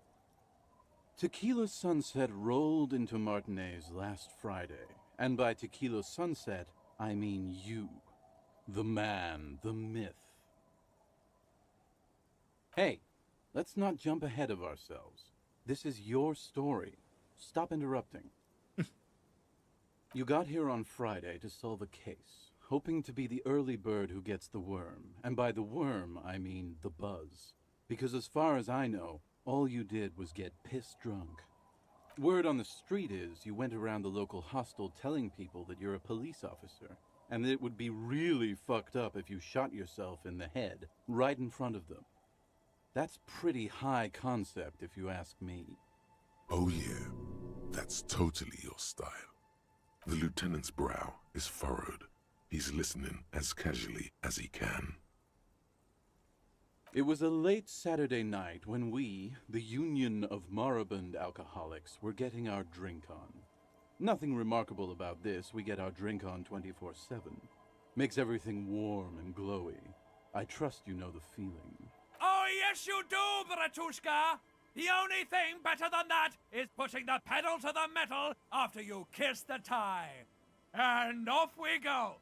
One moment we hear the sound of a motor carriage revving up somewhere on the plaza, followed by a series of dings and bangs. Naturally, loud noises pique the interest of anybody owning a pair of ears. That's just the reality we're in. Anyway, there was a brief silence, a gasp of silence, if you will, followed by a real commotion. We heard the carriage careening towards the coast at top speed. Sounded like someone jumped the canal. We grabbed our brewskis and rushed to the jetty. Never underestimate the speed of an alcoholic.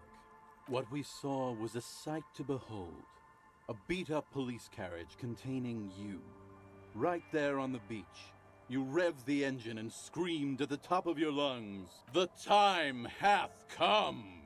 So, naturally, being the curious cat I am, I asked what time hath come. To which you replied, "The time hath come for tequila sunset, the end of all things." Your reality contracted. You jammed the pedal, plowed right off the jetty, and through the ice. Your hands cramp on the steering levers. We ran towards the ice, whilst you crawled your way out, miraculously unhurt, covered in seaweed and shit, like some kind of sea monster.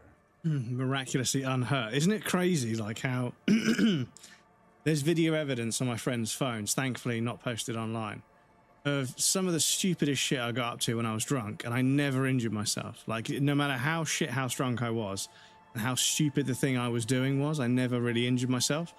But then when I'm perfectly sober, I fucking stub my toe, I trip over, I fall over, I hurt my elbow, I hurt my shoulder. You know, riding BMX, I would crash, and I was like, this is fucking crazy. But when you're drunk, you're so relaxed. When we finally it's almost got like you there, don't he was sitting resist, on the beach crying. so you don't injure yourself You as said much. that It's your weird. badge and uniform were in the car. It was too late to get in there, though. The carriage had sunk too deep. Recognizing a brother in need, we offered our condolences and invited you to party with us, which you naturally agreed to. What else was there to do? Thank you, brothers, for your helping hand. We asked about the whole tequila sunset thing, and you told us it was your name now, and insisted that we all call you that from then on. Yeah, I agree. Hours. It was an all-night drink. Hero, welcome in. Thank you for redeeming your daily bread. I appreciate at that. some point, I think it was Sunday morning, you got belligerent and wanted to talk about Revacholian women. Welcome in, Kira. How's it going? It's good to see you. I hope you're well. Happy How Saturday. they're beautiful and also whores and so on. How one of them fucked you real bad. After a short while, you crossed the event horizon, looked sullen, got up, and left without saying anything. Wow, that's quite a story. Yeah, I bet Tequila's a fucking legend around the precinct. You must be proud to work with him. If you only knew.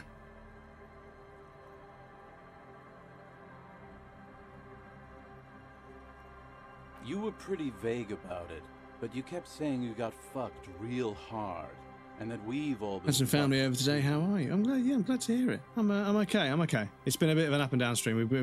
We did some ranting and some yapping earlier in the stream, and then yeah, I've been trying to play the game as much as possible to make up for it. But yeah, I'm having some trouble clearing my throat at the moment. It went away for a while because I was on some medication, but I've come off the medication. It's come back. So I'm trying to correct that with some Lemsip. What did you get up to with your family? I hope you had a good time. No one's fucked me. I do the fucking around here. Abigail. It seemed pretty painful, to be honest with you. If I had to guess, I'd say you're still working through some shit. Beside your gun and your badge, you said something about your hope or heart or something. To be honest, the details are a little hazy. In retrospect, I guess you lost your motor carriage too? That's a big one.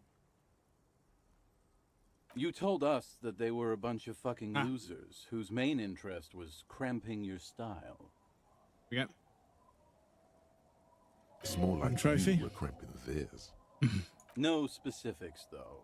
It was more about you that night. You Had some barbecue were and the chilled. star Glad of to the hear show. it. I haven't had the barbecue out in such a long time.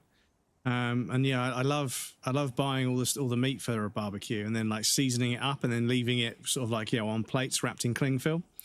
So it sort of has a chance to ferment a little bit, not ferment, but to sort of, you know, marinate in the spices and the rub. And then yeah, you chuck it on the old grill, blast it to get some color on the outside, then move it to the shelf and just let it slowly come up to temperature.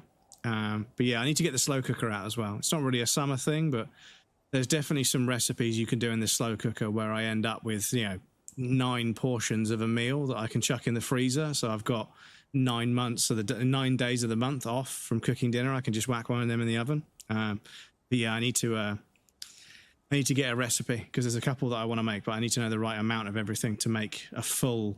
Like I've got a reasonably large slow cooker that you can put a whole chicken in because I wanted to roast a chicken until it started to brown, then chuck it in the slow cooker to finish it off. And yeah, that works. It really is a really good way of doing it. It's a lot of hassle and it uses a fair bit of electricity. Obviously, you got to roast it in the oven, which uses it. But yeah, the slow cooker doesn't use much, but it is on top of the oven, which is already there. So yeah, it's not the most efficient way of cooking a chicken, but yeah, roasting it and then allowing it to relax, all the meat to relax in the slow cooker, and then you can take all the juice that gets caught in the slow cooker and make gravy with it, and yeah, that's the one. Slow cookers are great. We did a whole chicken over rotisserie for a barbecue. It's a good one. It's a good one because yes, you keep spinning it so that no part of the meat ever gets overcooked. It just gets slowly sort of glossed around the outside. I'm gonna get fucking hungry soon.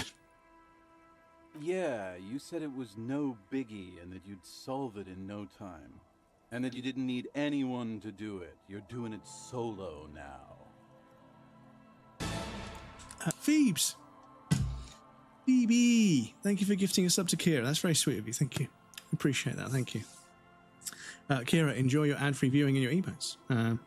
I apologise because no, it's fine. It's 20 to 7. It's almost dinner time, so I was going to get hungry. A lot of cops go solo and hermit once they reach that level of alcoholism. It's not meant as a joke. He's sorry for the hermit cop. Yeah, you kept talking about how the coal mine owners were fucking us all over, just like that woman fucked you. I didn't agree with you, by the way.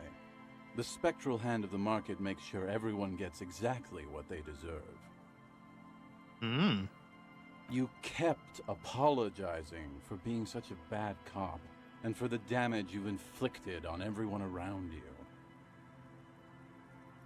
You also kept pausing to knock the heel of your hand against your temples, saying, "Stupid, stupid, stupid."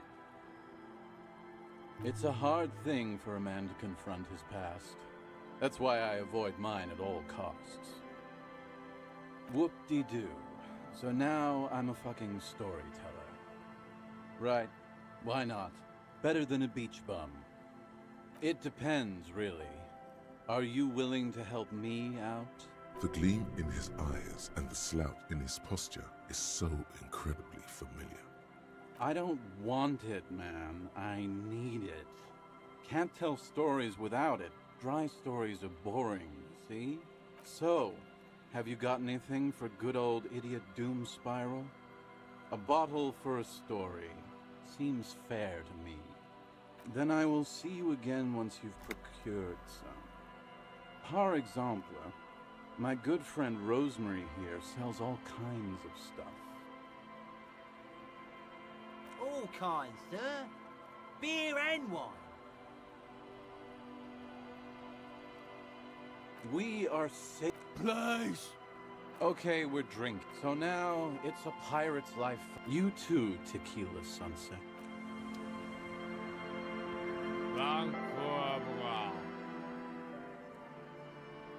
Don't you call her? Yeah! Don't you call her, Abigail? Right. You might have found one person who doesn't know you are the law, given how drunk he is. Abigail. Oh, Abigail. Abigail. Don't you fucking call Abigail. Abigail is his wife or girlfriend. Chances are she's gone. Calling her wouldn't make it any better. or worse. Never thought you'd see such a thing in your life. But this guy's a little too drunk. Don't call Abigail! The man hiccups, then mumbles something unintelligible.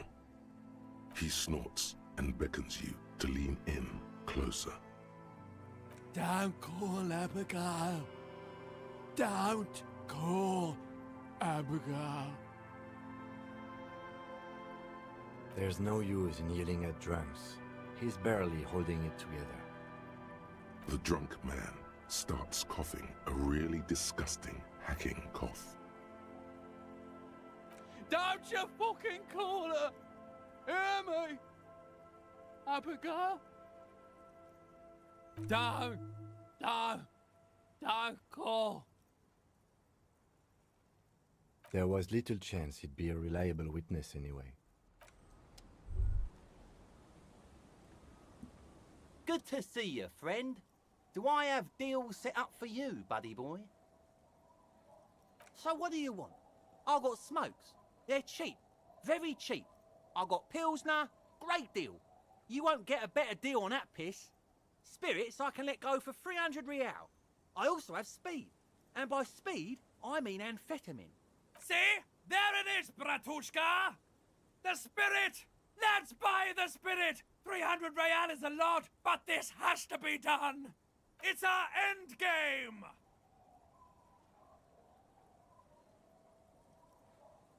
Exactly! This is no ordinary drink! It's what our relationship has been building towards all these years! This is the climax, the mystery, the virginal sigh! That drink is special! What's crazy is I didn't manage to get the necktie in my first playthrough, but there's a bunch of dialogue attached to it. Obviously, you know, I didn't expect there to be dialogue for a necktie, but there is. You have to buy it from him! Get it off him! Kill him if you have to! Our ultimate fate depends on it, and the fate of many worlds. Tie is Russian. I'm not too sure. The lieutenant looks at you, looking at the bottle of spirits, then at Rosemary, suspiciously. Bottoms up, Captain. Here you go. That is unhygienic and dangerous, and it does not endear you to me. Just wanted to make that clear, okay? Unhygienic. This stuff is very hygienic. Anything else?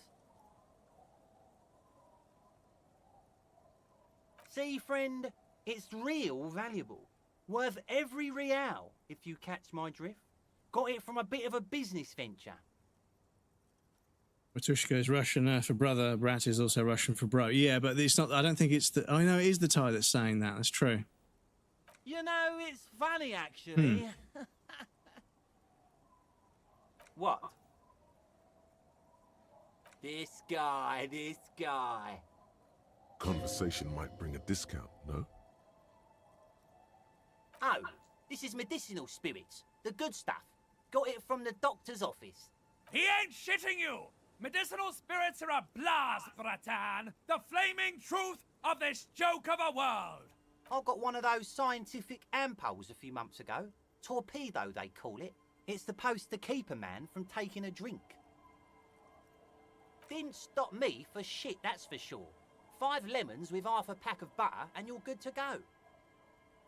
It really isn't. In a week, the goddamn kidneys started giving me all kinds of help. Finally, the missus took me to a private doctor's office. Not a charity, the real thing.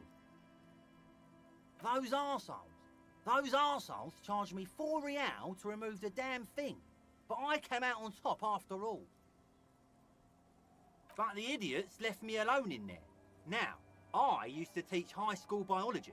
I know what doctors use to preserve dead fingers. Like 3 cans of this blue medicinal stuff from the back room. Threw the snakes out and voila! What's left is this beautiful blue stuff. 98.7% almost pure alcohol. 2 I already sold to these fine gentlemen here. But this last one is yours for 3 real, if you want it. Don't say it.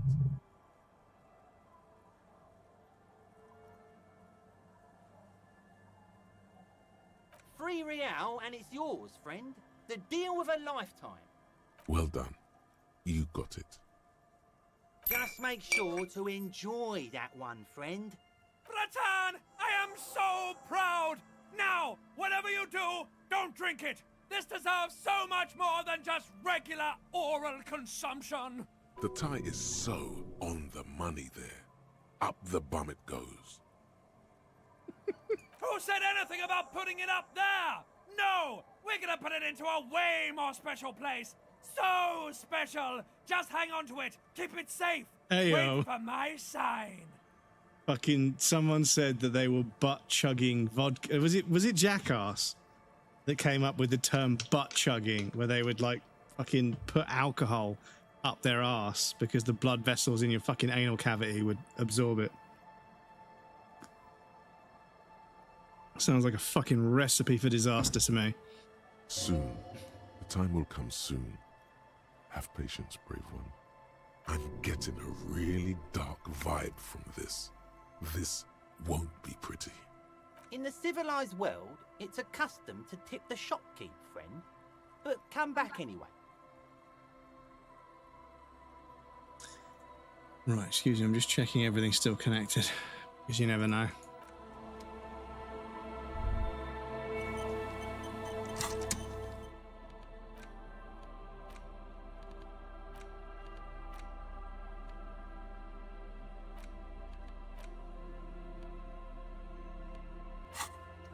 Right.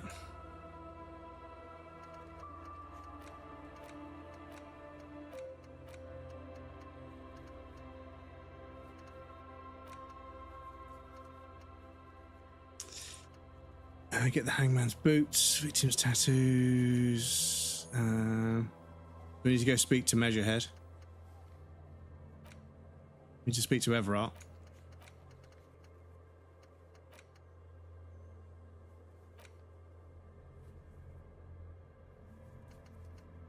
Perform an advanced analysis using the HE coordination. You reek of death. Wash it off. There's a bathtub in your room at the Whiting and Rags. Good place to visit once you have some privacy. Right, we don't want to send the victim's body away just yet because we want to get the boots. Cool. So let's explore this area a little bit more. Lining the rectum is also pretty thin, which part of why HIV is more easily spread through. Yes, yeah, unfortunately. A drop in temperature, an easy flow there. An empty street before you. A thoroughfare unjammed with lorries. No more drivers smoking on hitch steps. Just silence. Chemically sweetened. Across the road, a forgotten bus stop. Corrosion has opened a hole in its roof. An elm tree watches over the building. Its branches are dripping with rain and snow. The road is smooth and motley. Craters filled with a black asphalt. The asphalt, first laid, is grey already. A row of tenements are under construction in the distance. A tub warm with water, white with soap. A man bathes while radio waves transmit the lottery numbers. 4, 18, 21, 4, 1. A modern washing machine rattles a drawer full of silverware. His boyfriend is on his way home. He brings tins of meat and vegetables with him. Their pockets are heavier with money, but only slightly. Number 312D. Young girls used to come here, huddled up, hoping for more warmth than their thin coats give them. The bus took them to school. It has not run for 8 years. There were not enough girls to sustain its cost. Craters pocked the surface. Children played in them until heavy trucks full of black pitch rolled in. The landowners have filled the craters with money. It is a vital artery of the flow of trade. Yeah, fucking children playing in the rubble after a fucking massive bombing. There were loads and loads of derelict buildings in Glasgow.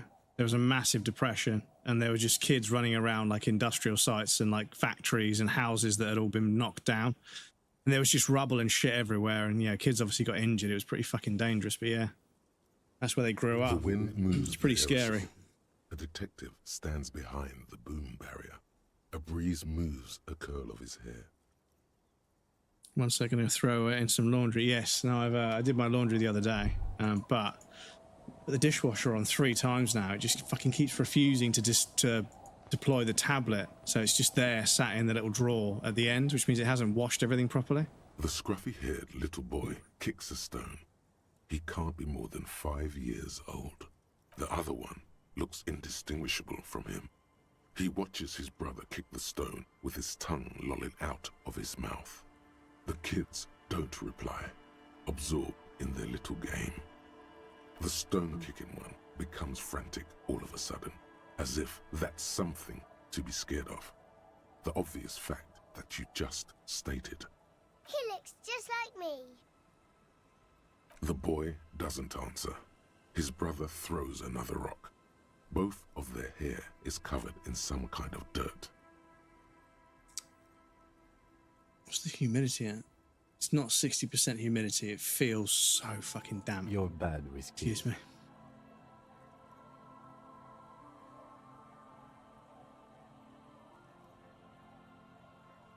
Don't worry, everyone is. How about we do some police work now? We're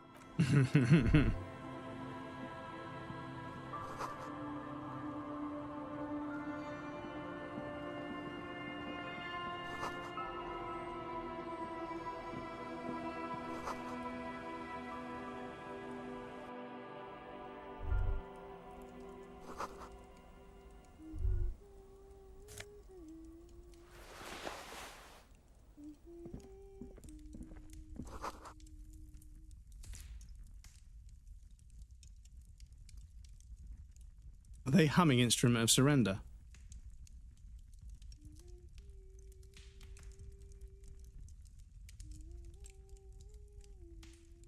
I think they are. Hello, mister. She clutches a small stuffed animal. Occasionally, she twirls it around. My mom's outside, and I don't really know about my dad. Yes. They don't want to play with me. They're older and play outside. They look the same. Sometimes I can't tell them apart. They look identical. It's a grouse. You might be able to get on Gart's good side if you replace the broken skewer you almost certainly broke. Sure. I mean, you already took it. I don't like it anyway. It looks angry. So we can give this to Gart as a peace offering, and then we can do karaoke. It's all coming together, chat. It's Lammy. He's my friend. Sort of. Like... Lambie is a stuffed lamb that, admittedly, has seen better days. One of the eye buttons is missing, and the fur is tattered in several parts. Yes. Very soft. Isn't he soft? Bye! Caustic echo. Splat. Splatity splat, Harry. You know what that means? It means the shit has fallen off the stick, and it's bad again. You lost something, and it's not your gun. It's not your badge. It's not your uniform. You can find all of those things. No, the charred echo was left by the one thing you will never find again. Not even if you dive into the sea in search of it. It's the love of your life, Harry. The scent is everywhere. The sound is in everything. The alarm goes off at 3. Oh, animatronic standing cap raised by 1. 300 experience on completion. Oh, fucking hell. -1 authority. Oh, fuck, we got a lot of experience points to spend. Damn, okay. But we've lost 1 authority.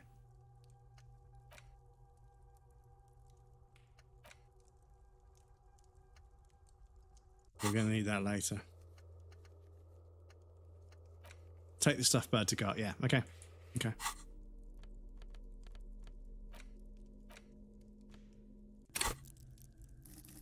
So, yes, I'm not going to spend any skill points just yet because we might come across some skill checks later that we really need to strong arm with skill points. I'm going to save my skill points for now. Right, I'm going to talk to this lady. I'm pretty sure she lets us use a shack. Free. Welcome to the fishing village. Please lean in closer. I have cataracts.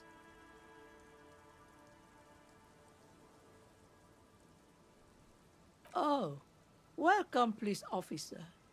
We don't cause any trouble around here. And we don't want any trouble either. We are not here to cause any trouble, madame. Trouble? Say the second thing, Bratan. Shows you got style. No, you're not. I've seen you around here before. 12 years ago. You didn't raise any hell. You were quite helpful, actually. But still, in Martinez, you're considered an ill omen. No, not you personally. I meant the RCM. Some of the men got into a fight. One of them killed another, locked himself in that woodshed over there. He was brooding, needed some help opening the door. You got it open for him and took him to think about what he'd done in a more secluded place, somewhere more quiet.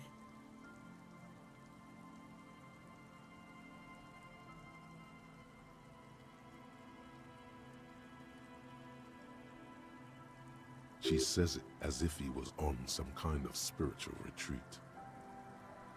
Oh, the usual. Dark tidings. Black hound. That's you, all right. A black hound licking your own heels. You're not. No one around here considers us an ill omen. People would have told us. Maybe they are afraid. Because you're an ill omen. But you're still welcome here. As long as men with guns aren't chasing you. And maybe even then. Because that's the kind of fishing village we've built. I'm sorry there's not a lot of room to park the motor carriage. And not a lot of houses. Or a lot of people. My kids are long gone. Searching for treasure. So are others. Ah. Look at me ramble on. What brings you to us? Stay? Most people here are trying to leave. That said, if lodgings is what you're looking for, I've got a free room in the shack. I won't charge you for it. Take it as a gesture of goodwill from the village to the RCM.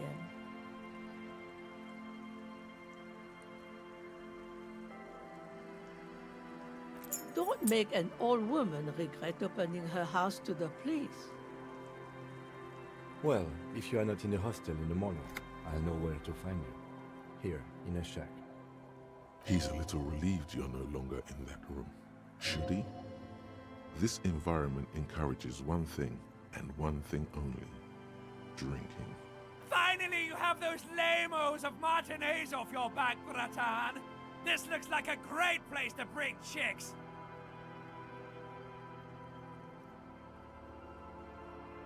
Just us. It's barely a village anymore. We almost don't exist. This is pretty much a non-place. A gap. A blank spot on the map. Just a cluster of nameless shacks on a nameless street.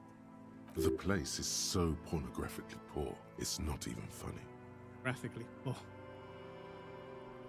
The lack of wealth is the one thing we've got in abundance. Riddles. Fits with the general ambiance here. Aye.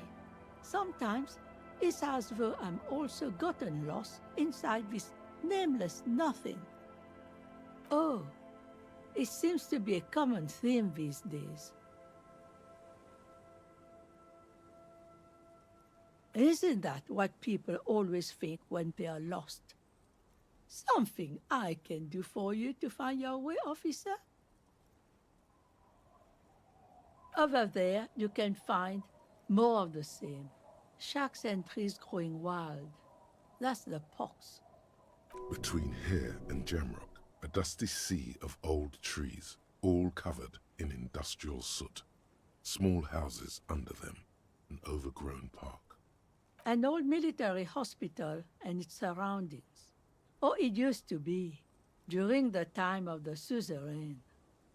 After the war, it was turned into a goodwill hospital for shell-shock veterans and folks looking for some quiet in the old sanatorium gardens. Now the area is crisscrossed with nameless streets and makeshift cinderblock houses, shacks as far as the eye can see. The goodwill ran out. The staff left. Welcome, India. Good to see you. How's it going? Happy Saturday. It's long gone by now. Well, there's Lillian and her kids. A few new folks live in the house to the east, but they're away right now. And then there's the drunks. Not a pretty sight. How's your evening going, pal? But Pretty there's good. little we can do about it. Home is home, even for them. Yeah, pretty good, pretty good. I've got this issue where I can't clear my throat, but I feel like the Lemsip is helping out slightly. But yeah, it's just very humid. It's only 60% humidity apparently, but it's very, very humid in here. So I might try and open a few more windows. I might even get a fan pointed out a window, see if I can pull some of this humid air out. But yeah, it is a bit cooler. Down to oh, it's not. It's 25 degrees. So that's why it feels like shit, because it's still 25 degrees. But it feels like it's colder, but it's not. If that makes sense, because the humidity's still there. But it is what it is. It's just very, very gross at the moment, the weather in the UK. I'm sure you did. Nature keeps them in rotation. A new face pops up every now and then an old one disappears and is forgotten. This is who we are. What have you been up to? I hope you had a good week. You having a good weekend as well? Here, for you, no officer. The only money we have here is some coins the drunks tried hiding from their women and then forgot about. Won't be here too, but I have AC. Yeah, this is the thing. I'm thinking. Rinsing another piece of cloth. I'm thinking it might be time. It might be time to get a sort of a portable air conditioning unit for the flat, just for the couple of days a year when it's fucking unbearable. But I don't know how many BTU I need for a flat this size. It's not a small flat, but it's not a house either. So I don't know, because I see 4,000, 7,000 and 12,000 BTU. And I saw one that was 12,000 that was, I think, about £300. And it was quite recommended. So maybe I'll go with that one and see how it gets on. But yeah, the trouble is you've got to have like the vent going somewhere. But obviously if you open a window, you can't then contain the air. But yeah, that's not bad. Yeah, I've seen them be like 900 to £1,000, but I guess they've obviously come down in price. But I suppose it depends on the features, you know, like obviously, if it's the one I'm looking at has like the ability to condition the air fully because it's an air conditioner, obviously, but it maintains the humidity at a set level. It will also maintain a temperature. So when it's cold, I can also use it to heat a room, which I don't really need because the heaters I've got are pretty good. But yeah, it will. It's got a few different modes. I can set it up on timers and everything. And you know, if I get a humidity sensor and a temperature sensor for a smart plug thing, a smart thermometer, a smart thermostat thing that detects the humidity and also detects the temperature, I can have it power up certain devices with like a smart plug.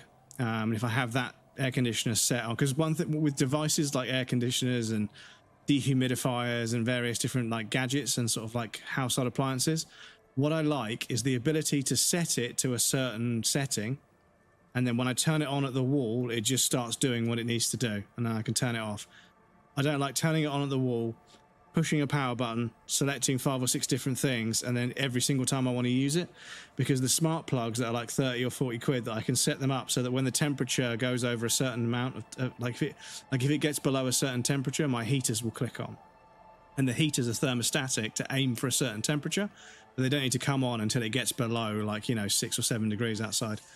So when the season starts to change, I plug them all in with smart sockets, and I say, right, if the weather temperature on my phone goes below a certain amount, send a signal to turn them all on, and they're all set to a certain thermostatic setting. So they'll obviously, you know, maintain the temperature. If it gets too cold, but if it doesn't ever get too cold, they don't even turn on, so they never waste any electricity. So it's a nice way to automate things. But it's a bit nerdy, but you know, this technology can actually really benefit you because, yeah. Anyway, we've got an ad break coming up. I need to put you guys on the BRB screen. I might carry on for a little bit longer, but I don't want to go too long. This game, I could play this game forever, but I won't go on too long. But yes, I'll be right back, and then we'll carry on. EU Reezy. EU Reezy, there we go. So, non-raiders, please feel free to stop by this channel and have a look. Oh, yeah, what game is this? What am I witnessing? Are we watching a clip of somebody playing a Star Wars game? This clipception chat. Look at this. Where else do you get this kind of integration? What a clip.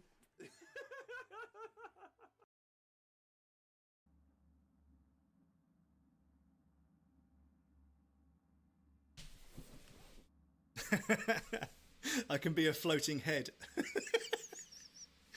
I should have got a long sleeve one. But I can be a floating head. Please feel free to say hello to this lovely human being up here.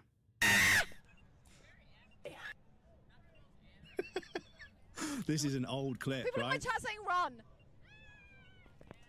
People in my chat This is saying the run. Phasmo stream. If it's Trisha Paytas, can we ask her what her next baby's gonna be called? Phasmo stream. No, stop that! Leave! No! My betting's on Tenerife. What are you doing? Stop breaking everything. Sorry, gang. This guy. Being an absolute nuisance.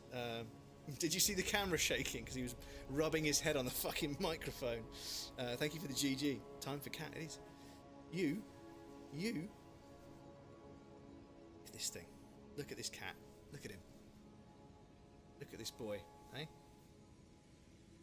You being a nuisance. Catatage, yeah. We beat him. We beat the boss. We did. I'm here in my official capacity as a talent scout, man. Oh, so what kind of talent are you scouting for exactly? I see hidden talents in many places, man. Apart from your Maybe I'll barber, get one of fucking those hell. kiddos to write Seen this some guy's blog haircut. first for one of the papers. This is my show, John Marston. Do as you're goddamn told. Fucking. And shoot well. Let's fucking go, Sadie. Damn.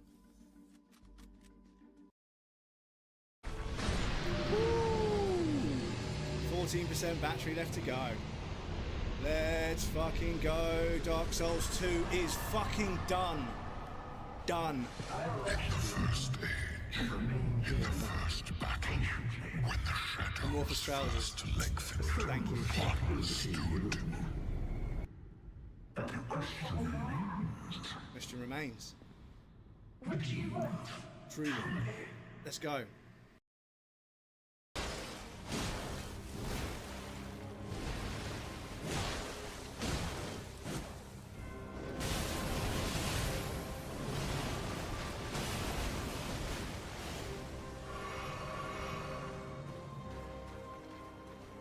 Fucking hell, chat. Did you see my health?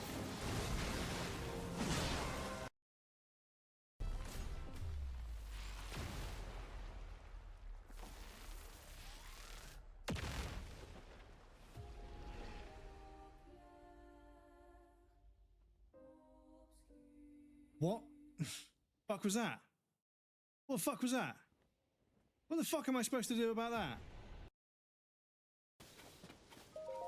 Oh. Dedicate this monument to the memory of the souls lost in the calamity.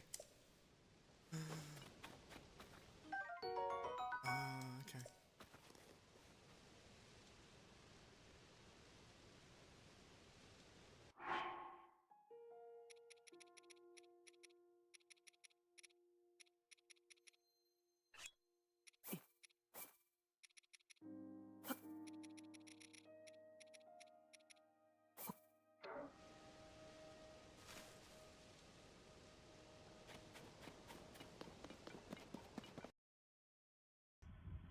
Isaac. Aegis 7's looking damn close out there. Oh shit. Oh, I need oxygen. Please tell me there's oxygen in that room.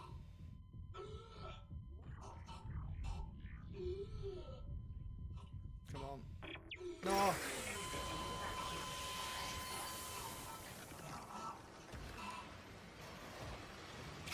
Did I just die? Fuck. I literally just died. The timing, I know, right?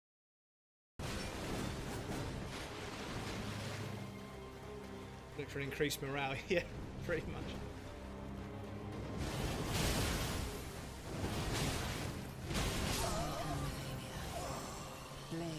Yeah, it means I can't tank any of that stuff.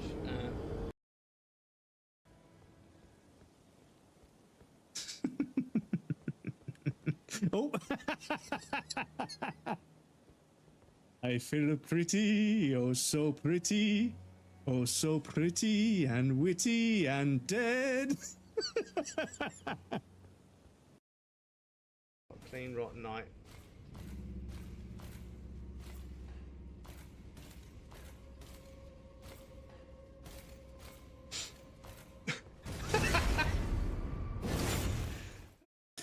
Welcome back, everybody. Thank you for your patience. I appreciate that. I don't know why it's so hot in this flat. I think the flat downstairs has got the heating on or something, because it's way too, like when I stick my head out the window, it genuinely feels cold outside. Like I can feel the temperature differential, which is not right.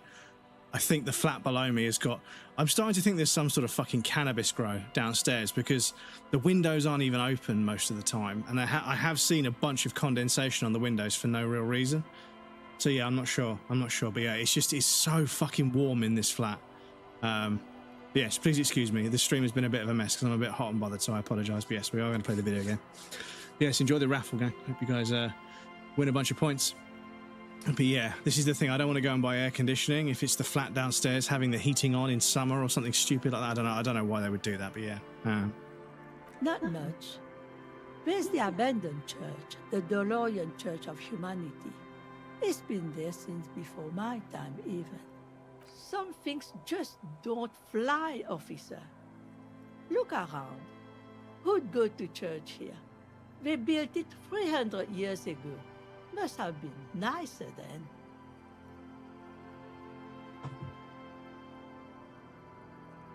Plus, everything is fucking dripping condensation all over my table, which is a bit of a pain. Least they could do is share. Well, you know, I wouldn't mind it in winter, like I genuinely wouldn't, but yeah. Just, I feel like the ground feels warm. I don't have underfloor heating, so the ground feeling warm is strange to me. But yeah. No, we've tried, but things just keep happening. Crime, accidents, I know. other things. The place never stays open. It's a pity. It used to be such a nice church. I was trying to be professional. She's not telling you all she knows. Keep her talking. Well, there's that music. Music from across the sea. Huh. It started a few days ago, and now it's blasting, even through the night. And now, suspicious-looking people are sneaking around the church. I don't like that. Perhaps the mysterious music is somehow connected to the case. A Rusalka or a half-demonic Apsara singing. Before you get to the church, there's some ruins, an apartment complex, or some kind of electrical plant. Run-down bunch of houses, empty. I don't know exactly. A pre-war place. It used to be something. Before the war. I wasn't here then, you know. Was born in Samara. Of note, the old fish market up on the boardwalk. But it's closed. No one. That's why it's closed. It was once a bustling place, back when I was young, and so was everyone else. Now, what catch we do bring in goes straight into a lorry for the Delta or somewhere else. What? You're one of those real estate people with big plans? If you want a development opportunity, you can check out the abandoned building over at Land's End. Used to be a supply depot, we think, sending goods and ammo across the bay. It's jammed shut though. We tried to get in, see if there was anything to sell or scavenge, but it's impossible. Speaking of which, I need to make myself less stoned. I forgot I'm babysitting my friend's kids tonight, so he and the wife can go be drunk and fancy. He texted, like, be there in an hour. I'm like, okay, just pipe down and drink some coffee. Shit, dude. Yeah, just try and straighten out a little bit. Because, yeah, you're going to be looking after their kids and you answer the door like, hey, dude, how's it going?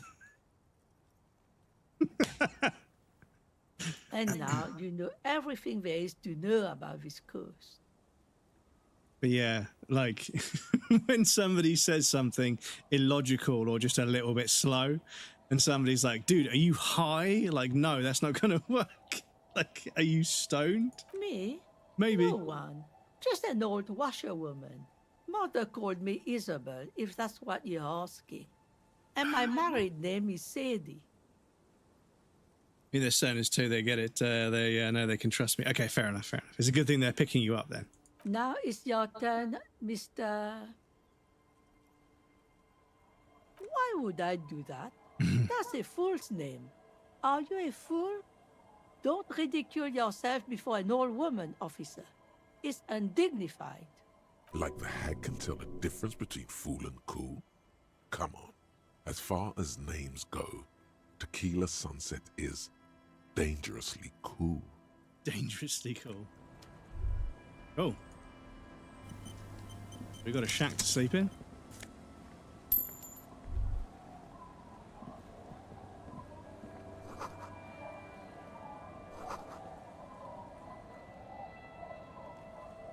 The door has seen better days. The layer of paint has started to peel off due to the salt and wind from the sea. Even the lock looks slightly rusted. I'll wait outside to give you some time and privacy to check out your new living arrangement. But just so you know, after we are done with the day, I'll still be staying in the Whirling in Rags for the night.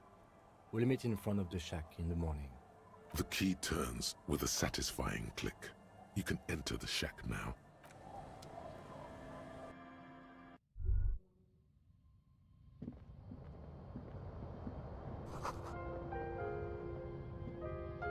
An old mirror hangs on the wall. You see the reflection of your face in it, adorned with the expression.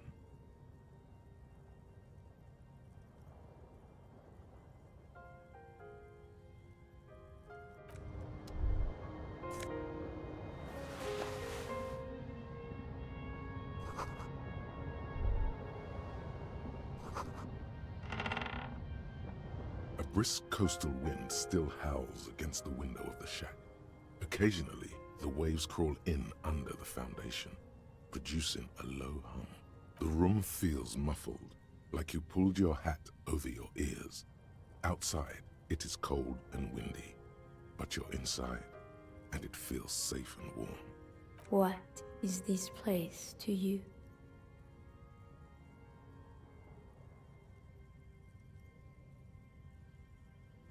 Behind the half-built cinder block house at the other end of the village, there are 3 people drinking. Your new crew. You don't need the old crew. Oh no, you have a new crew to get drunk with. You already were a part of their crew once. You can get drunk with them I again. just you barely blink. You're probably Really? going to hang out there a lot, behind that cinder block house. And considering I've got like streamlights in my face, but yeah, I suppose not. I suppose. I'm blinking now because I'm conscious of it. But yeah, my eyes don't seem to get dry. Although I do itch my eyes sometimes. Eyes are just extra moist. Brand new sentence. Outside, the howl of the wind has picked up. The waves crash against the stilts again. It's as if you think the thought, but in someone else's voice. Look under the floorboards.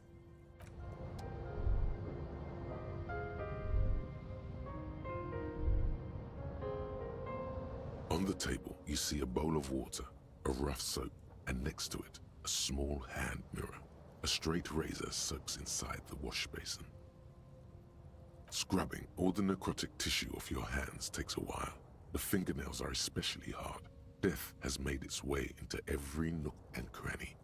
But man persists, and finally, your bruised hands look clean and presentable. Sort of. The sudden absence of the morbid dead tissue smell is uplifting. The water reflects back a vague image of your face. Nose bulbous and red, hair unkempt, wrinkles lining the eyes and forehead. The stash is gigantic. You'll be looking like a pansy without the chops. A fucking pansy.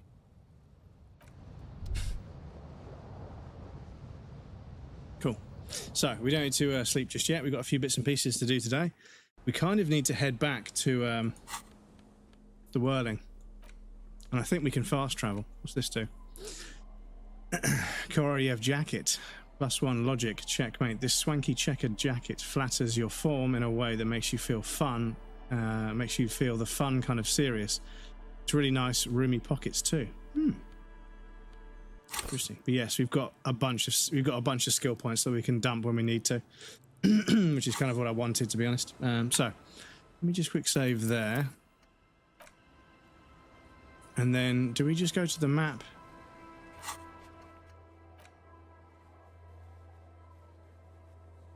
Yeah.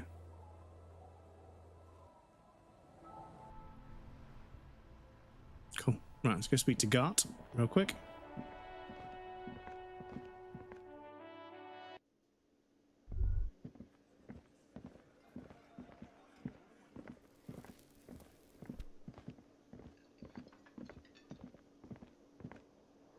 Can I help you? What is this thing? What, the interior decorating kind? You know, I'm sorry. This is actually a nice bird. A competent piece of taxidermy. I can fix it to the plaque and have a new bird in the establishment, I guess? So, I don't know. Thank you. I'm gonna go with thank you. People just don't know how to accept gifts, especially taxidermy. He likes it. He likes the bird. It solves his broken bird problem. He likes the bird. It solves his broken bird problem. Brilliant dialogue, guys. I mean that. I guess I should probably feed these kids too. Pizza it is. Well, there you go. Yeah. I feel good. Who doesn't love pizza, right? Today. It's all about the little things, like bringing people random stuffed animals. No, you don't. It's not happening.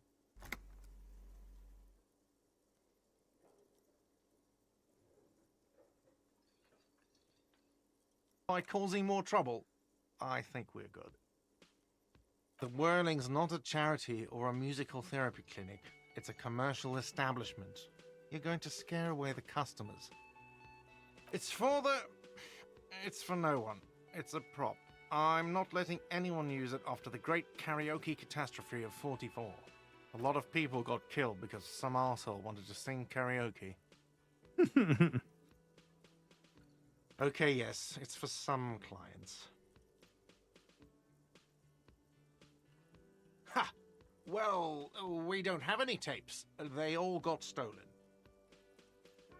The man in the vest and the violet shirt stares at the tape you've just given him. He begins to frown. Hard. This is the look of a man who's defeated. He knows he's out of excuses. Fine, fine. Climb on that stage and do your thing. Just get out of my hair. I'll plug it in for you. Damn this karaoke machine. Oh yeah. Time to do the damage.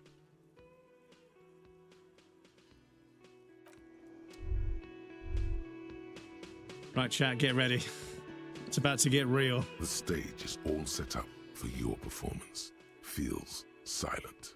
You can hear the pellets creak. They're like hanging out with Uncle Dull because their parents eat super healthy. I do for the most part too, but pizza is essential sometimes. Yeah, and this is it.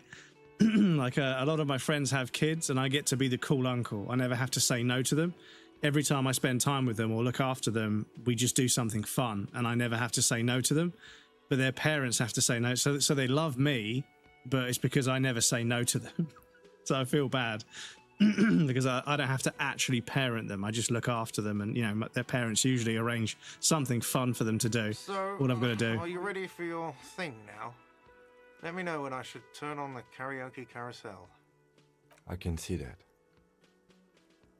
Immediately, a loud feedback noise startles the room. You feel like an amateur. How are you supposed to hold the mic? Should you just sing into it?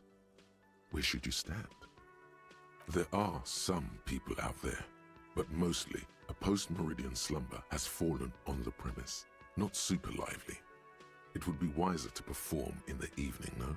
But the choice is yours. Yes, you could always do it in the evening. It will be less scary with a lot of people. Yeah. Okay, cool. So that's all set. We can come back in the evening. Cool. So, find booze and drink it. We can do whenever. Yep, sing karaoke. We can do in the evening. Where's the rest of the armor? Go to the harbour gates. We need to do that. Getting the hangman's boots. Get the boots off the victim's feet. I think we need to wait for Kim to go away to do that. Ask about the tattoos possible me. I'm not too sure who we could ask that. Find the working class husband. I'm hoping we find them over there in that sort of like dock area. Let's go speak to Measurehead. Yeah. Let everyone know you are. Yeah, let's go do that now.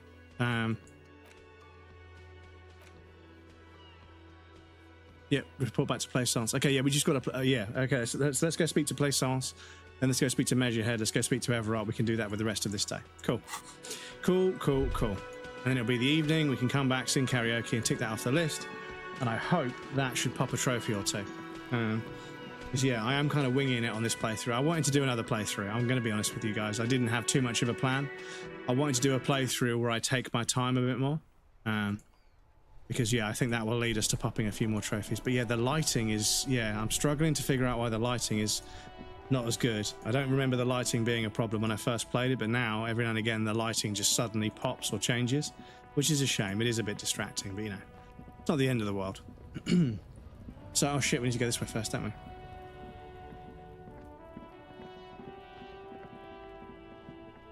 It's the bookshop.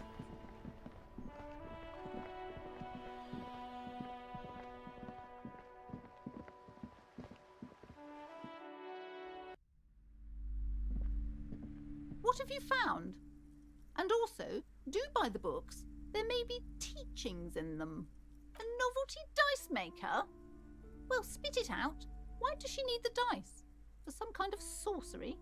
Something I don't understand. If it's not her, then where is the source of the doom?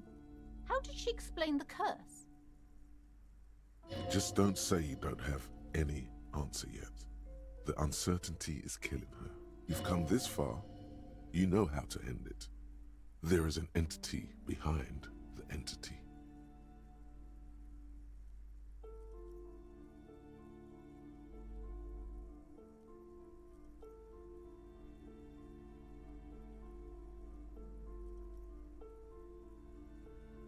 Wait, what?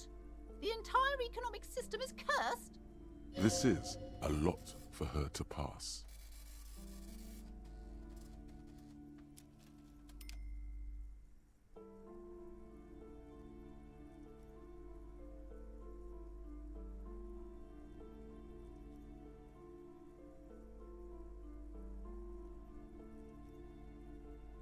Another revolution? I understand what's going on here. You went in there, rummaged around, and accomplished nothing.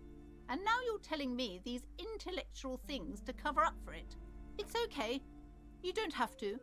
I was wrong to trust another person. I will manage this psychic calamity as I always have. Alone. On my own. As she has to, every day. Only... Thank you for nothing. Please, 70 experience points. Or be on your way. Wow. Total psychic collapse between you two right now. I am sorry we had to disappoint you, ma'am. Can we go now? Cool. Let's go speak to the dice person. Pick up our dice, pop outside, speak to Measurehead, pop up to And I think once we speak to Everard Clare, we might get our gun back as well.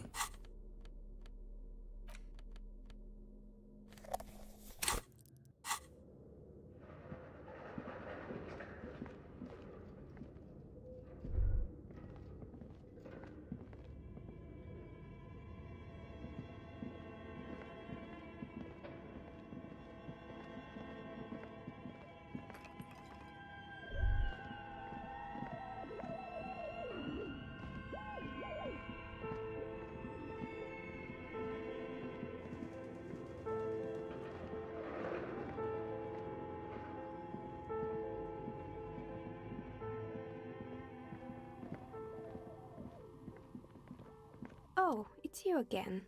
Are you looking for a die? Very good. That will be 7 real for 1 custom die. 1 universal die for Wirral Untethered. It feels icy. Just holding this die in your hand sends a jolt of cold down your spine. Through the dark resin, you can make out a nugget of bone, hewn from an alligator's jaw. Cool. Excuse me. Cool. Got a custom die. Might come in handy later on. So it looks like we're going to have to put some skill points in some of the stats to do skill checks. But I mean, I feel like, yeah, that person... Yeah, we might have to put a point in there to open up that white check.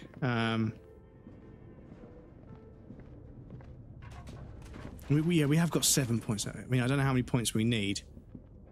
Because, yeah, I don't want to put like 5 points into a skill just to do 1 white check. I'm not super fussed. Especially if I can just play the game until it gives us the option again. Oh, it's you again. Are you looking for a die? Shivers 4. We need to be Shivers 4, and we are...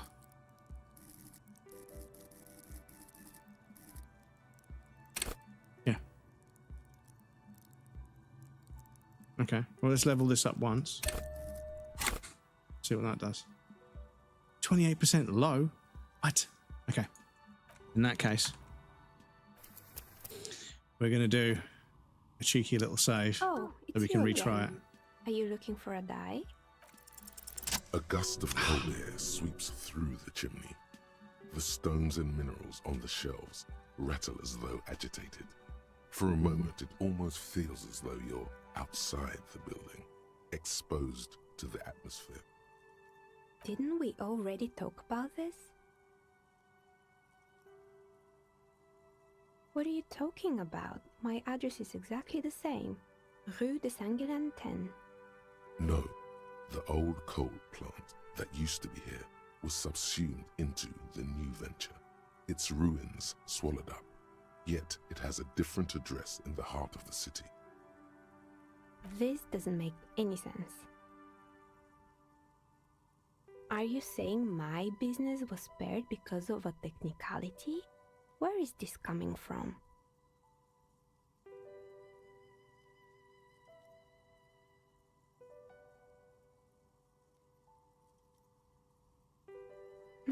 You're right. I should take a trip to the roof once the snow is gone. Does it mean that I'm safe from failure? Don't let her become complacent. She still needs to ward her soul against the evil forces.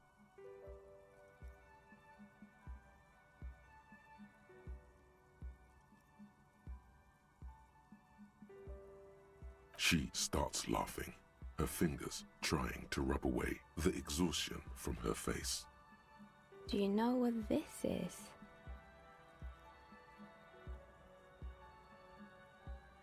It's a mourning ring. I made this when my first company failed. It was a small jewelry shop right here in the East Delta Commerce Center, built with the little I inherited from my parents. I drove it into the ground within a year. I didn't have what you would call a viable business plan.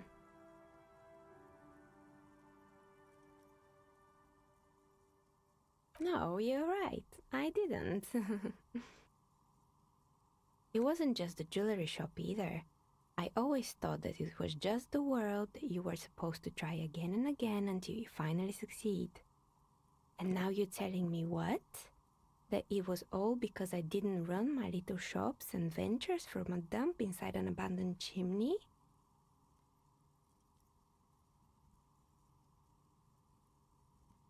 Yeah. Or maybe it's the entire world that's cursed. It's such a precarious place. Nothing ever works out the way you want it. That's why people like role-playing games. You can be whoever you want to be, you can try again. Still, there is something inherently violent even about dice rolls.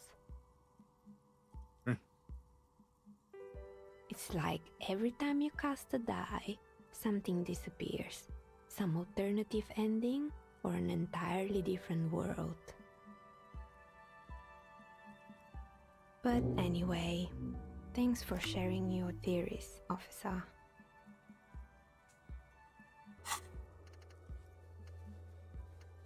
Okay, yeah, we are getting stuff done. And we've got a skill point back. Yeah, we're back up to 7 skill points as well, because we almost had a skill point in the bag when we spoke to them and they gave us 5 XP. Yeah, cool. Cool. Progression, chat. Sweet, sweet progression. Right.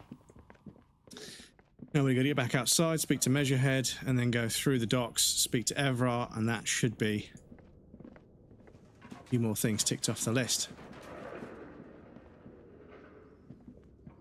When does that come out? I can't remember when that goes out. That's too much. I know my way back. But yes, I remember when I first tried like a thin crust pizza, and I was like, this is like so much easier to eat.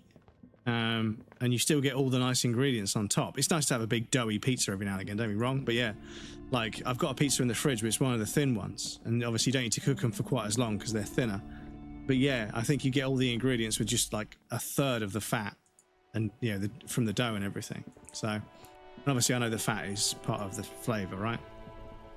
Because yeah, every now and again when someone's like, yeah, well, I do this and I do this and I do this, and that removes like 95% of the fat. And I was like, okay, but then it doesn't taste like it's not worth eating, right?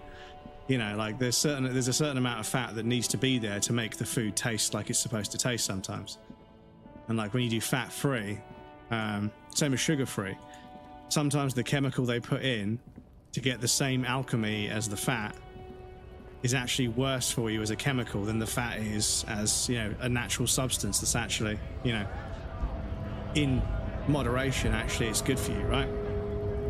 So one thing I'm looking at now when I'm working on my diet is like how much sugar and how much fat and how much carbohydrate and everything else. And I know fat is carbohydrate and sugar is carbohydrate, but yeah, how much of each different kind do I need for working from home? Because now that I work from home, my energy requirements are much, much lower.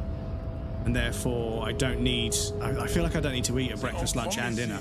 Raise pupil returns. And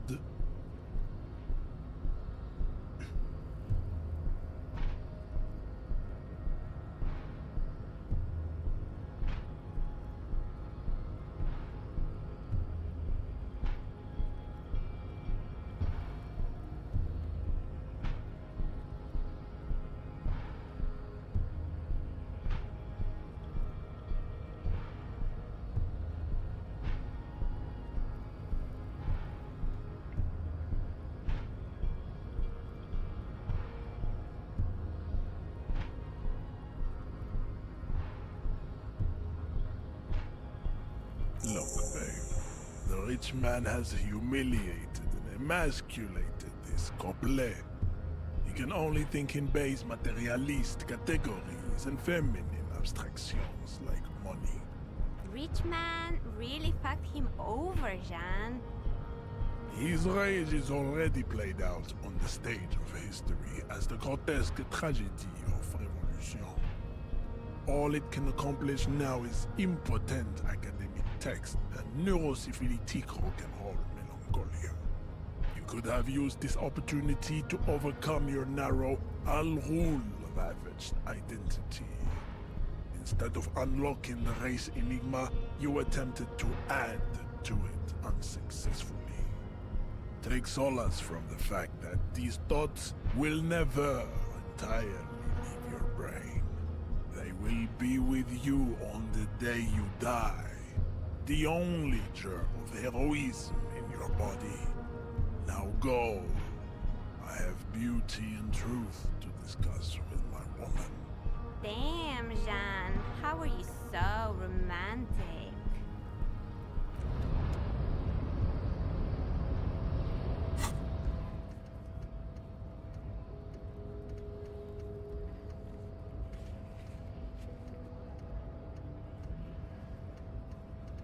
Okay, I think that completed something. At least I hope it did.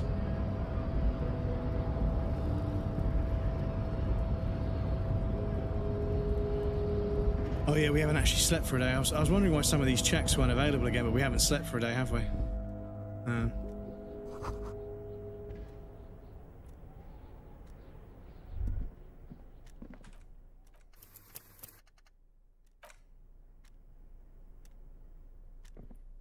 The file cabinet stands steady as ever, and the unlocked drawer slides out to greet you.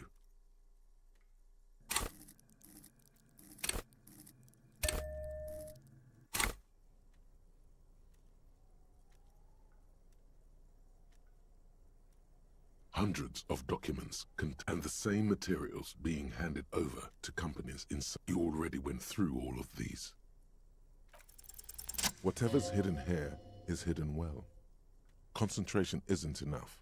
Only a trained accountant with a background in logistics would be able to really make sense of it. However, there is a little handwritten note stuck on the side of the drawer.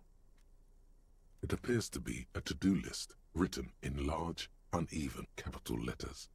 Remember, Leo, Everard's shoes, special whirling borscht, water Everard's plants, sweep office floor, more banners.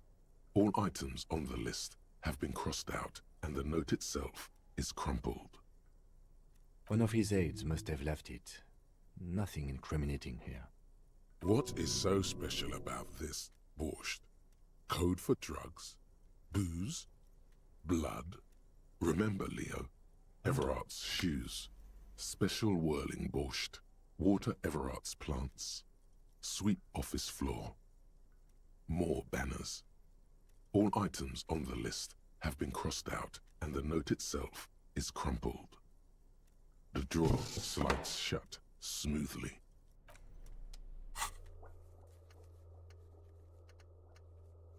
Okay.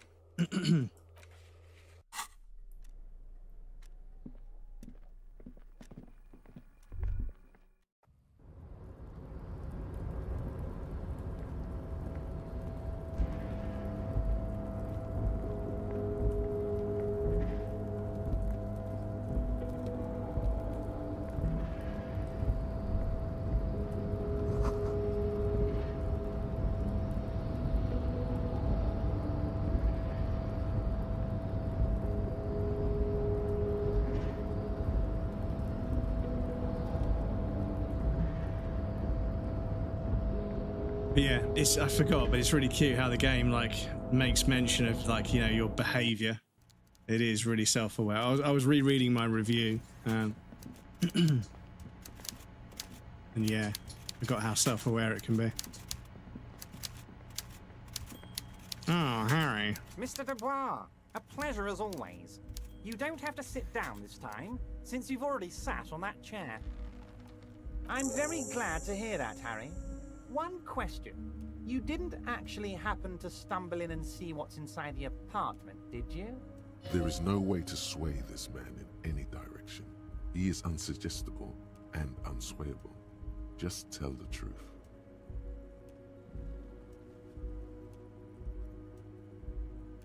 Just as I thought.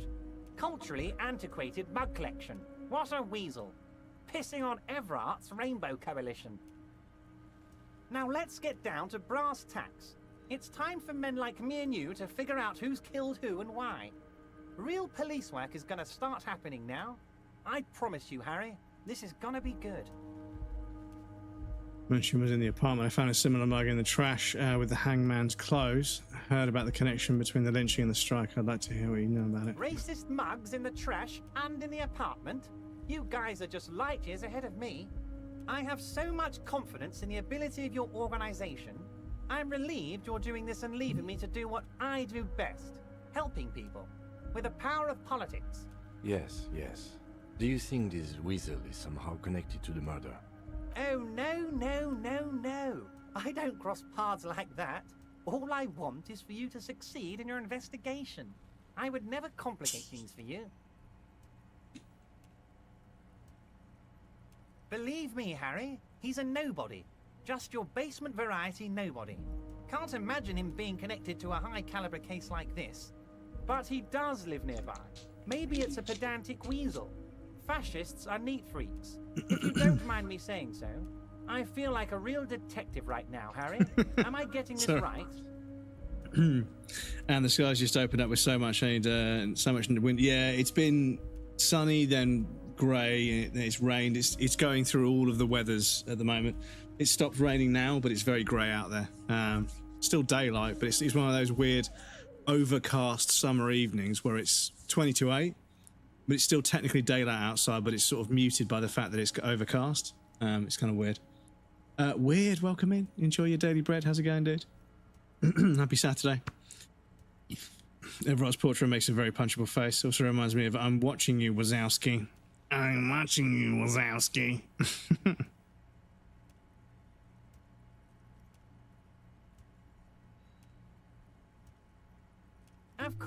Of course, Harry. Of I'm not course. a real police officer. You are.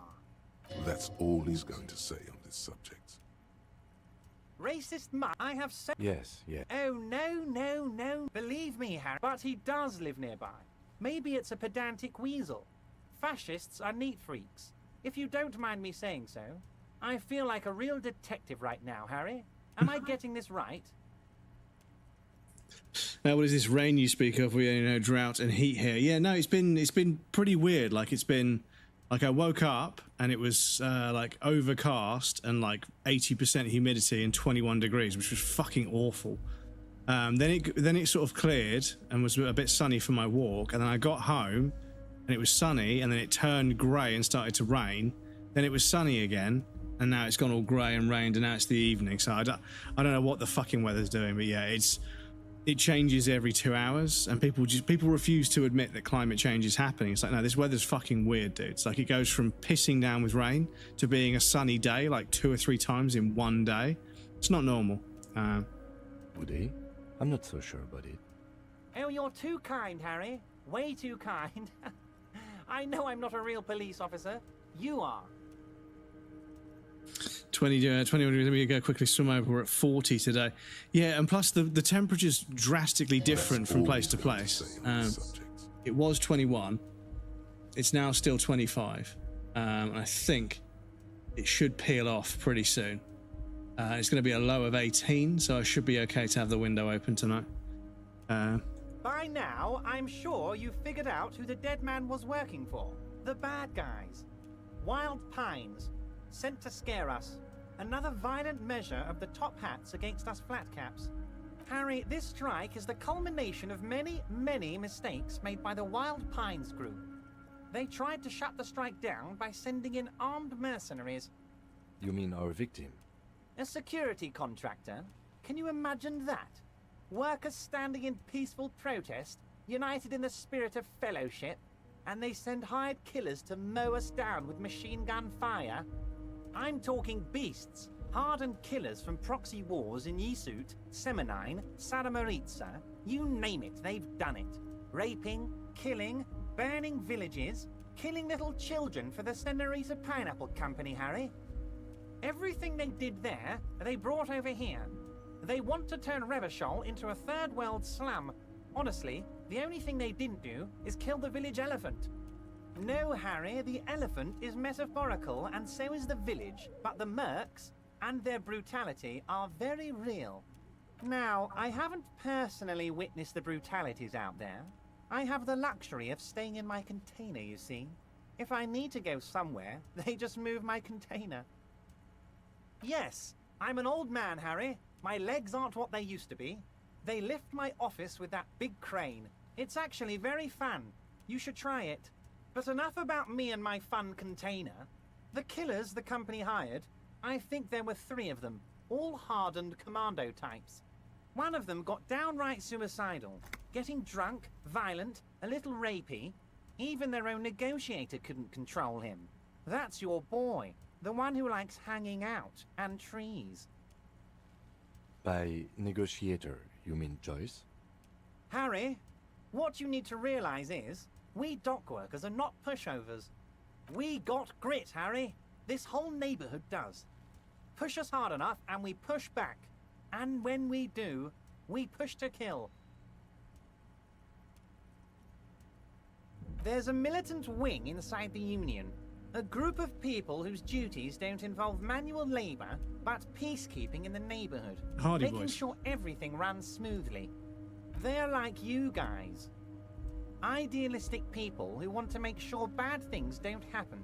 And if they already have, well, punishment must follow. So these idealists killed our victim?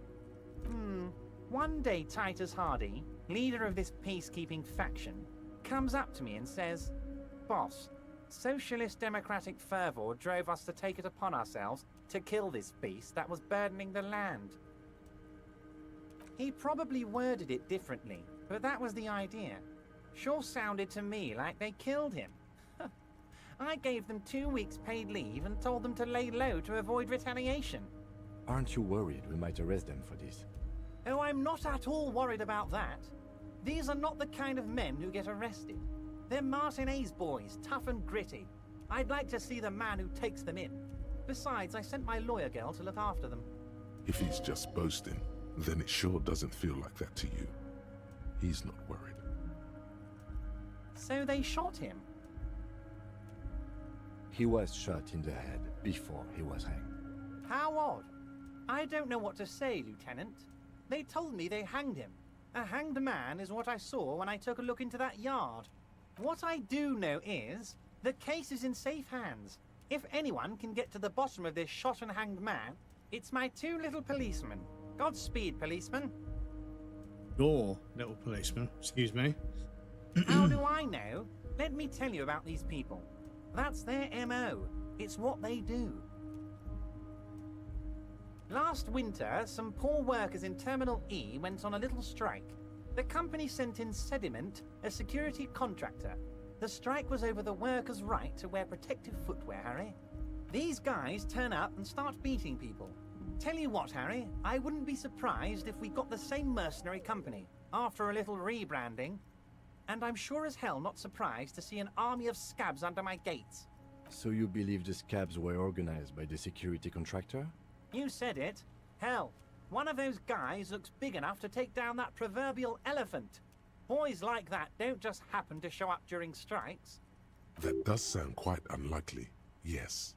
The big guy leading the scabs at the gate is colossal. He's not scared of them. If anything, he likes them being here. Strange. Oh, Liz is a bright one. I paid for that law degree myself, thinking it'll probably turn her all fancy. But hell, Harry, she came back a firebrand socialist. Sometimes she scares me with her zeal. Oh, they are simply fine young men, all 7 of them. Exemplary union members. 7? Always working to advance their position in the local socialist democratic movement. Core members. Old Theo used to run them, but things really kicked into gear when Titus took the reins and named the group after himself.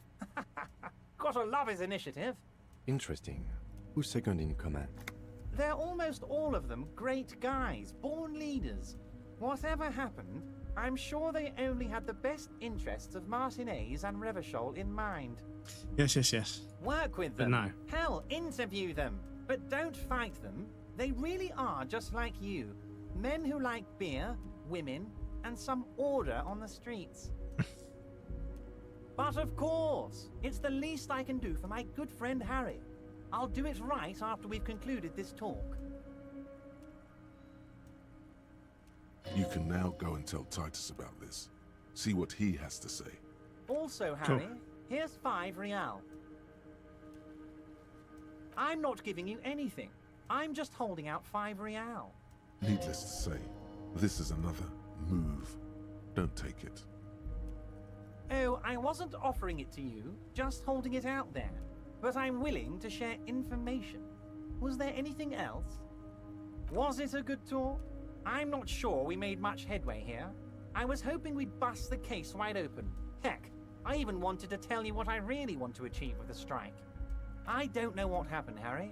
I wanted you to feel like Mr. Martinez. And of course, I also wanted you to find your gun. But it's like I can't completely trust you. Yet. Yes, Harry. It's like I can't fully trust you if you're not a man of the left. I want to, but I just can't. Oh, yeah. He's been hurt too much in the past by men who aren't social democrats.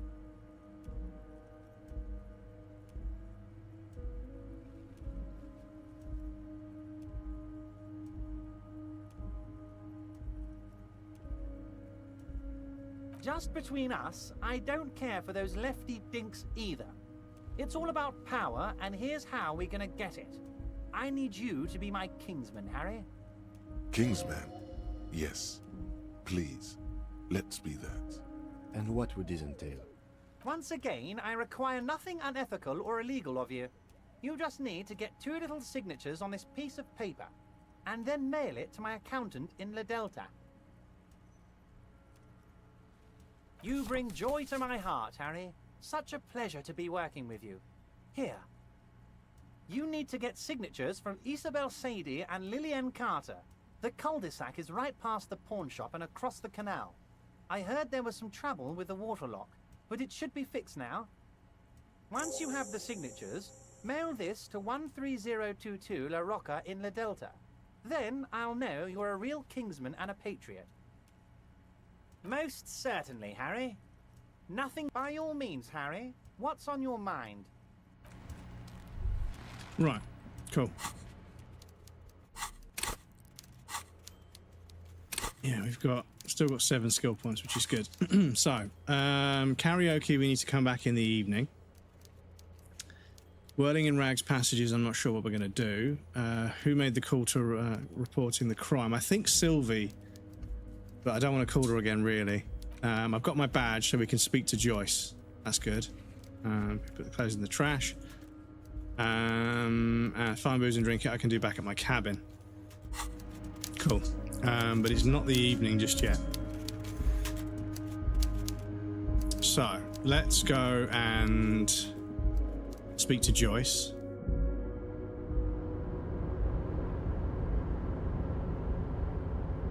Yeah, there's this weird... like the shadows aren't being rendered properly. There's this sort of darkness around the outside, like a vignette, and it doesn't always match for each tile, which is a shame, because I don't remember that being the case before, but it's only minor. It spoils the presentation, which is a shame, because the game's visuals are so good. So it's a shame when something's not working properly, but, probably fucking Zaun refusing to update the game, or doing an update that broke something and then refusing to fix it.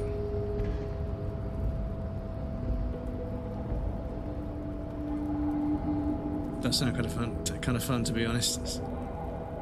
Well, yeah, like a lot of the dialogue, like I say, it's I'm gonna have to select some stuff that I don't necessarily agree with, just for the sake of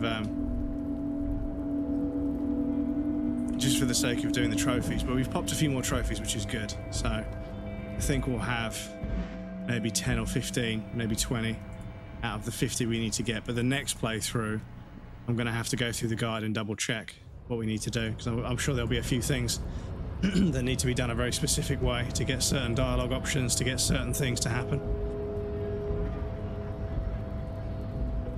Excuse me.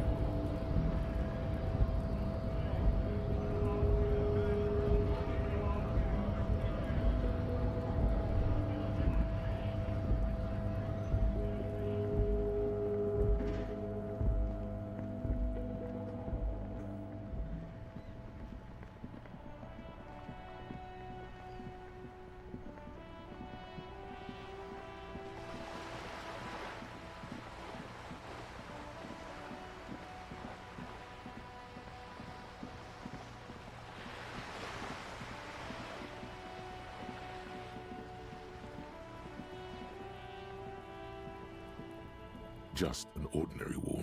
Nothing to see here.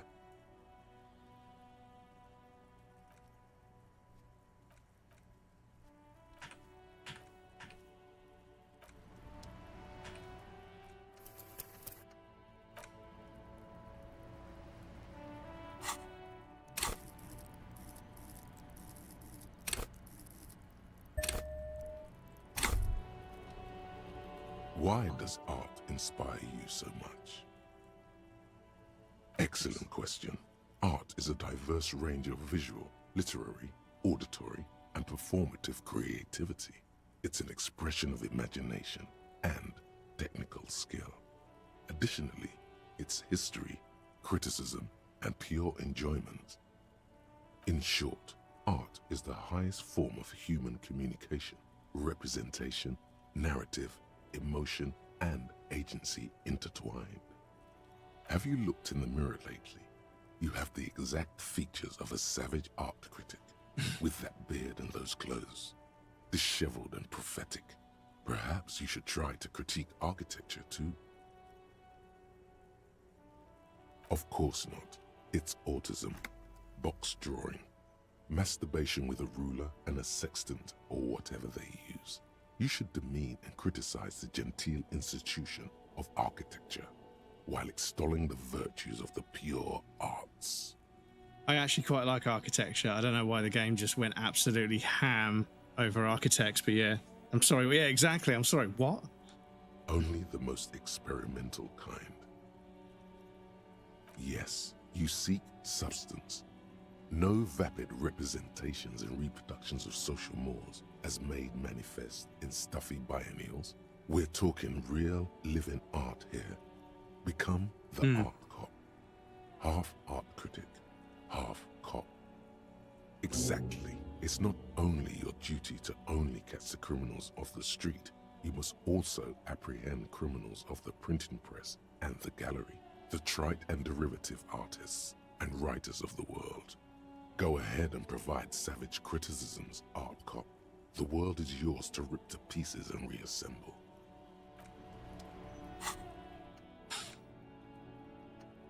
So that's going to take an hour and 30 minutes. Yeah, do you know what? Let's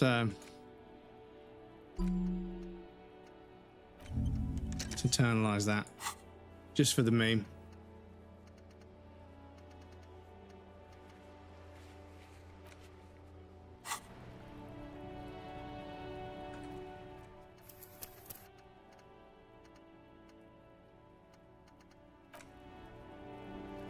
Just an ordinary wall. Nothing to see here. Yeah, why?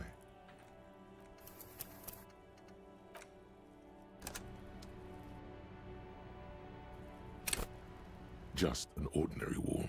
Nothing to see here. Yeah. Come on, game. Just an ordinary wall. Yeah. Okay, one more, and then I'll fuck it off and come back another day. Just an ordinary wall. Nothing to see here. Just an ordinary wall. Nothing to see. Yeah. Why?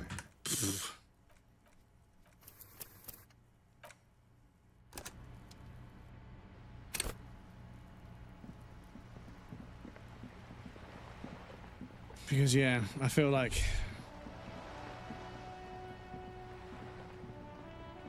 it's just one of those times where you just got to keep reloading. Have you come to admire? Yeah, okay. I thought because we'd internalised something, we'd have some more dialogue. Okay, right, I'm going to get the game in front of Joyce. I'll stand in front of Joyce, and then we'll start off the next stream by speaking to Joyce. And we'll go from there. So let me just quickly save the game there. Lovely stuff. That'll do, and I'll jump you guys over to the raiding screen because, yeah, it is 8 o'clock, so that's probably enough for one day. Probably enough for one day. Obviously, I would love to carry on, but I should keep it to 6-7 hours, maybe 8 hours at max. I could probably play the game for another 3 or 4 hours and not get bored. I just need to eat something, but yeah, it's not the end of the world. But yeah, I should probably try and keep the videos to a reasonable length, especially when I spent a bunch of this video fucking yapping. So I apologize about that again. Thank you to everyone that watches the videos on YouTube. I appreciate you guys. I'll end the YouTube stream there. Don't worry, Twitch will raid out in a moment.